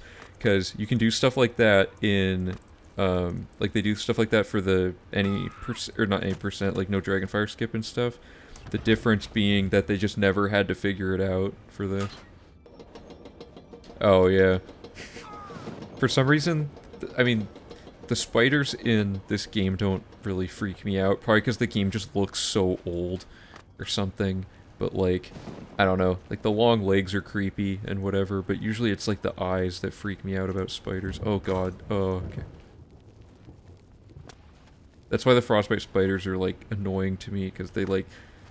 Skyrim's graphics look a little more realistic than Oblivion. They're less cartoony, or whatever you would call it.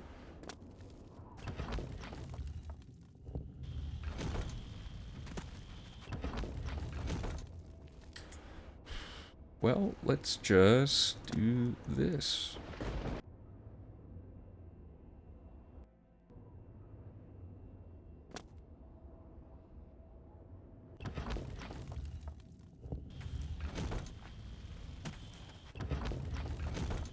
Oh man, I hate this layout too. This one's awful because all the towers are just like so stupid.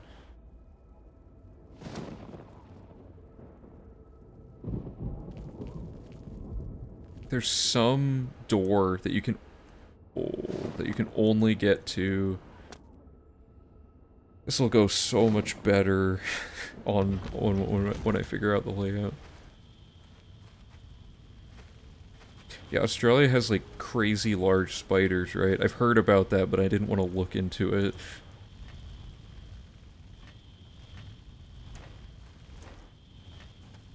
Please. Oh my god, whatever. Where do I go? Why am I so bad at this one gate? It's like you have to like fall down somewhere. Or like... Is Earthquake the tower you want? No, that's where I started. God, I hate this. I hate that I have to look up how to close this layout because it's so unintuitive.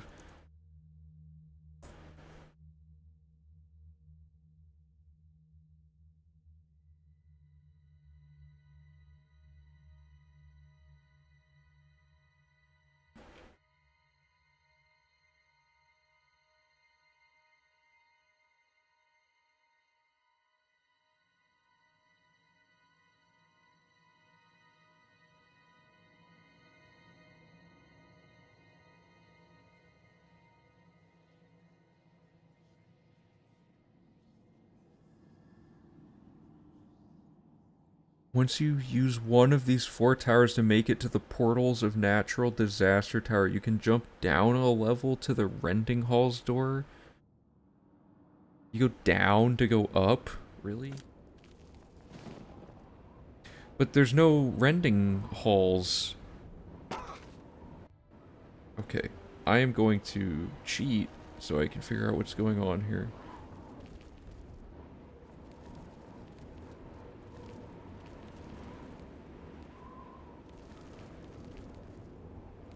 None of these are the Rending Halls, though.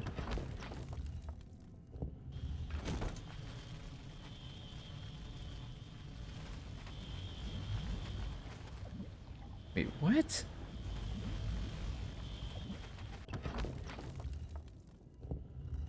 Dude, I don't remember it working like this at all. Is it not weird? Because, like, we climbed... Oh, I still have this on. We climbed this tower to get into this, but then... Like, is it not up? Like, wouldn't up be where you go?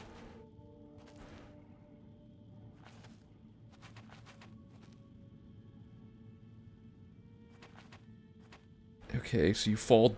Oh, that's so dumb. Okay, so just... do something like this. I don't remember having to do this. I swear it was something else. Oh well, we got through it.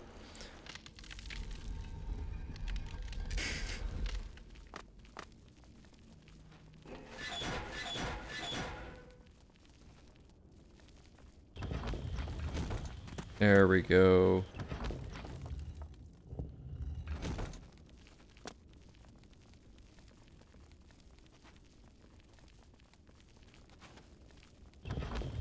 Yeah, for me, it's not like spiders, it's not like I'm afraid that I'll be harmed by them. They just, something about looking at them is creepy.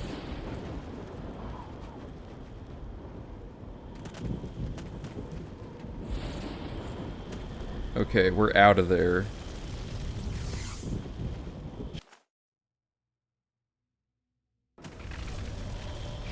Cool. The next gate is... how do I always have like 20 tabs?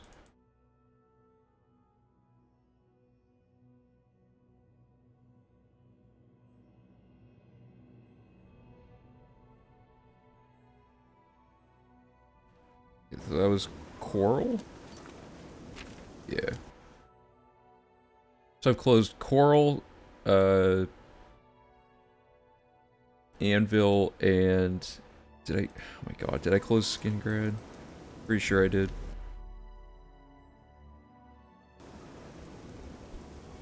Yeah, I closed it. Okay, so the next one is...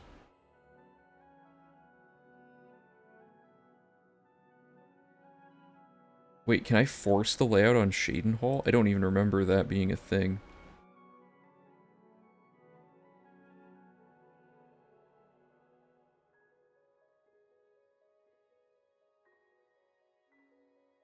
I wonder if Bosch meant to write close all the fixed gate layout gates, not the two fame ones, but maybe it's different.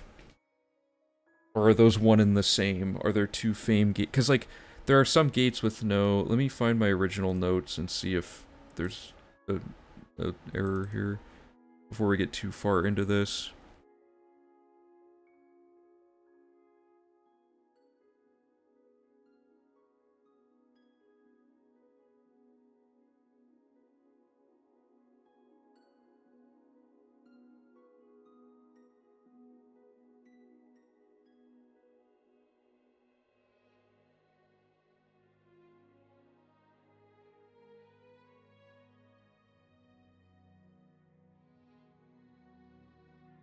Not in that document. It's either going to be in ideas or in confirmed ideas. Things that will suck.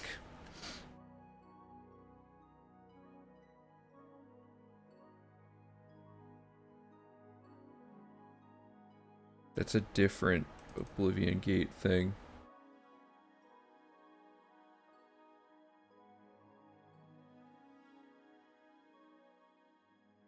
Got hit in the head by a cow? What is... How does that happen?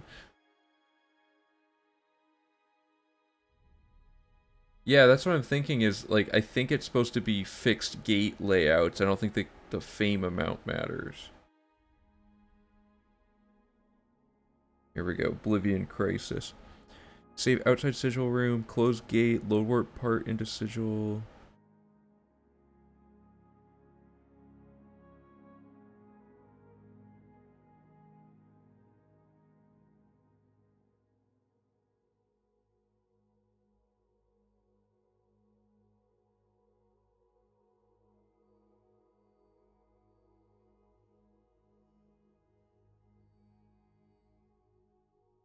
Oh man, this isn't it either.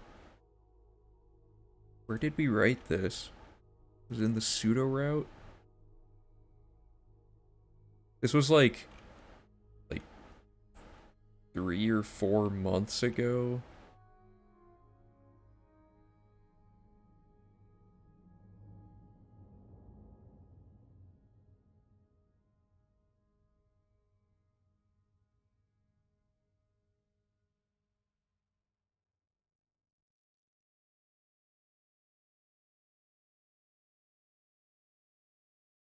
I might just have to test this now and refigure it out.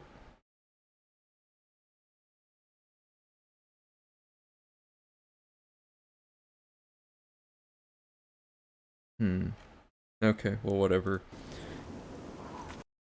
We can test it on...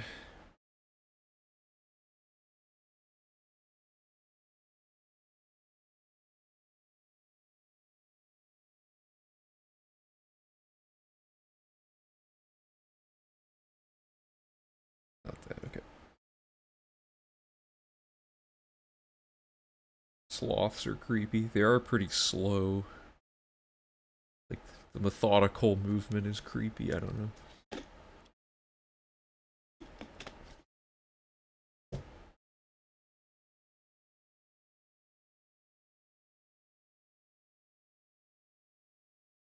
Well, let's just give this a whirl. We'll set it up, and if it doesn't work on Shadenhall, we'll know that it was a complete disaster. Because there are no fixed gates, or there are no double fame gates that aren't also a fixed gate.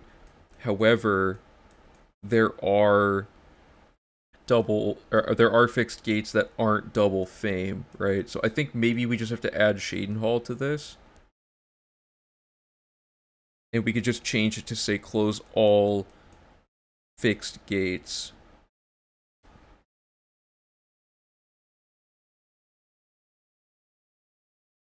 Oh, and these are closed already. I should check these off.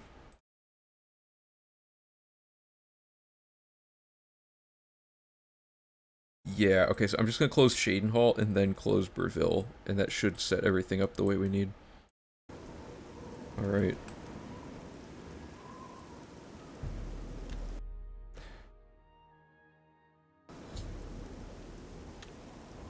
And now that these gates have spawned, we should have had to, like, travel to them from locations.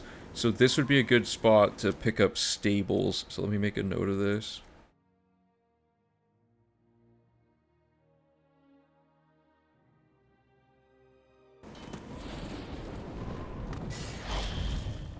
So, if you jump off of here, this was found. I'm totally blanking on the username. I'm so sorry. Scarlamange, that's it. He found that jump skips having to descend down this entire thing.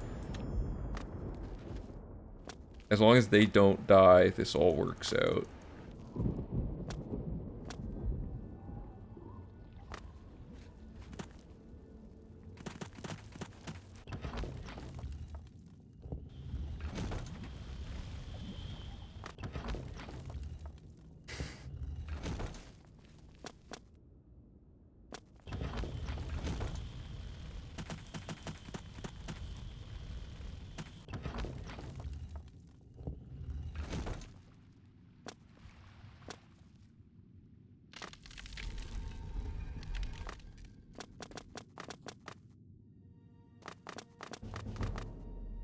Yeah, chat's like on another level today. I don't know what's going on.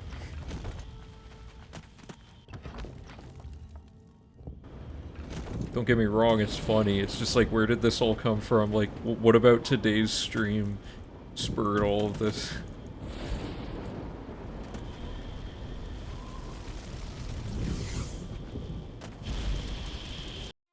Why do you hate trees?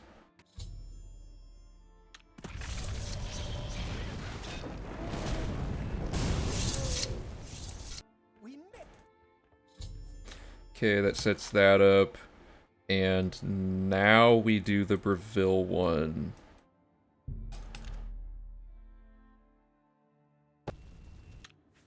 I don't even know if there is context, Shonky. There's nothing to get here.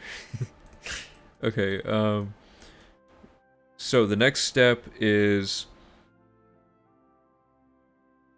go to Breville, hard save outside of the gate, and then enter the gate. So step 1 is to make a save right here, and then enter the gate. Okay. So we go in, and then it just says, go to the tower and quick save outside of it, reroll until you get the Gore Steeple, and then make a second hard save inside. So this is the shortest gate layout of any of them. You just like circle around there. So we're gonna quick save out here and then keep quick loading until the map says we're in the Gore Steeple. Perfect. So now that we're in the Gore Steeple, whoops, we make a second hard save right there.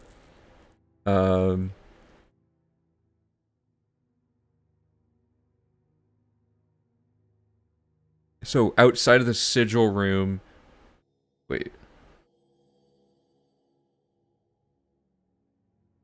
Go to room, hard save inside. Okay, so I'm assuming that means we hard save inside of the... Can I talk to them? No.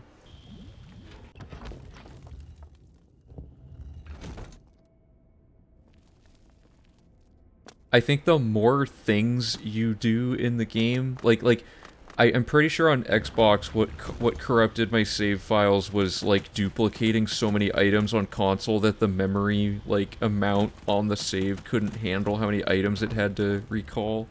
I could be wrong though. Okay, so then we make a save here like that. I don't know what causes like the full-blown corruption of a save file. Definitely swapping DLC like off and on will do that. Okay, so this puts us out here.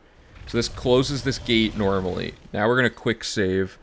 And then we get into a loop. So let me write all this down. Close every double fame gate. I'm gonna say every fixed gate. except for Breville, and then hard save outside Breville Gate.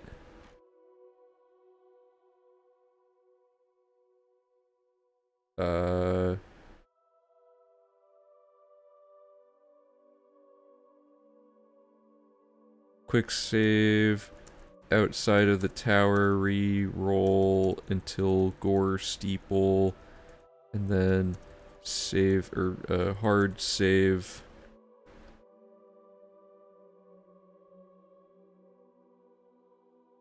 facing exit to tower.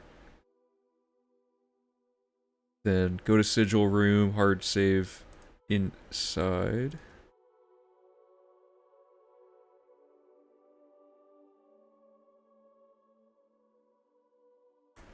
Please.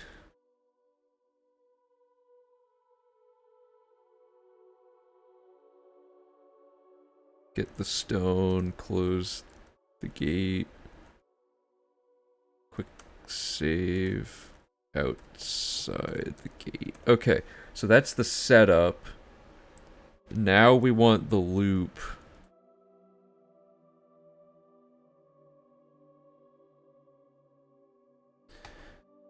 I can't remember if Phoebus was actually the only person who... like, we figured it out on stream, but I can't remember if Phoebus actually found it. I've just been calling it that. Okay. So the loop is... load... okay, so... load Breville save outside gate. Load warp... the quick save into the gate.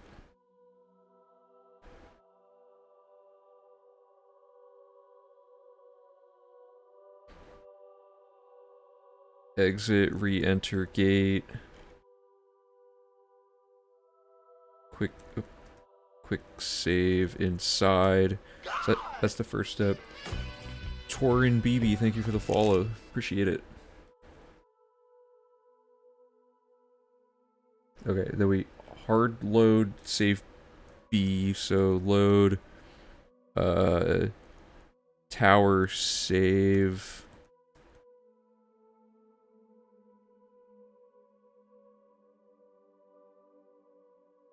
load warp quick save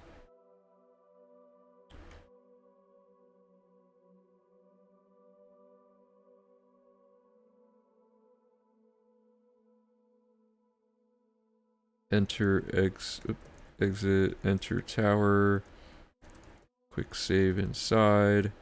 Oh, whoops.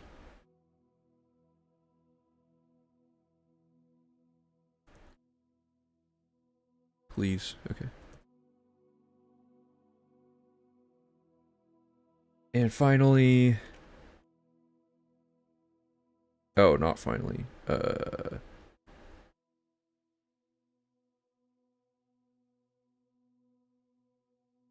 Oh my god, how did that even happen? Okay. Load sigil save. Load warp, quick save.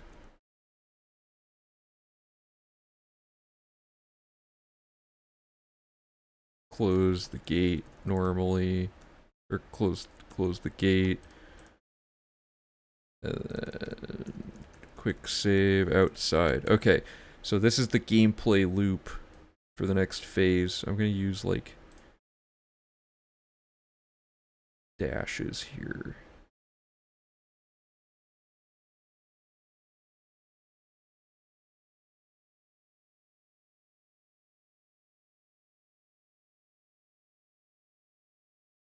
And one here. So this is the plan.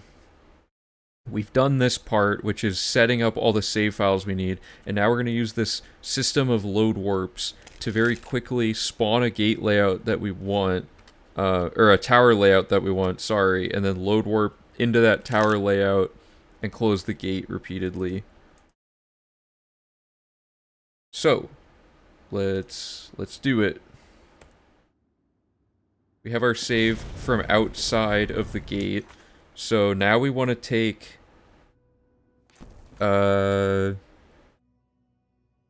Step 1, we quick save.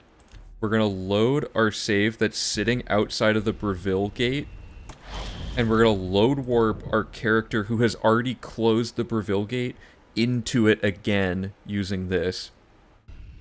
So we're in the Breville gate, which doesn't exist anymore, right? So the game is now like, what is going on? And this is 0-0 on the map, for the record. So we're in like a non-Oblivion gate. Like, this realm is not connected to an actual gate location. So if we exit, what it does is it picks a random other gate on the map. I think there's some structure to what order it does these in, but it picks another gate that's on the map, and it assigns that zone to that gate. So now we're at one we haven't closed outside of it. So the next step is to exit the gate to link it together, and we're going to re-enter it, and then we're going to quick save inside. Like so. Then, so that forces us to get every world we go into to be this one, right? The next step is, now that we've quick saved, we're going to load the second save, which is us in the tower, which is that one. Oops. And we're going to... Please. Load warp, the quick save, and now it's gonna put us... Oh, I got an error. Game crashed. Okay, let me try that again. It's entirely possible this was written down incorrectly. Worst case, we know the first half works. Okay, oops. Do I load warp into the tower?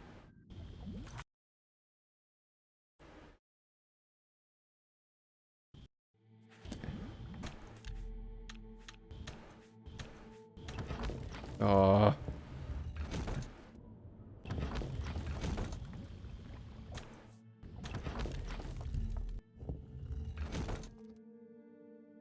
Okay, this part is not working, which is weird. This part doesn't need to work. All that needed to work was the thing that pings you around each gate. Because worst case, we can just keep closing this same gate layout over and over again, right? I think why it's crashing is possibly because I'm messing this up. Let's see.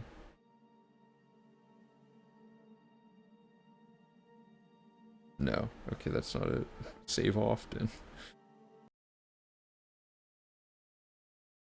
I gotta cross-reference this with my notes again and see if I'm missing anything.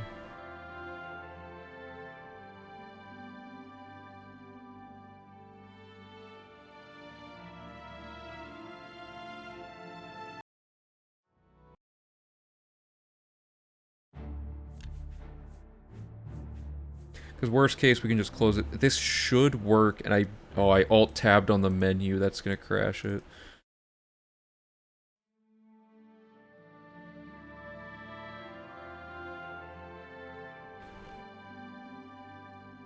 Save outside the sigil room, close the gate, load warp part into sigil, get sigil stone, load warp back to overworld. What? Could I have worded that any worse?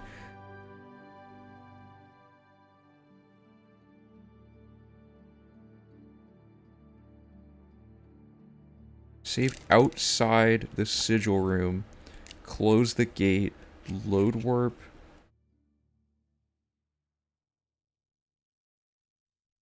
There was some way...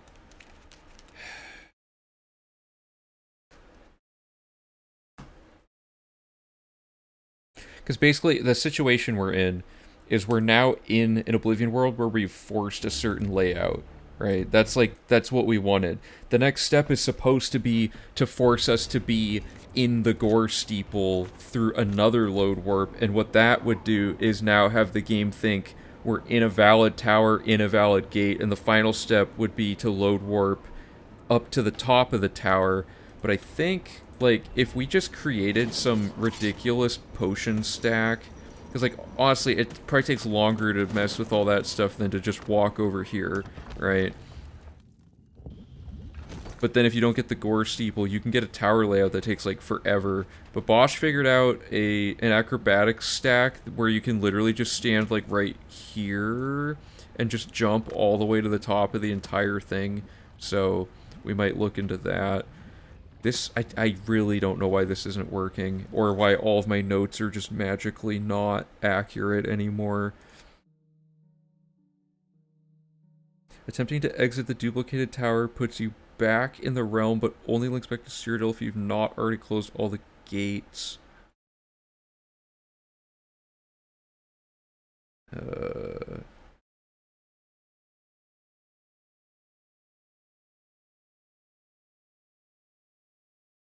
I might have to go back and, like, find what was, like, I might have to go back to the stream where I did the Oblivion Gate stuff and figure out what our conclusion was.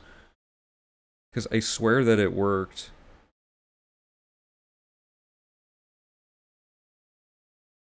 Set a save. Oh, is this it? Set a save at the inside front door of a tower of a random gate. Enter any random gate. Quick save. Load warp into the outdoors through the door. Enter the tower and clear as normal. Load warping from sigil out to tower. Yeah, so this is what it is. Why is that not working? I shouldn't be getting a crash, right?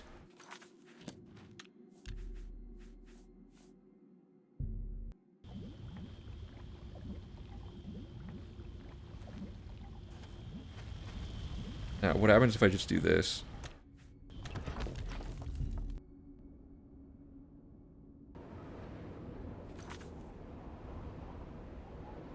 Okay. So I'm still in the right gate.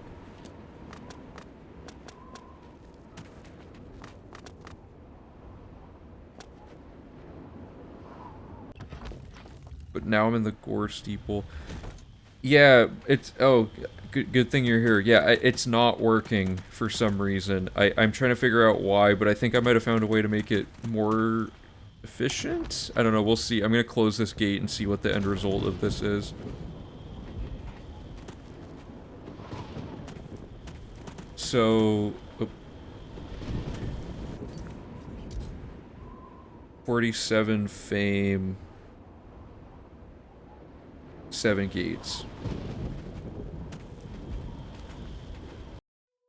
So it should be 48 fame and 8 gates.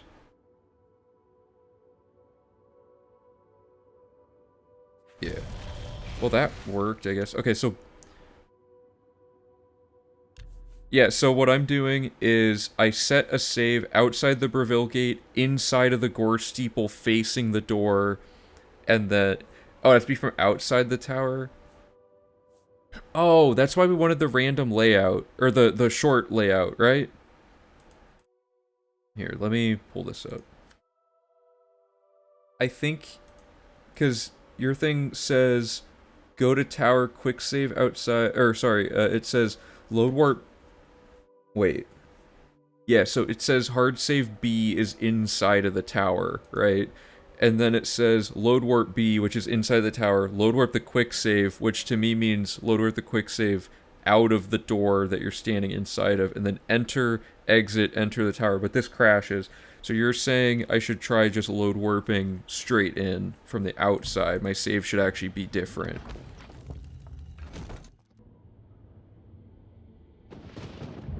Like, I go into the Gore steeple and set it up like this. Oh, yeah. Okay, but hold up. The setup...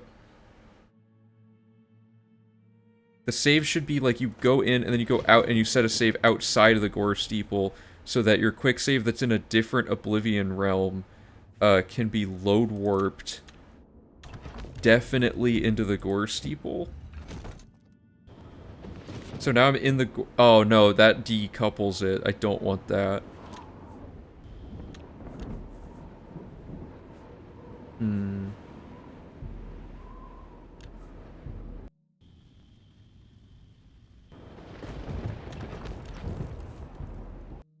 This will put me probably... This will probably decouple it. Oh, wait, this...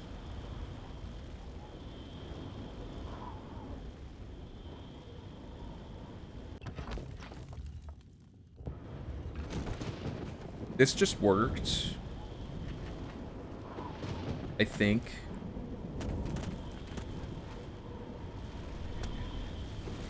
Okay, let's see if this is consistent. Because that was nice. So this should be 9 now, right? Or is it still... Or no, I undid it, so it should be 48 and 8, yeah. So like, for example, if I were to do this loop again, I load warp outside of Breville.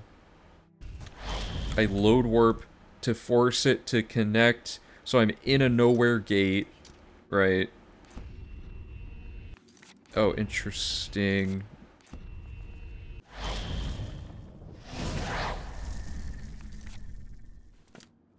Well, why is... What? It didn't work this time. I closed it, but I'm still here. I didn't know it could even do that. Gotta get going. Alright, see you later, Dr. Joel. Thanks for hanging out. Hey, how's it going? Yeah, we're trying to figure out, like, how to... We had this system for force spawning Oblivion Gate layouts, and it was going really well, like, several streams ago. And now that we're testing it again, it seems to be behaving, like, way differently than it was supposed to. Because, like... So, Bosch, I should be able to load warp any quick save that's outside of a closed gate and be in the middle of nowhere, right? What? And then it worked the second time. Why did that work a second time, but not the first time? Because now if I leave, it'll go to a different gate. Or not? Now it's going to be this again? How? This seems to not be working the way that it should.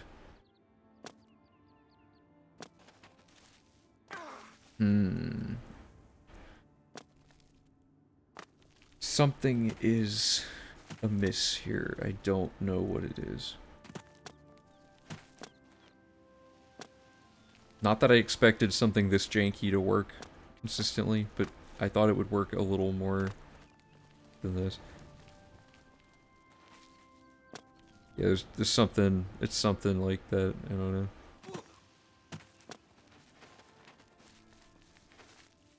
Because we got it to work, like, over and over and over again when we were originally testing it. Because, like, what it's supposed to do is not know where to put you and be unable to boot you out to an already closed gate. That's what it's supposed to do. But now it's somehow, like, letting us exit from Breville, even though that's not how it works. So I'm lost. Yeah, okay, so I'm gonna delete... Yeah, it was patched. I'm gonna delete these saves and just start... Sorry, just start from outside of Breville. Step 1. I have made a hard save outside of Breville. The Breville gate, which is this one. I'm now going to enter this gate and go this way. And I'm going to quick save outside of here and enter this until I roll the Gore Steeple. If I don't get the Gore Steeple, I quick load and I step outside again. So I got Gore Steeple, so now I make a hard save right here, setting a way to load warp again. And now I'm going to close the gate like normal from this point out. Is that all correct so far?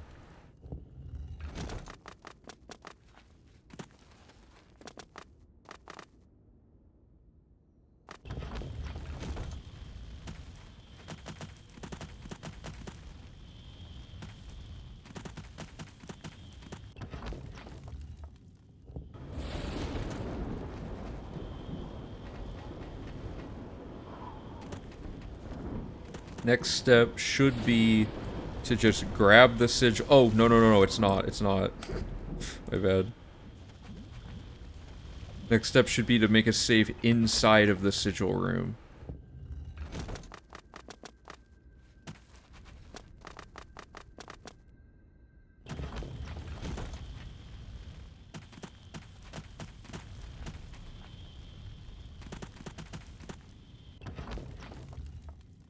Hey, how's it going? So, we're making a save in the sigil room, right? And then we go up... Oop, go up here and just close it like normal, and then we quick save outside.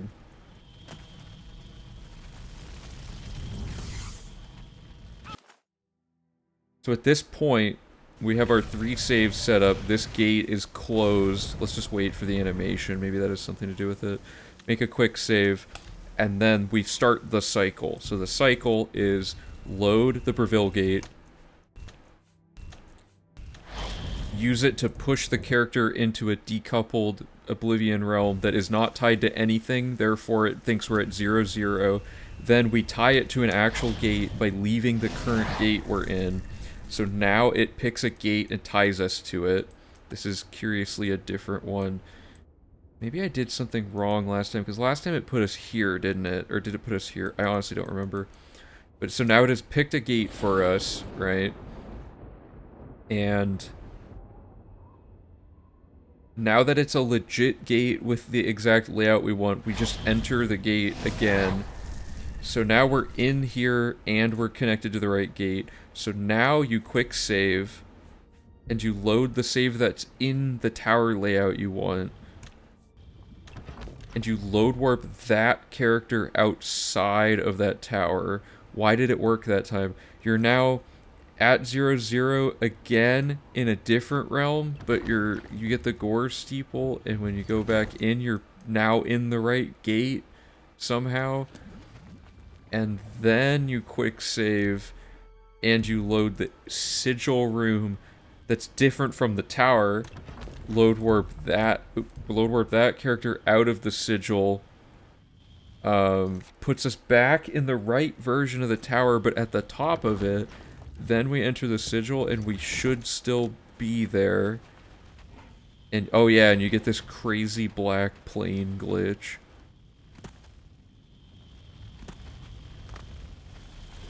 So that's how it should work, and it did. But why did it break last time? Yeah, because that did the right thing, because now you would just repeat this whole thing.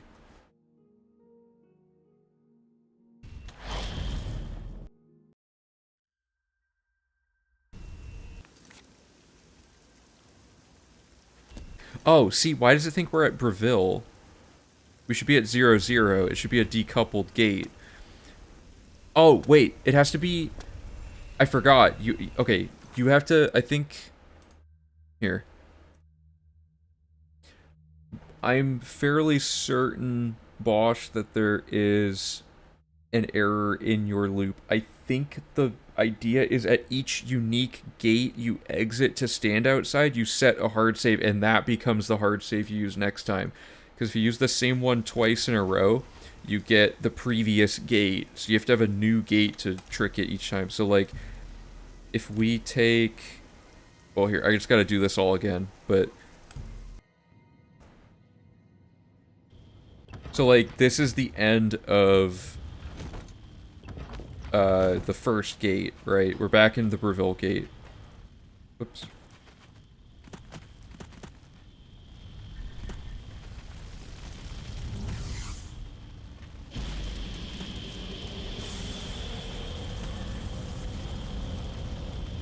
Excuse me.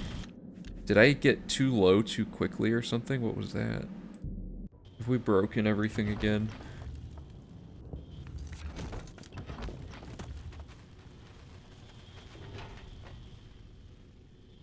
Yeah, it turns out I didn't even document what we figured out on stream that well to begin with, because my notes, I can't even find notes that are, like, correct. So I'm glad you wrote it down. I just think there might be a slight error in it. Yeah, so you close the gate, and you make a quick save, and you load back in. So now we're in nowhere, and we leave... Oh, it crashed. Dude, why? This was airtight.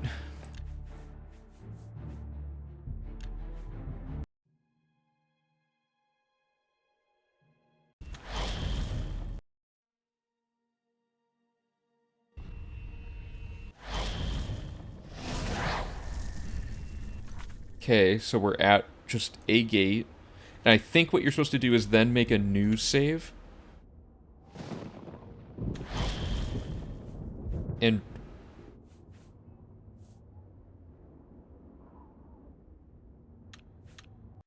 So you make a save outside the next one, and you go in, and...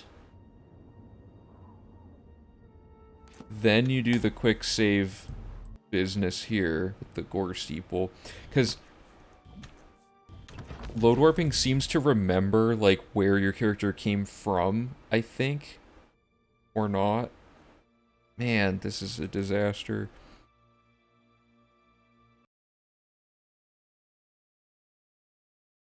I swear we had it working, like, didn't we close, like, 15 gates in a row with it just to make sure?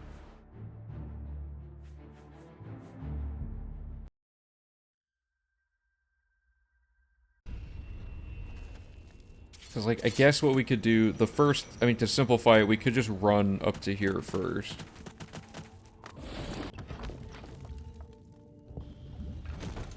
And then it doesn't matter what layout we get. I mean, and there's also that thing that you found, Bosch, where we can just jump all the way to the top, potentially.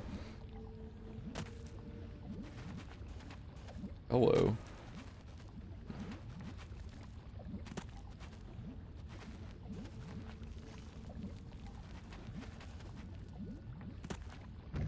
Yeah, I don't remember exactly.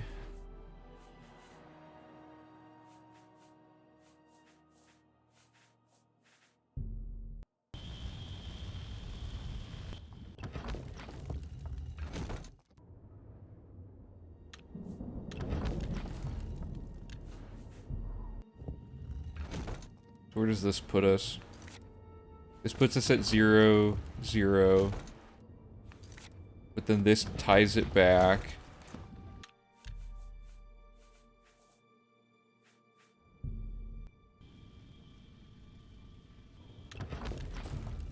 Then this ruins it again. Or no, then this just does it. That last part seems to work consistently.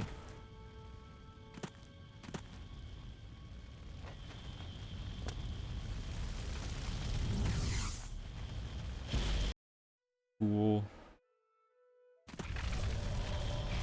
Right, so that puts us there, right? So the next step is to quick save there, because if we took the Breville gate and we load warp the new save into the Breville gate, what happens is it still thinks we're in Breville. However, if we load the gate we just closed, this is the one we just closed, and we load warp ourselves back into it after having just closed it, it no longer knows where we are, which throws us at a new gate. So the only step you were missing in your documentation, I think, was to throw a hard save on, like, at the front of every gate before entering it. So load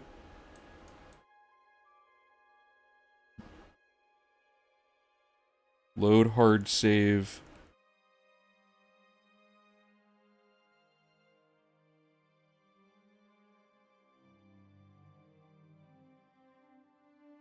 Okay, and then we save outside the gate.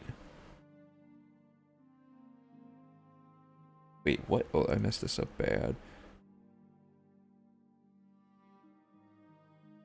Load Breville save outside of the gate.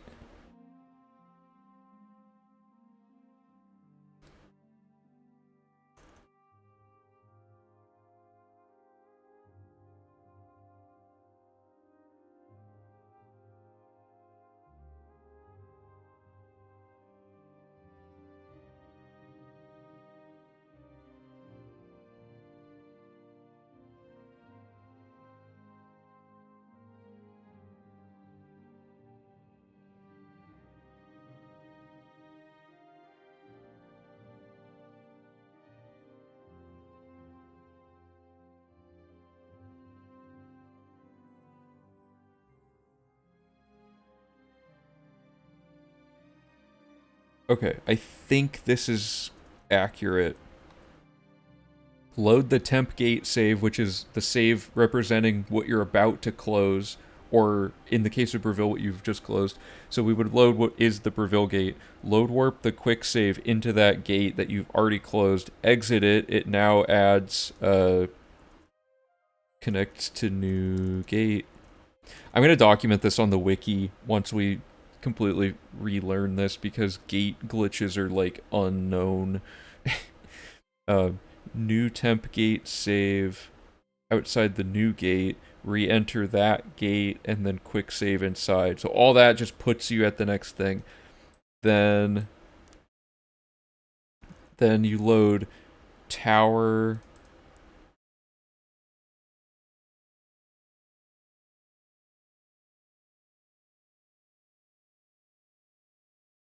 I believe we exited. So let me... because that seems to work that way.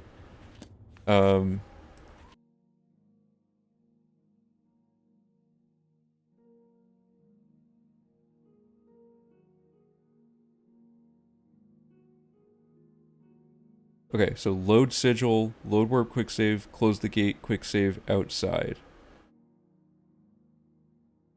Okay, I think that's good. So let's try the new setup. I'm going to leave it up on screen so we can all follow along. So, we just closed this gate, right? Or, no, we have a new gate. So, we've already loaded the temp gate and load warped the quick save into the gate and then exited it. So now, we're making a new temp gate save, and we're re-entering the gate, and quick saving inside.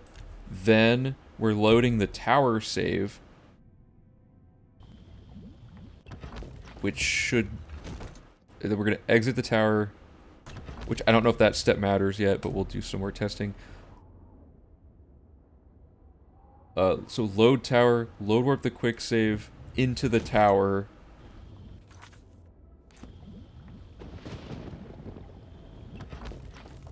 And then exit the tower. Oh no, it's broken again. Okay, it didn't like that.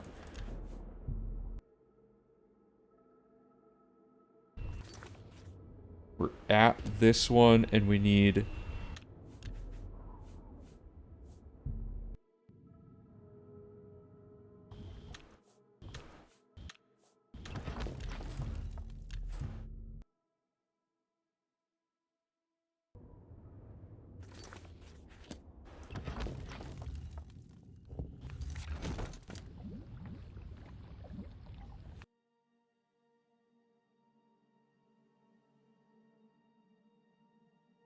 I swear we had it work when we were outside the tower instead of inside of it.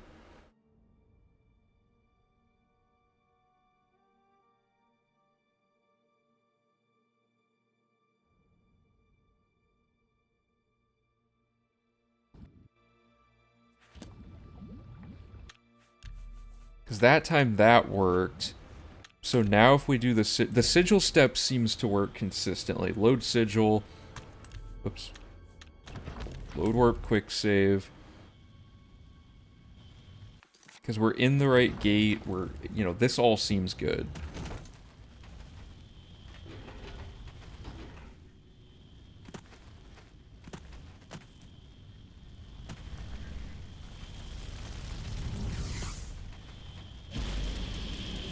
Oh no, but it didn't.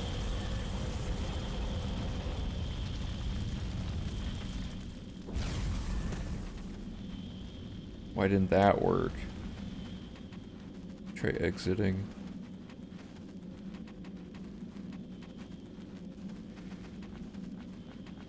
God, this is awful. I don't know what to do.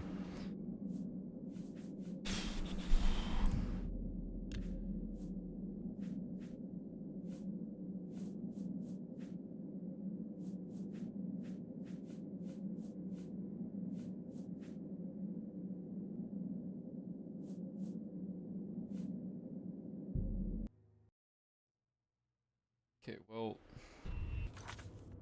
we're outside of this gate and we've properly linked it. We fixed that part. getting to the tower, it's honestly, the amount of menuing, it's probably faster to just run up and enter the tower this way.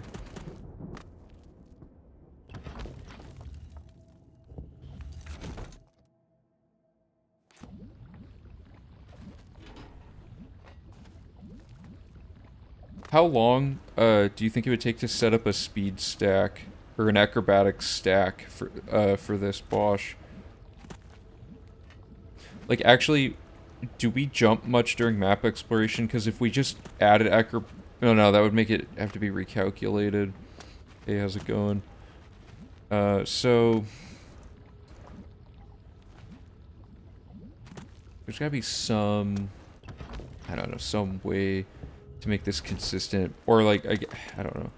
Having to climb up these towers is unfortunate, but getting the same layout every time is pretty good.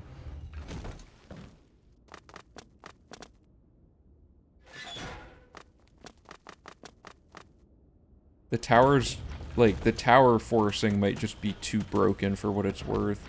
Although this tower is very long.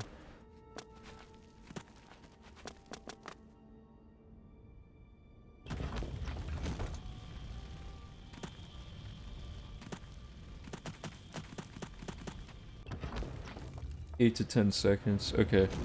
Because I'm thinking, like, if we could just jump up to the top of the gates and close them, and we're moving fast enough, we wouldn't have to do any of this load warping.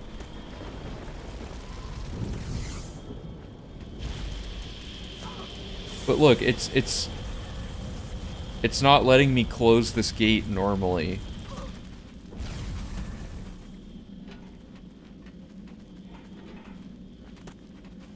Oh yeah, true.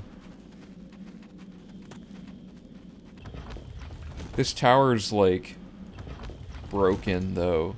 Somehow I broke it.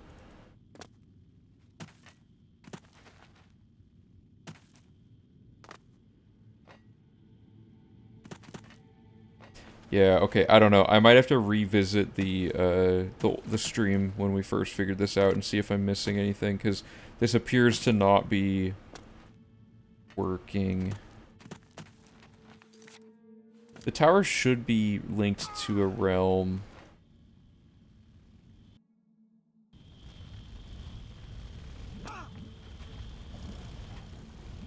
Because it thinks I'm here, which is a good sign. When you exit, it thinks you're here.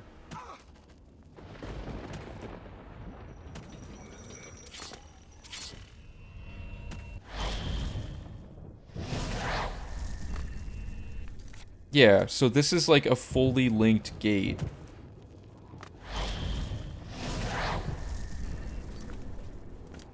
But somehow the sigil room... Maybe the sigil thing breaks future sigil rooms. It might be a bad idea to do that then.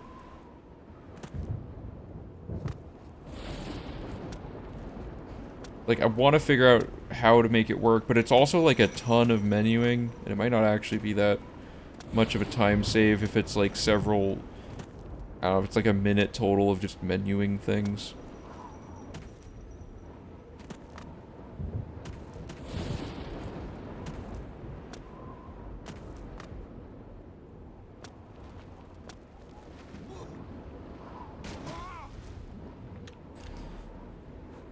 Okay, let's take it from the top.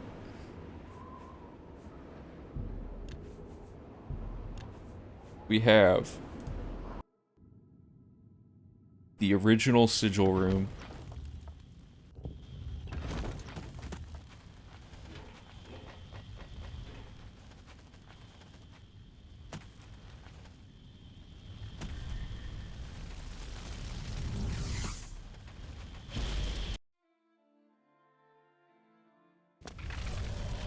Quick save.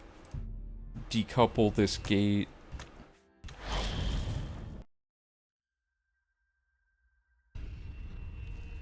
Exit. So now it'll pick a random thing that we're tied to. Cool. Make a new save here to tie to the next gate. We just go back in. Now, I'm gonna make a hard save here because this is where we can test stuff. We're now in what seems to be a legitimate gate. If we close it, though, does it do the thing where the sigil room is broken?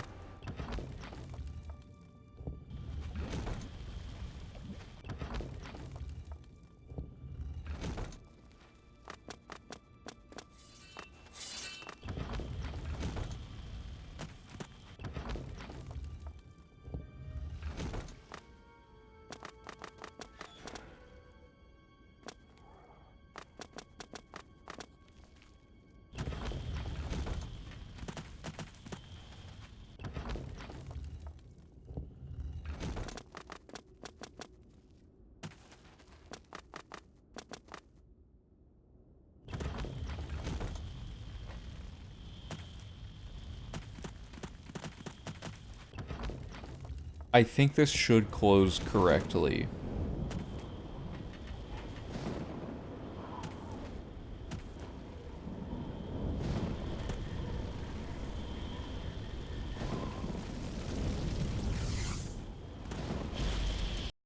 Yeah, okay, so that works normally. So now if I quick save and I load warp into the Breville gate, it won't work.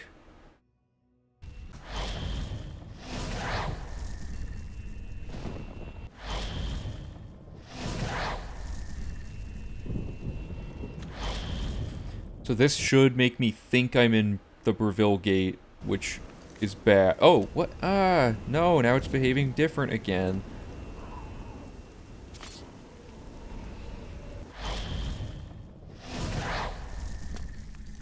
No, okay, good. So it put me at Breville, which is bad. However, if I load my quick save for this other one...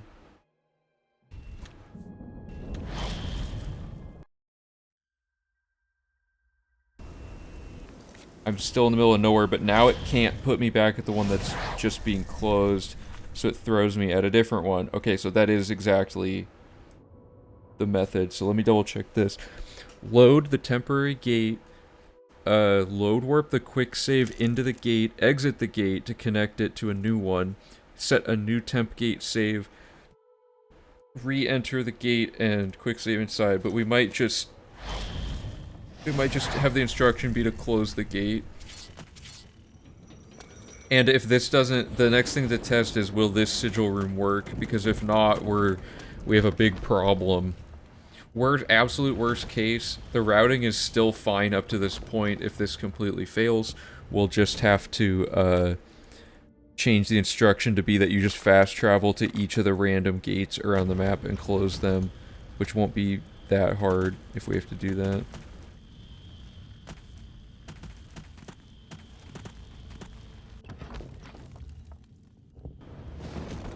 So hopefully this closes correctly.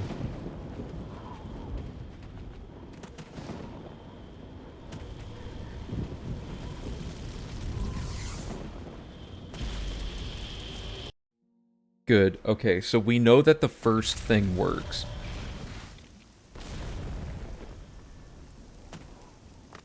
Yeah, there's some saddling we could probably do, that's true. Okay, so now, let me make sure this works again. If I quick save and push back into the same gate again, we're in the middle of nowhere. Or not. It's like it behaves differently every single time we do it, right?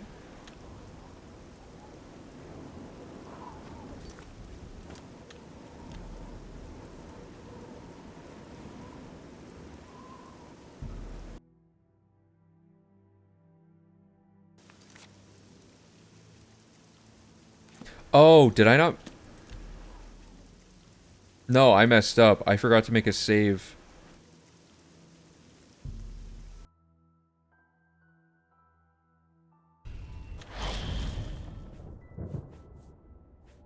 I messed up the order, so I can't really test it.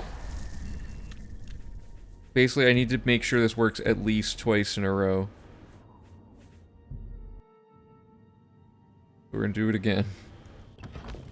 Once we solve this, though, this will be... Oh, whoop, this will be good.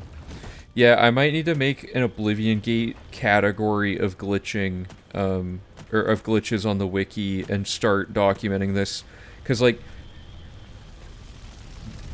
for me at least, it really helps to, in the process of writing out an article about that thing, I learn more about it trying to write the article to teach, because the articles are written to teach people how stuff works, and you have to really know what's going on to write, like, a full article about it. I didn't do the right thing there. So I might just force myself to write articles documenting, like, anything we've learned about how to break Oblivion Gates and see if that helps me kind of map out in my head what's going on. Because now we know for sure that gate decoupling and recoupling are a thing. So that's good. Whoops. Okay, so this will give us a gate, and then we just go in it and we can close it. And I'm just gonna do this normally, and if I can get it like 2 or 3 times in a row, then we know that this is a repeatable thing that we can do.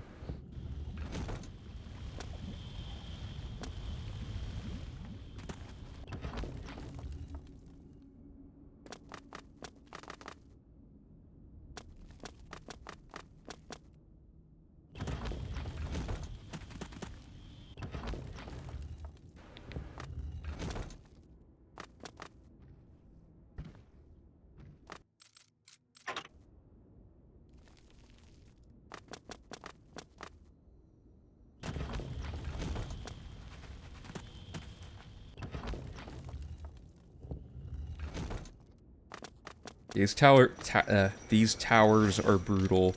Having the gorge steeple would have been great, but so far it seems really inconsistent. I'm not sure what's going on with it yet.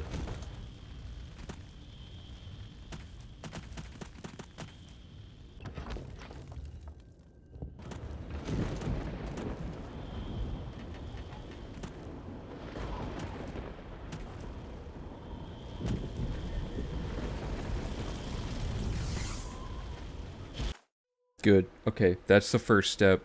Next step, quick save outside of the gate and load warp back into it.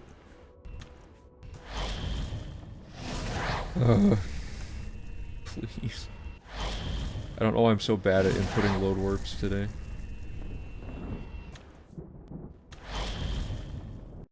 So this should decouple it. Good. And then you exit and it couples it again.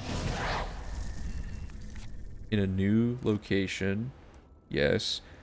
Don't forget to make a save here. And these saves also act as a checkpoint if you mess up, I guess. Good. So this has the layout we wanted. Again. I've God mode enabled. Whoops.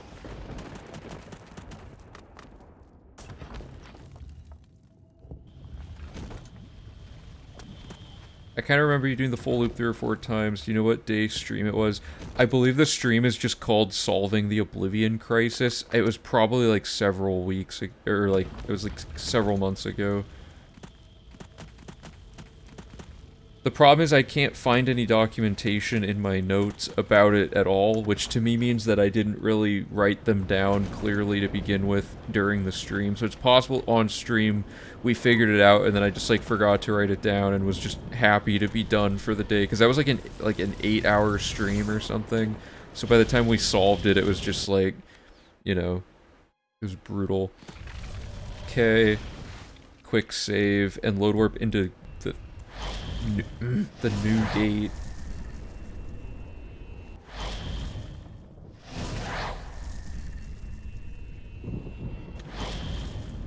So this should decouple it. Good. And then should link it, like relink it. Good. Okay, make a new save. Okay, so this is good. We've relearned what we need to know about how to set this particular part of the chain up. We don't quite remember how to link to a to force it to have a specific tower, which makes us miss out on phase 3, which is how to force spawn ourselves at the top of that tower. But everything else, or like the first step of it at least, works, so we can ping around the map as we intended with our with all of our map exploration stuff and like quest ordering. So this is good. I mean, I keep doing this to make sure, but I think we finally have it.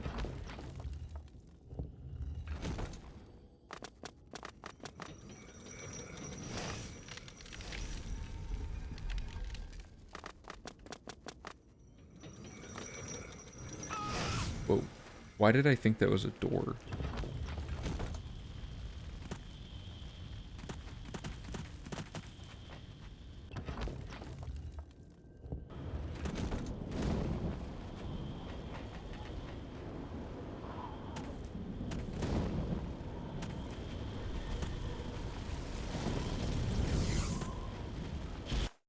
Honestly, there's probably a saddle that throws us above, like if we just get the coordinate data for each tower, we can probably find a saddle that works for all of them.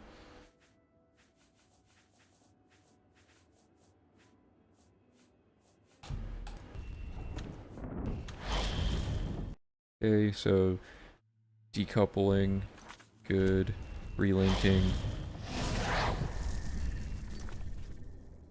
Good. I don't think we've correct. Okay. Oops. Okay, I'm gonna do this one more time. If it works, I'm gonna assume that we've resolved this.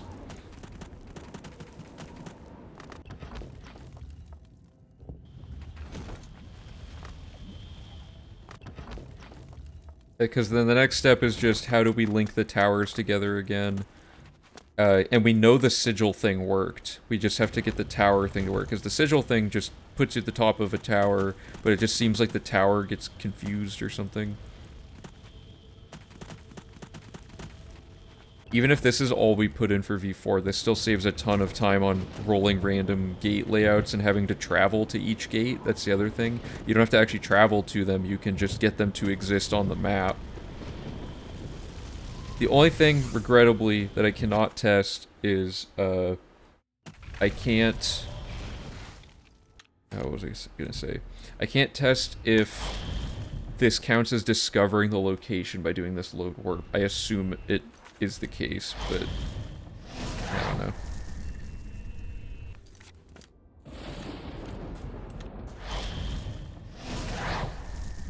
Okay, so this all worked. That's good.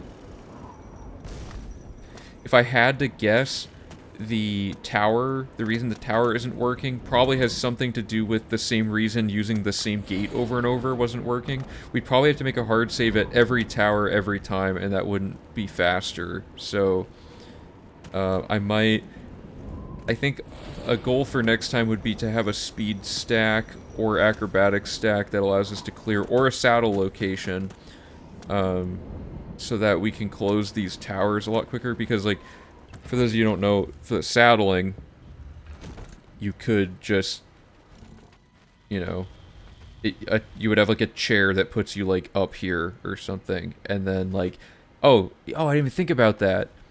If we get a chair that's high enough, it'll just zap you to the top of the tower automatically, won't it? Or, like, near it, at least. Because there's a COC plane above the whole tower. Hold up. Okay, so what is... is it 0? Yeah. So our height is all we really care about, I guess, but... Because all the towers are the same radius, but ideally we want, like, 800... Okay, let me write this down.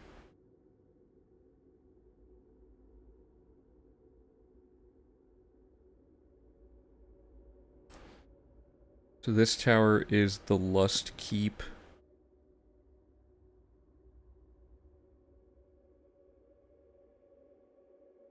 And we had a list of these in a previous thing.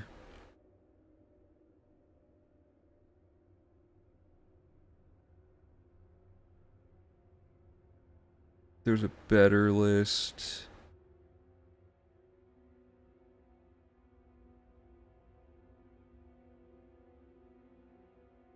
What does bold mean?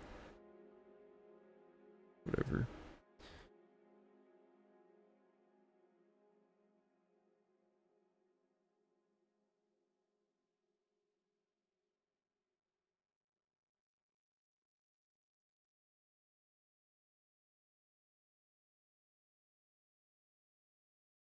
Okay, so these are our tower layouts, sigil door coordinates.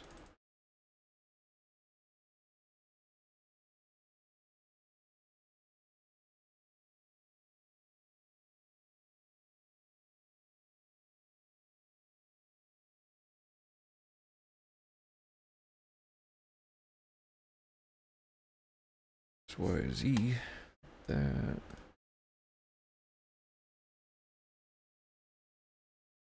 Okay, so what we want here is to just figure out each of these. So we are in the Lust Keep, and it is 800, negative 150-ish, and 5,554. So the, I think it's the Z, whatever it is when we jump. Yeah, the Z is going to be the one we want. We want really high Z that's within this circle. So, like, this is like, what is it, 800? Is there another door? There is, and this one is negative 750.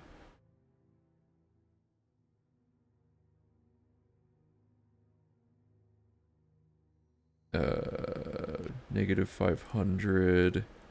And then the height should be, like, pretty much the same, yeah.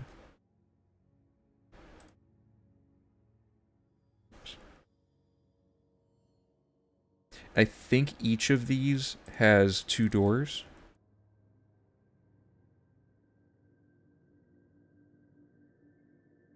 Or, whoops.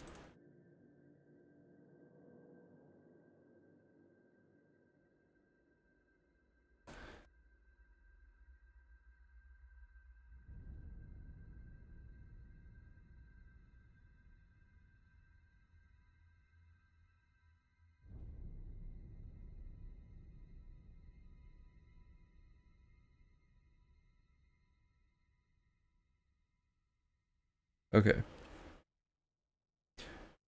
Whatever. Okay, so I want door.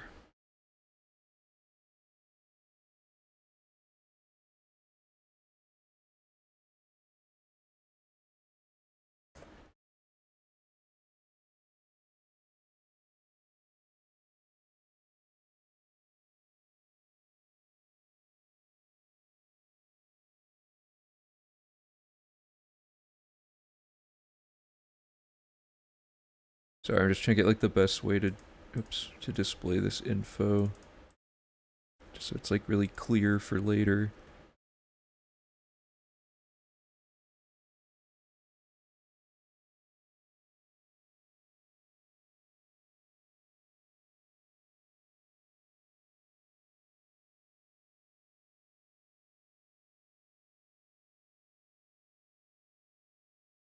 Okay, so let's get all this data really quick.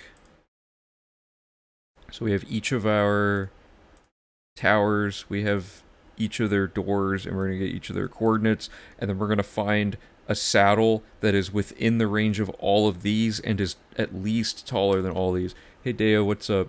Yeah, right now we're trying to figure out a saddle chair, so like a chair that'll warp us all the way up, like, because if you go high enough on the map, like, I don't know, like somewhere up here, you'll hit like a thing that just zips you back down in bounds.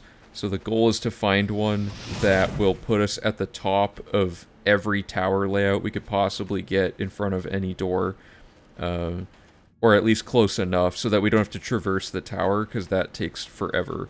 So this tower was the Lust Keep, and it had like 5. So now we're going to just look for more really quick.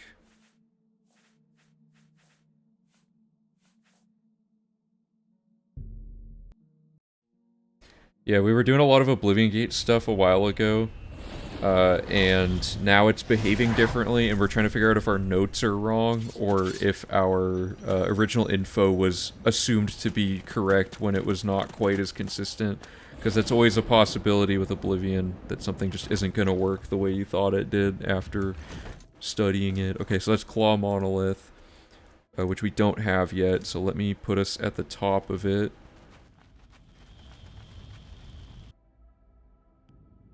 So claw monolith. This is, you know, it was. I think I was standing like about here's like 800. Or sorry, did I say negative 800? Yeah, negative 800.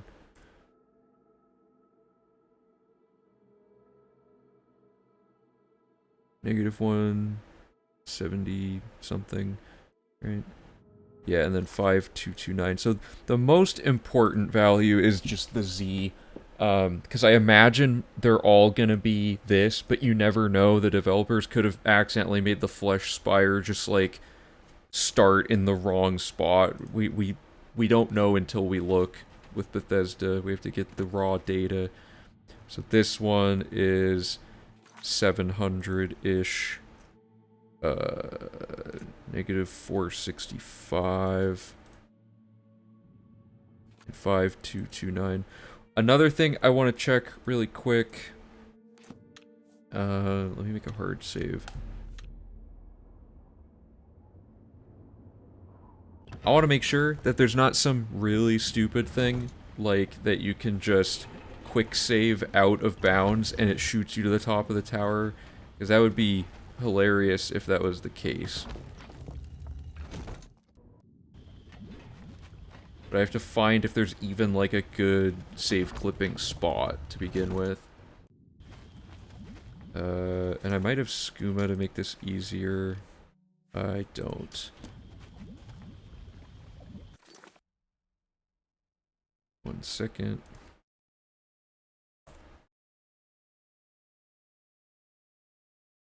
E0A9. Oops.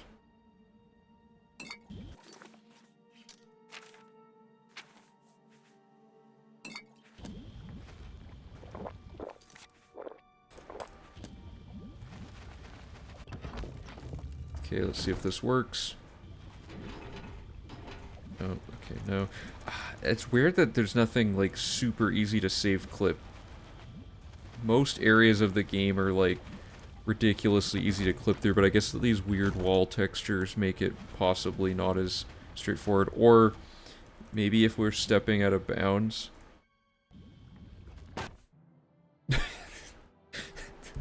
Not what I wanted.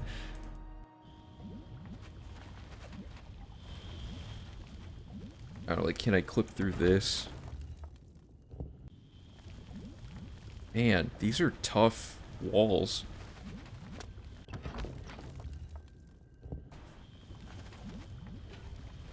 Wild. Maybe I don't want to get out because that lava will kill me. There's gotta be a save clip somewhere on this wall. I'm not going to try this too much longer. We'll just move on if I can't find one. It's unlikely to be something useful anyway.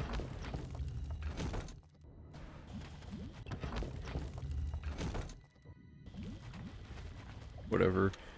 Probably doesn't work. Okay, so... what does this save? Oh, this is the one outside, trying to get each tower layout. So we've got Claw Monolith and the Lust Keep, I think we already have. Yeah. Yeah, they patched it, for sure. Flesh Spire, is that new? That is. Okay.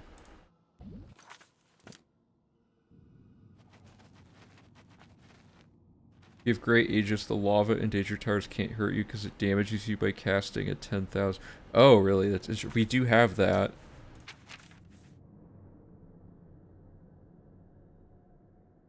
I mean, oh, no, not the great. Sorry, we have the Grand Ring of Aegis. It's different. My bad. Okay, so this should be sigil, good, and there's 2 doors. So this one is, like 700-ish. Negative 475. See, that's already kind of... oh, no, that isn't that different, I guess. And then 4904. And the next door is going to be the same thing, but with different XY. So 840, 160.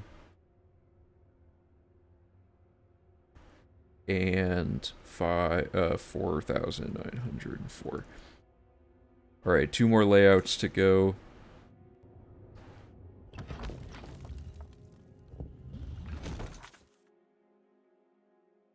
We cast 100 magic resist on self. Probably. I don't know what it would help, though.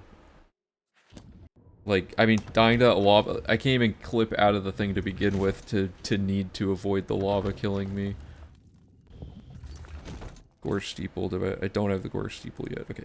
This tower is, like, shorter, I think? I don't know. So, let's check this out.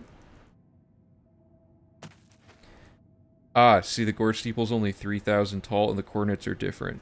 So this is 432, 645, and 3312.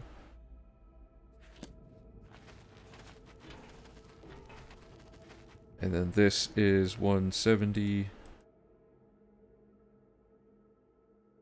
Negative 841.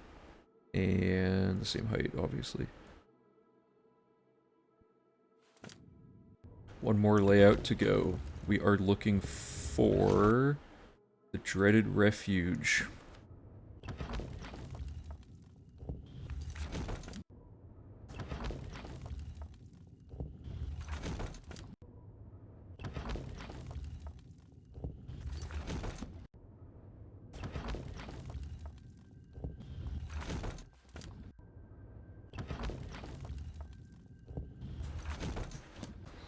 Might take a while.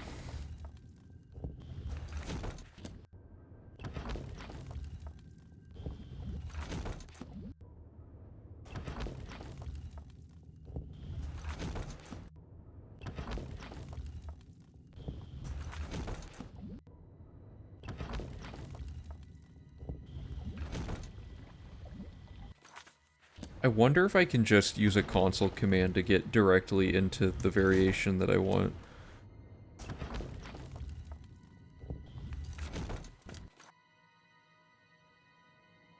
Let me look it up really quick.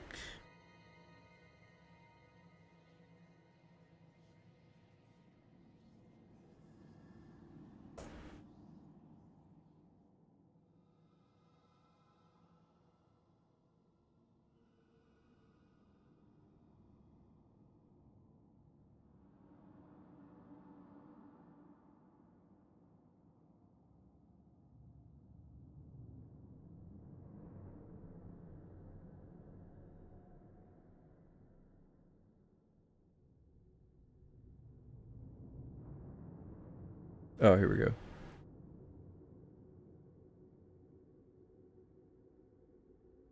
Our Oblivion RD Citadel 02.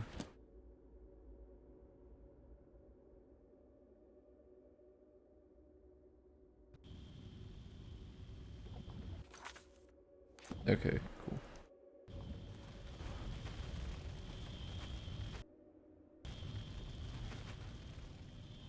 $500, 682.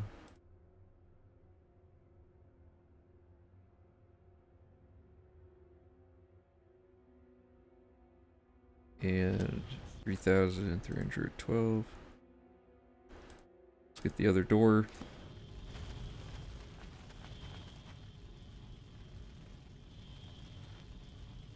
Or that negative 472. And negative 683.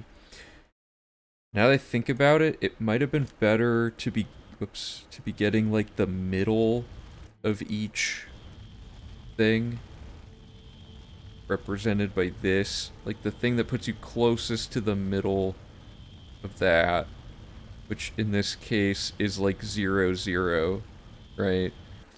But I don't know if it's like that for all of them.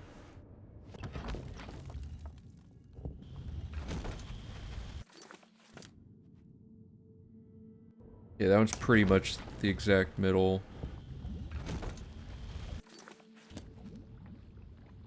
No, okay, I think they're all... Oops.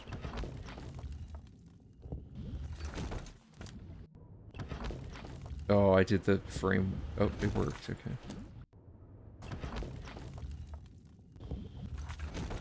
whatever. Okay, they're all 0, 0. They're like, I think, and it's fine. So what we want is we need a saddle location. Let me get the tool out.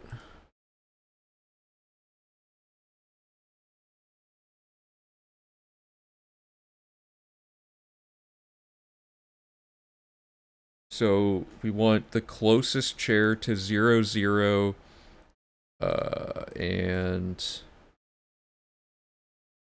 what's the highest? Where did I put it? 5,500-ish.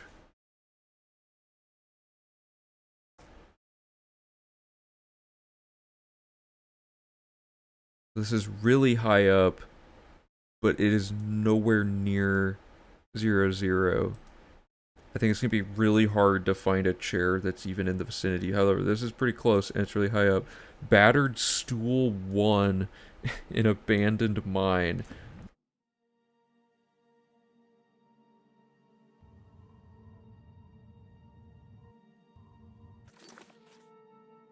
Here we are in abandoned mine. I'm struggling to remember exactly what the deal is with abandoned mine. But there's a stool that's evidently quite battered. That's going to be somewhere in here. Is it this? What are my coordinates at? Let me sit in it. 615, -30. That's it. Okay, so if I make a save here, and then I load warp into the tower using this, does it just put me at the top? Yes. Okay. But I'm not in a tower. So that's unfortunate. So what happens if I go through this? This should just break everything, unfortunately.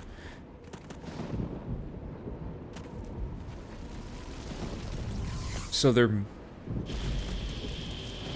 Oh, I know what to do. I know what to do. You go into the tower to make it, like, real, and then you leave and... Oops. And load warp the abandoned one. No! Why does it... That's not fair. Why does it desynchronize it? Shouldn't it still think I'm in the right area? Because obviously I'm on the wrong save file. So like if I throw this dude in here, I'm in the wrong. There's gotta be some way to do this.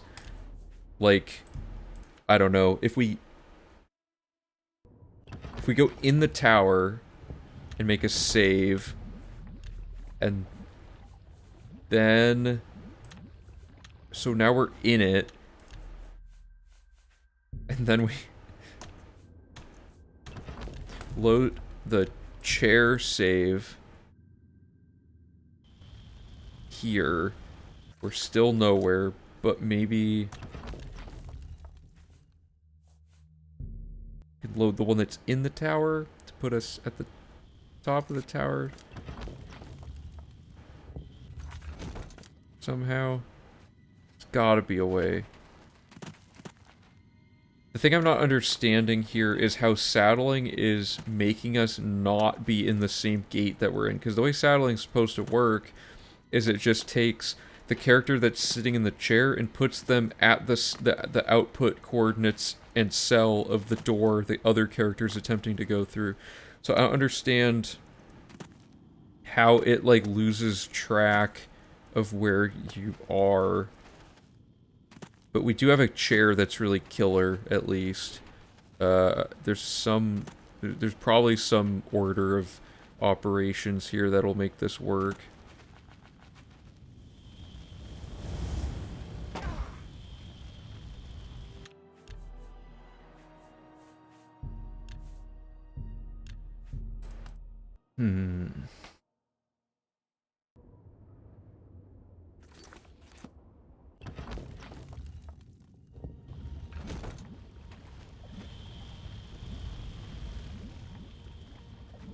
If it does put you in the correct tower, won't you have to run back to the chair after every gate? No, because then what we can do is load warp ourself, our current version of ourself, into the sigil room.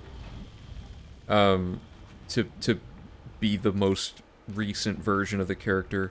So I'm in, like... Okay, I'm in the Gore Steeple, and I'm here. What if I use, like, a side door?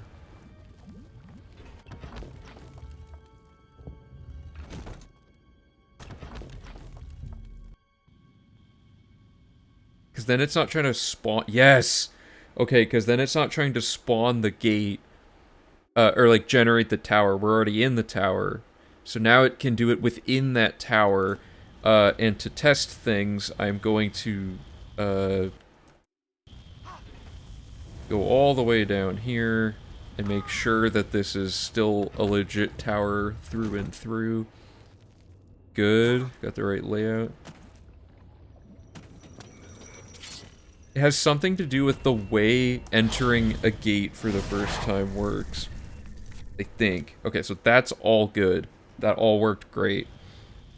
I'm gonna read really quickly about Abandoned Mine, because that sounds like that's part of a quest.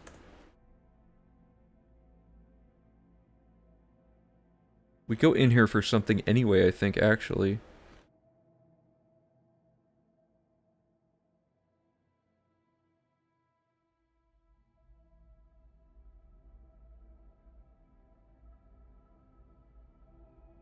Huh, I guess we don't go there.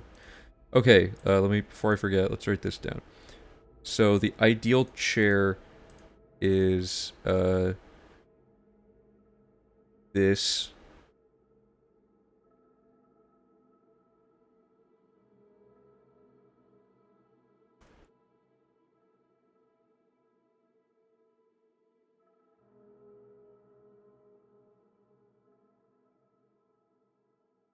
Okay. So, step 1 works. We load the temp gate, whatever we get. So this whole process is gate recoupling. I don't know what to really call it. Gate relinking. So that it's, yeah. So we're relinking to a new gate. Then we're going to replace this with simply running into the tower.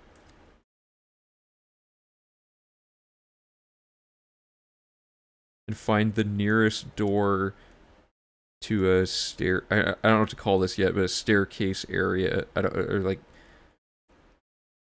To the ramp. What would you guys call this? Run into the tower and find the nearest door, I guess. Let's just... Besides the entrance. Enter it and saddle the chair save.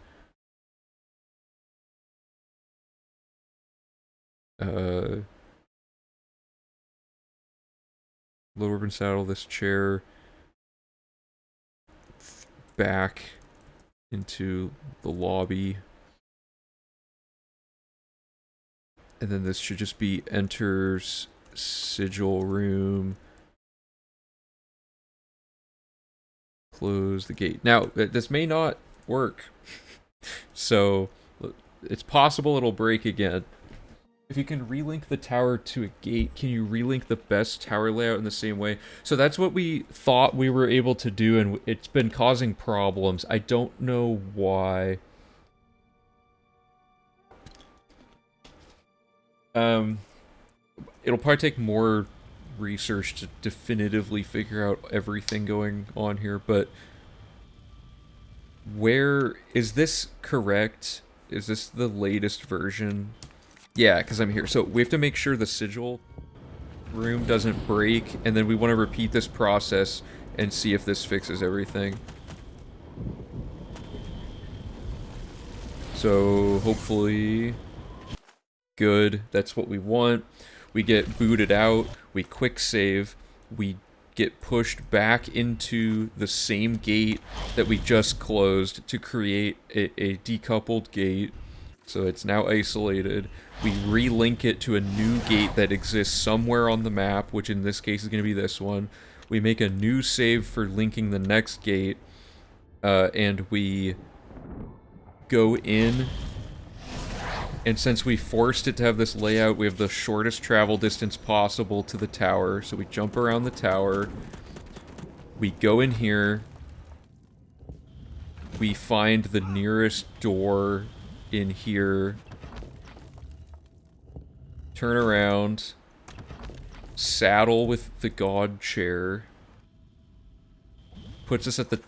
Oh, that one put us at the bottom. Oh, maybe it's not... Maybe certain towers it doesn't work for. This is Dreaded Refuge. Why did that one not work? Because it put us at the right coordinates, but the COC plane put us low.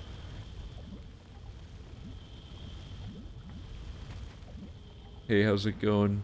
We're in Oblivion right now, so I don't know where we would find a Bosmer, but once we get out, maybe.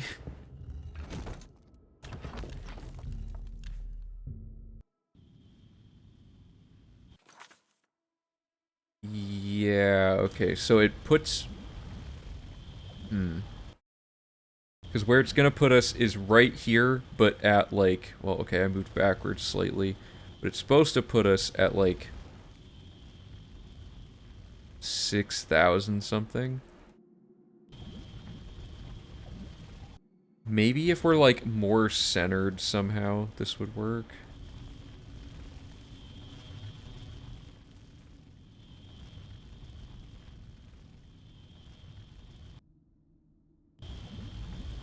No, it might just be that the Dreaded Refuge sucks. Oh, this was so close.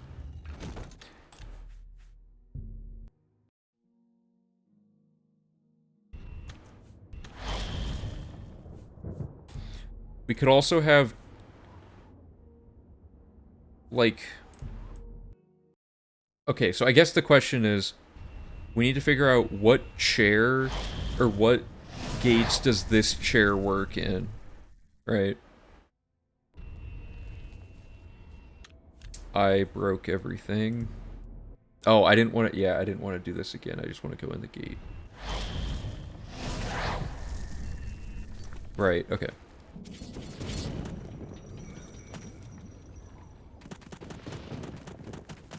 So I'm gonna make a quick save out here, and for each type of tower again, so Flesh Spire first, and we know it didn't work with Dreaded Refuge, so I'm gonna write that down.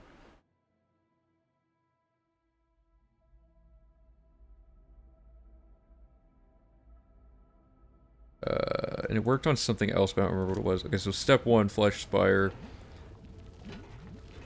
So, like, find a door.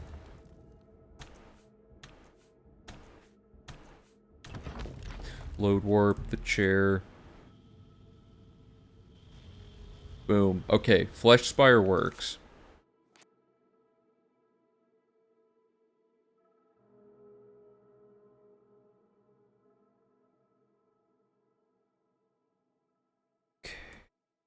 Alright, let me show you what I am doing. Sorry about that. So our goal here is to figure out which chair works for which gate. Currently, Abandoned Mine chair doesn't work for Dreaded Refuge, but it works for Abandoned Mine, so we're now going to try to get one of the other 3. What is happening? How did I end up inside? Okay, whatever. Not gonna question it. The one we just did? Yeah.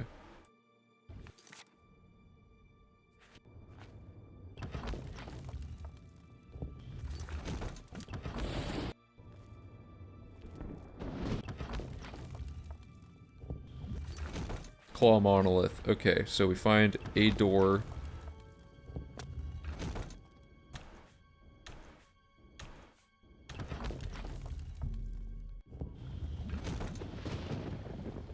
Did I want that? No, I did the wrong. I'm dumb. Yeah, I want to load the chair.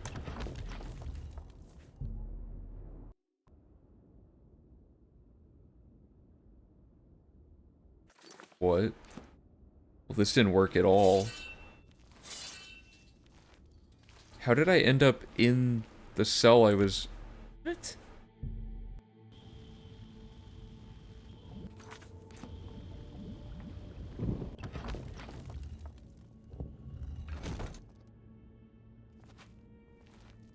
Oh, was I? Wait. I am lost here. What, none of that made sense, did it? Did that door go somewhere?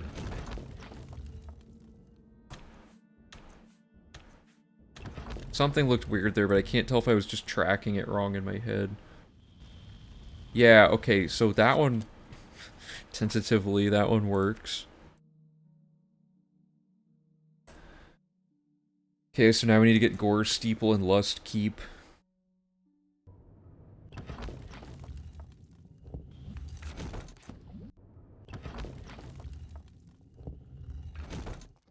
I soft locked the game.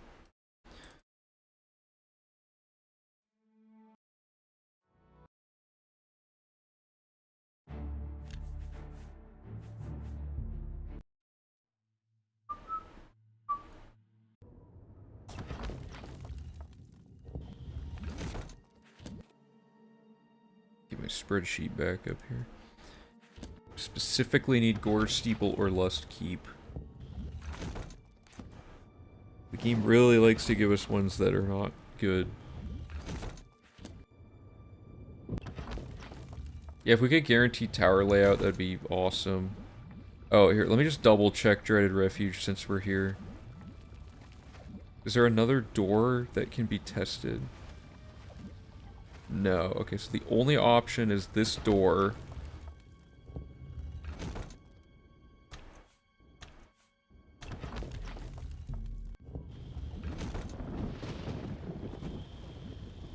Oh, I'm...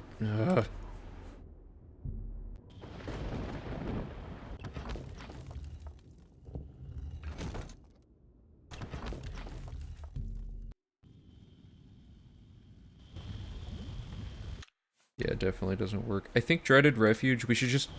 If it works for all of them except Dreaded Refuge, we should make... We should try the other couple chairs just to see. Okay, this one's new. Yeah. And if it doesn't work...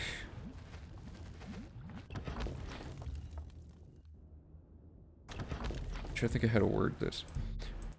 Either we find a second chair that does work for Lust Keep. Okay, so this technically works, by the way, because we can just do that.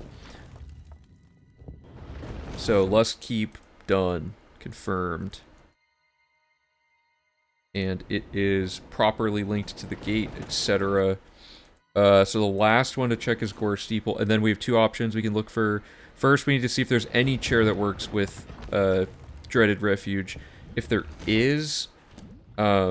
we want to try that chair on all the other... I'm gonna make a save in here as well, so I don't have to re-roll this.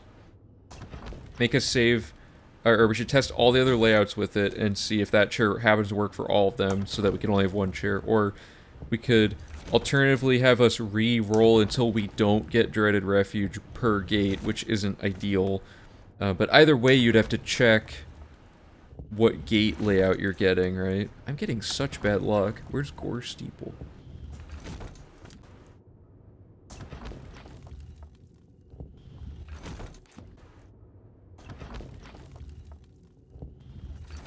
I'm just gonna... I don't know why the game doesn't like giving the certain layout sometimes, but I'm going to just type in the console command to put us there.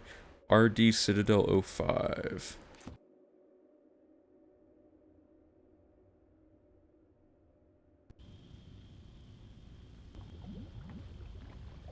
Yeah, it'll be huge if it all works. It should work, but you never know. This is definitely the most significant improvement, not time-wise technically, because nothing can probably be ever...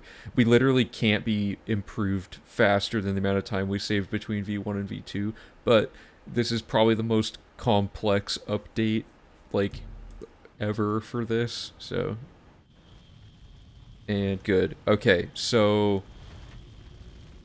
It works for all of them, except for the Gore Steeple. So here's what I'm looking at. Every, like this chair...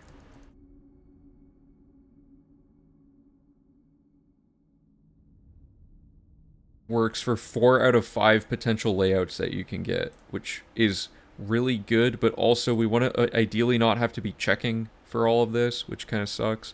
So we're going to use the chair calculator to try the next chair and see how we do.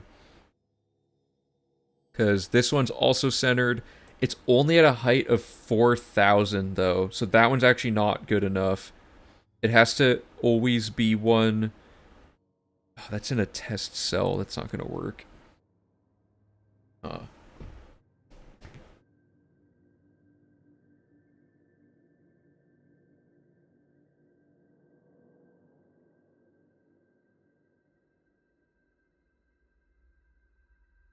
If the height is less than this, it won't work.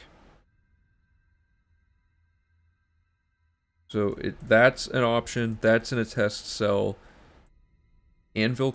Ooh, okay. Well, this is kind of off to the side, but we can still test it.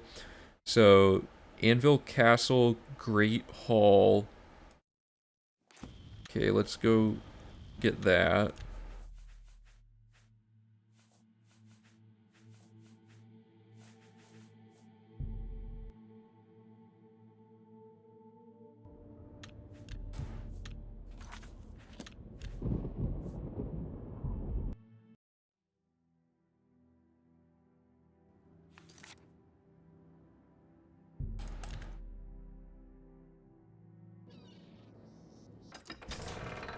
So this particular chair is going to be...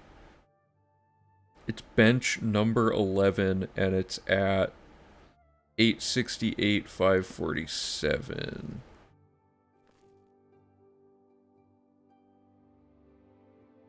Well... So we're going to go to our Dreaded Refuge save and see if this works. And right now, we don't care about the gate, like, linking. All we care about is the resulting coordinates.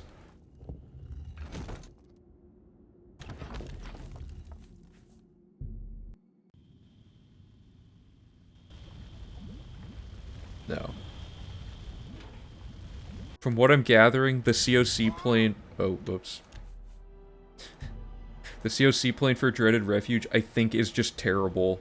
Unless we can find one that's, like, perfectly on top of it, like this. Whatever COC plane they have puts you at the bottom of the entire thing, whereas the other ones seem to put you at the top of it. So, the height we're looking for, I guess, as a backup chair, if you get Dreaded Refuge, oops, would be,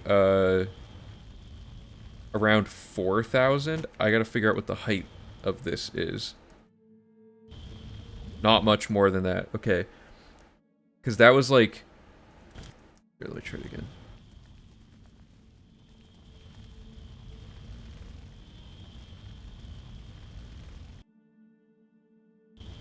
Yeah, it can't be much higher than like 4,100.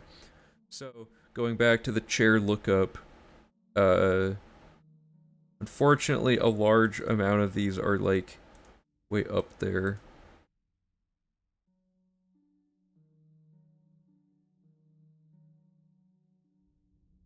And the farther we scroll down, the farther away from where we need it's going to be, which in this case means it's going to be drifting, like, to the side.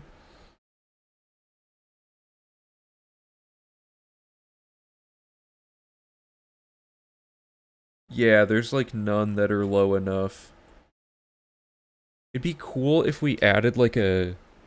I don't know, I don't remember who programmed this calculator, but, it'd be cool if we added, like, a limit, like an upper and lower bound limit for the X, Y, and Z, potentially. And we might want to flag all the chairs at some point as being DLC or a test cell, like one of those two, so we can more easily differentiate which ones are, and like have some way to like toggle those on and off from the results. Anyway.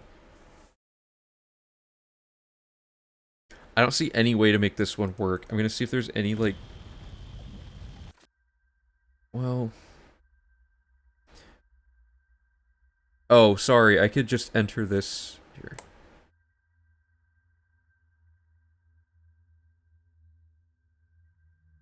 Those are too low.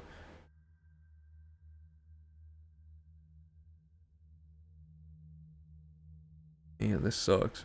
What about just 4,000?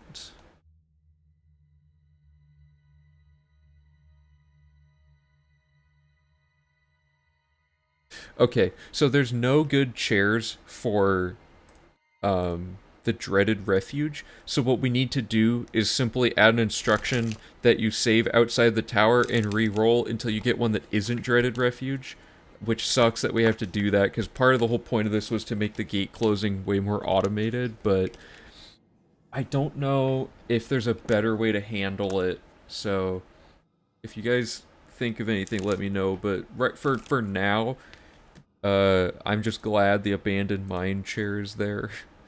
Where is abandoned mine? It's gotta be like... Hopefully, I mean, we can just fast travel to it. It won't add any time to the run, hardly at all, to go into it. Yeah, it's over here. Is abandoned mine part of a quest? I swear it is, but it doesn't say it is.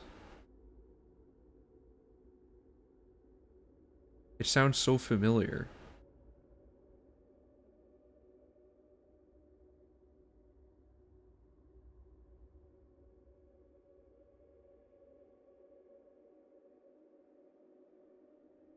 Whatever. Okay.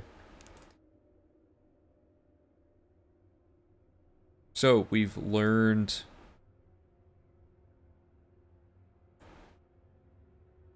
gate decoupling and relinking. We know how to navigate the tower. Or I guess we'll just call this like tower skip or something. And this is just normal. So...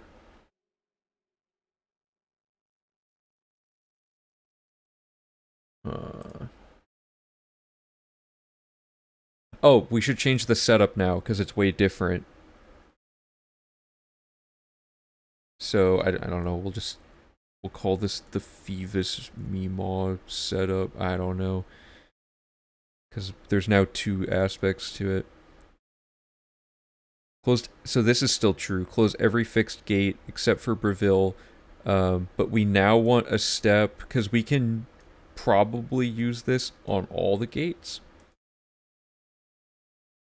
So this would be like fast travel, abandoned, mine, set load warp, or like save on, what was it, battered bench or something? Battered stool.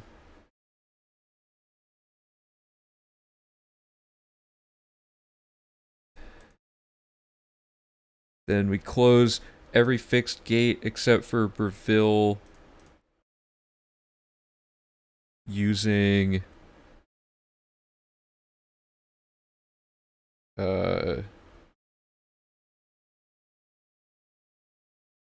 saddle, or using tower skip.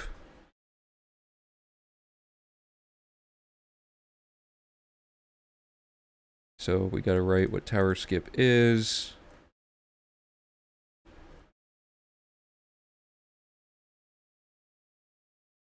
Put some instructions here. Move all this.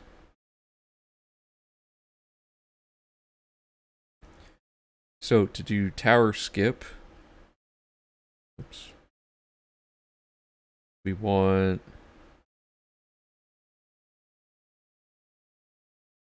quick save outside before entering a tower.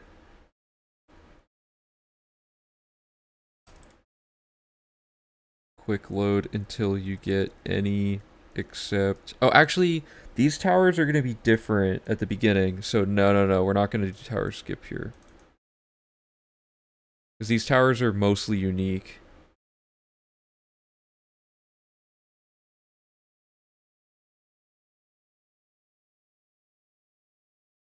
So we want to hard save outside of Breville Gate. This is true. We reroll until anything but Dreaded Refuge. God! Halo 2 wins. Thank you for the follow. Appreciate it. Okay, so let's simplify this down.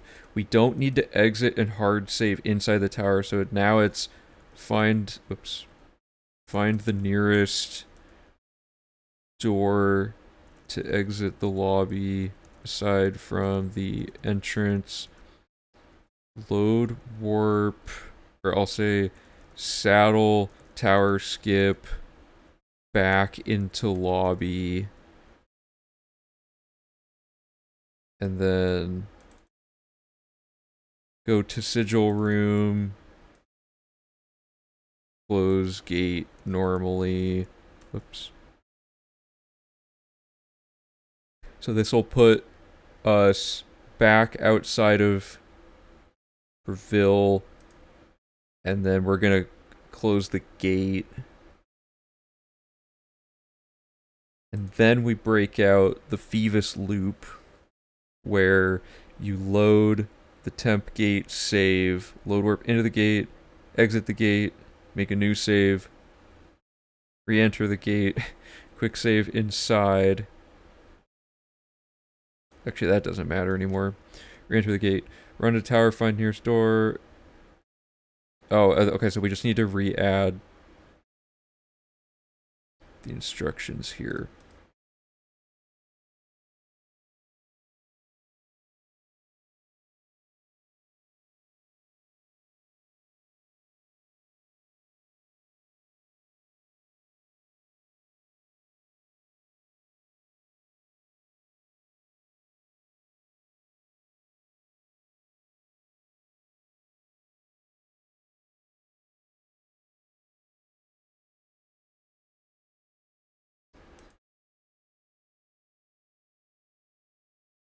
Okay.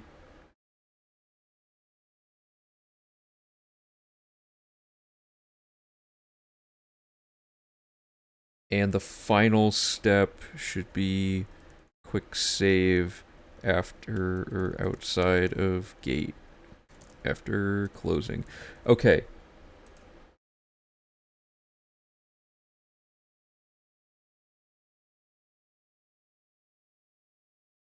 So I think this is really good.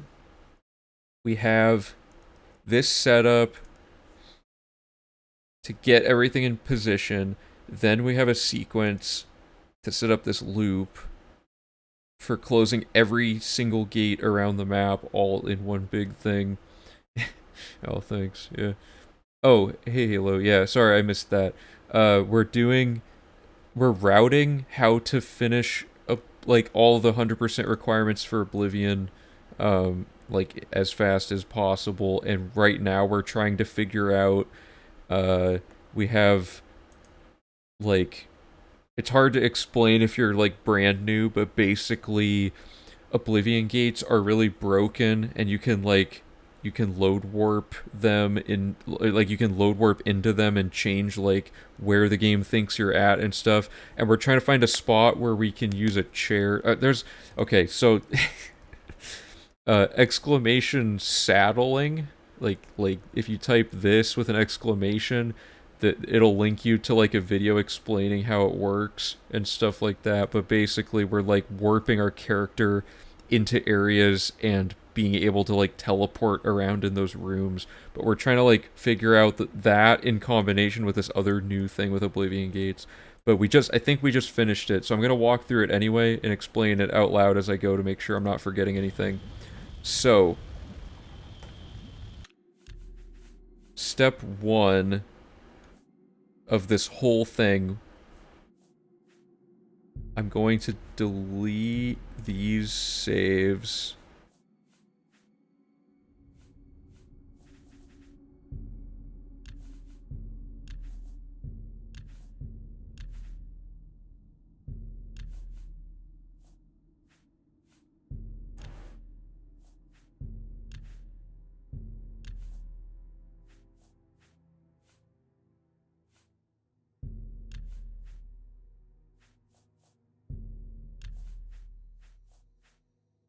Okay, so this has like massively simplified the setup. It's still complicated, but we've simplified it. So let me get my thing on the second monitor here so I can read it while we go, because there's a lot to remember. Okay. So, step 1, we are outside of the Breville Gate on a file that has only closed the Kvatch Gate and the Bruma Gate. Yes. So, what we want to do is first, we make a hard save outside of this gate, which we've already done here, that we can refer to later. So, step 1 is quick save outside of the tower before we enter it. And this will allow us to re-roll what gate we get. I'm going to make sure God mode is off. Okay. Because every tower layout will work except for one, which is the Dreaded Refuge. We'll probably just have a photo, like, reference. But we got the Gore Steeple, so we're good to go. So now that we have that, run into the tower and find the nearest door besides the entrance.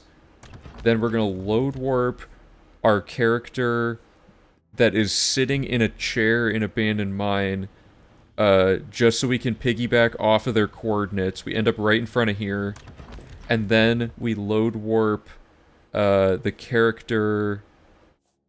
Oh, I forgot a step, didn't I? I think we need to. I should have made a quick save. Oh, I think I could quick save. Does this work? Okay, that worked, but I'm extremely skeptical, so I'm gonna redo this.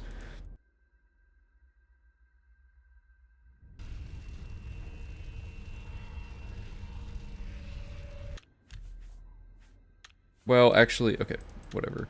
I blew it. Let's try it again. Yeah, Gore Steeple's epic. It's the best tower layout, but now that doesn't really matter. Anything but Dreaded Refuge. Good. Find a door.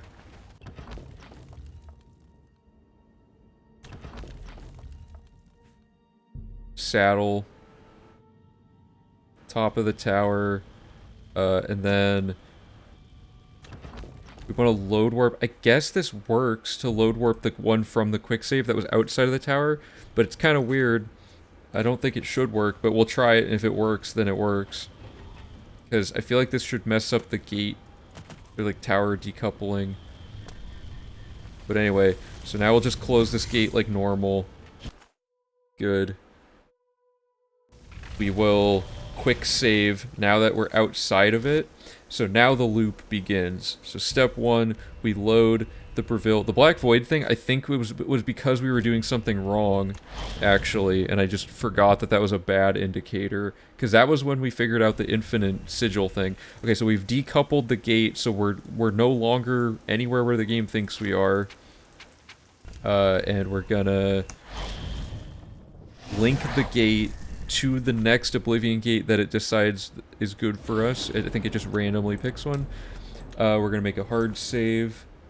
And then we're gonna, now that we've forced it to have the shortest layout to get to the door, we can do this again. So now it should say a random tower thing. Yeah, the tower portal. We go into it after quick saving. Anything but Dreaded Refuge. Good. So now we find a door. We load warp our quick save in. No, that's not what we wanted. My bad. Let's load from the quick save. I botched that. Find the nearest thing. I'm not actually sure why this works. But we saddle the mine shaft to get to the top of the tower.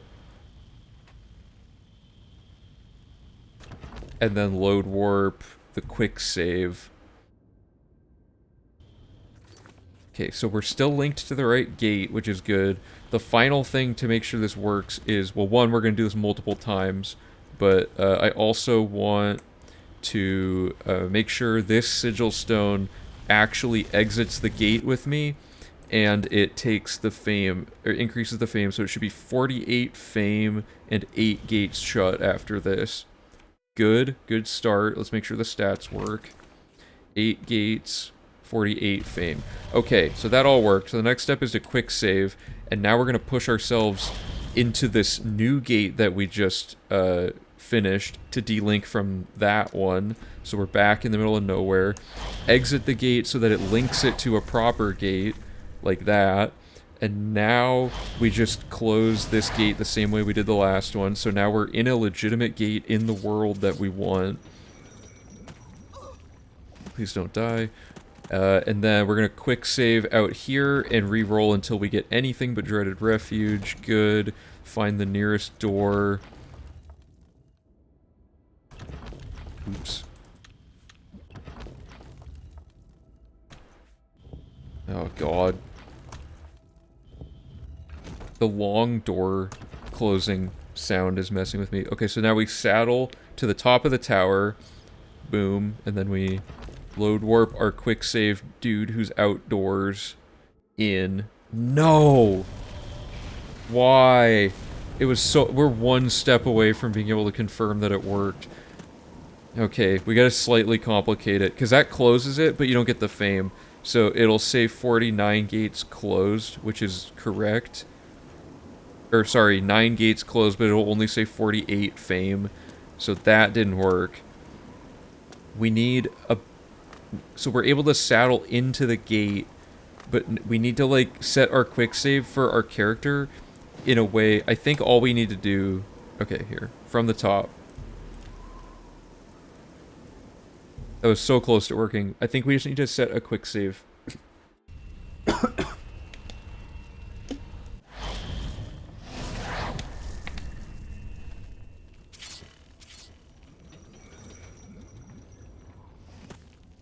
Because we quick save outside so that we can re-roll refuge, right?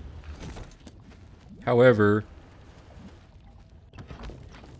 if we... Oh, sorry, I shouldn't have done that. If we quick save in the tower after we get the one we want... Oh, God. And then we saddle... We're still linked to the right gate.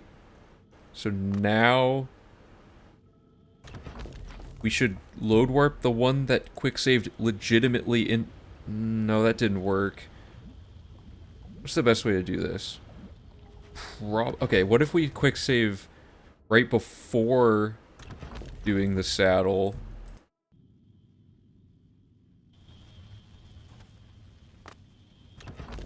Then put the quick save through the door. Does that work? Now it thinks we're in Breville again? Or wait, we are... Oh, wait, we're in Breville. Right? That's what... Okay. This looks weird, but this might work.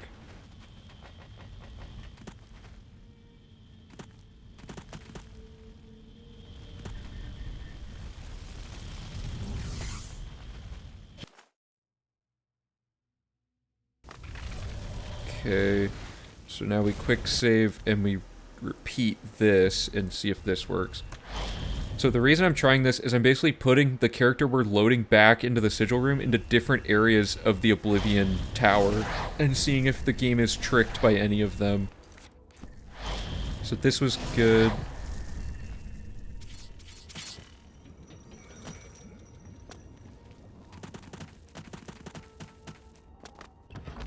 I forgot to quick save. Please don't be Dreaded Refuge.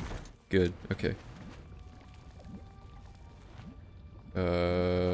Where is door? Okay. So, if we go here... Quick save. Load warp the saddle. Load warp the quick save. We're in weird dark sigil room. Okay, so if it doesn't do the instant gate closing glitch this time, we should be fine. But just be safe, we're gonna do it multiple times to double check. I think that's good. So the next step is to quick save. Oh my god, I didn't... You know what? I can fix this.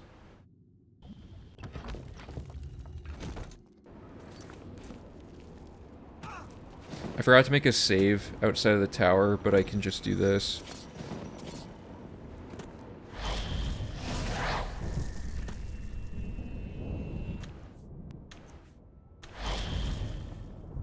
So this will put us in the gate we just closed.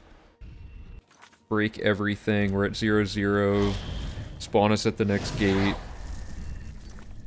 Good. Then make a new save. Go in. This setup's actually way less confusing than the other one by the end of it. Like, the other one used like 3 iterations of load warps. This one only uses 1, really. Dreaded refuge, so that's a reload. Okay, good.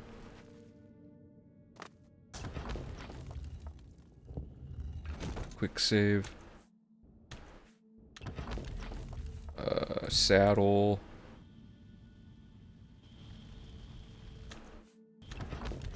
Quick save. Okay, so...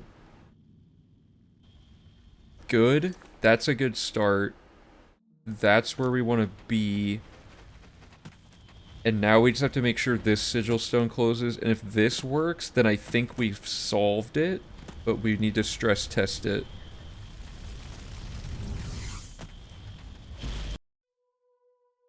So this should be 48 of each, or 49. Yeah, because we start at 47. So that's 9 shut, 49 fame. Good. Let's do a few more, and then... And then we'll see. So actually, let me write that down before I forget.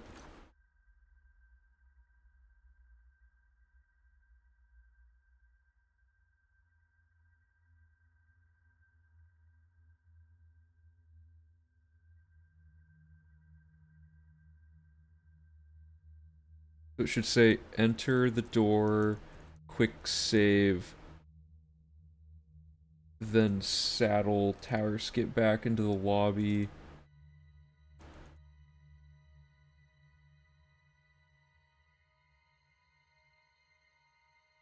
Okay. So we're on the phase of exiting the tower here.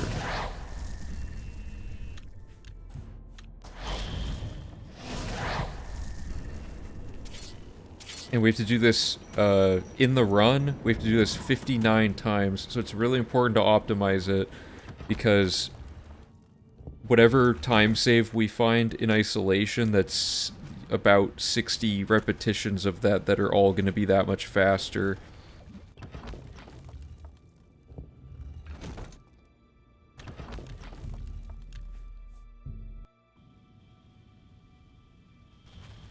Oops.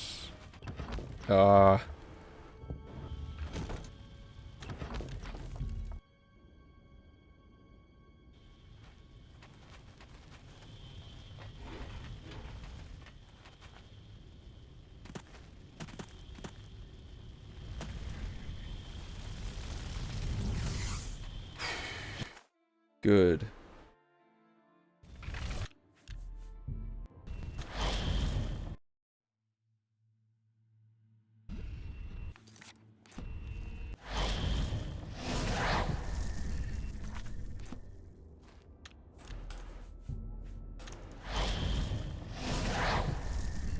So this is, okay, this is a lot to remember, but it's actually relatively simple to input is the good thing.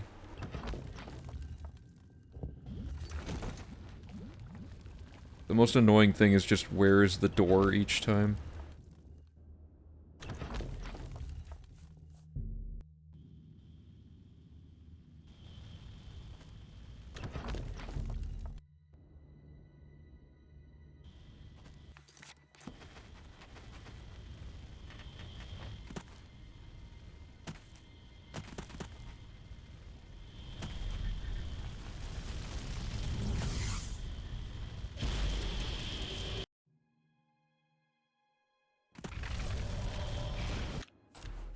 Good. Okay, so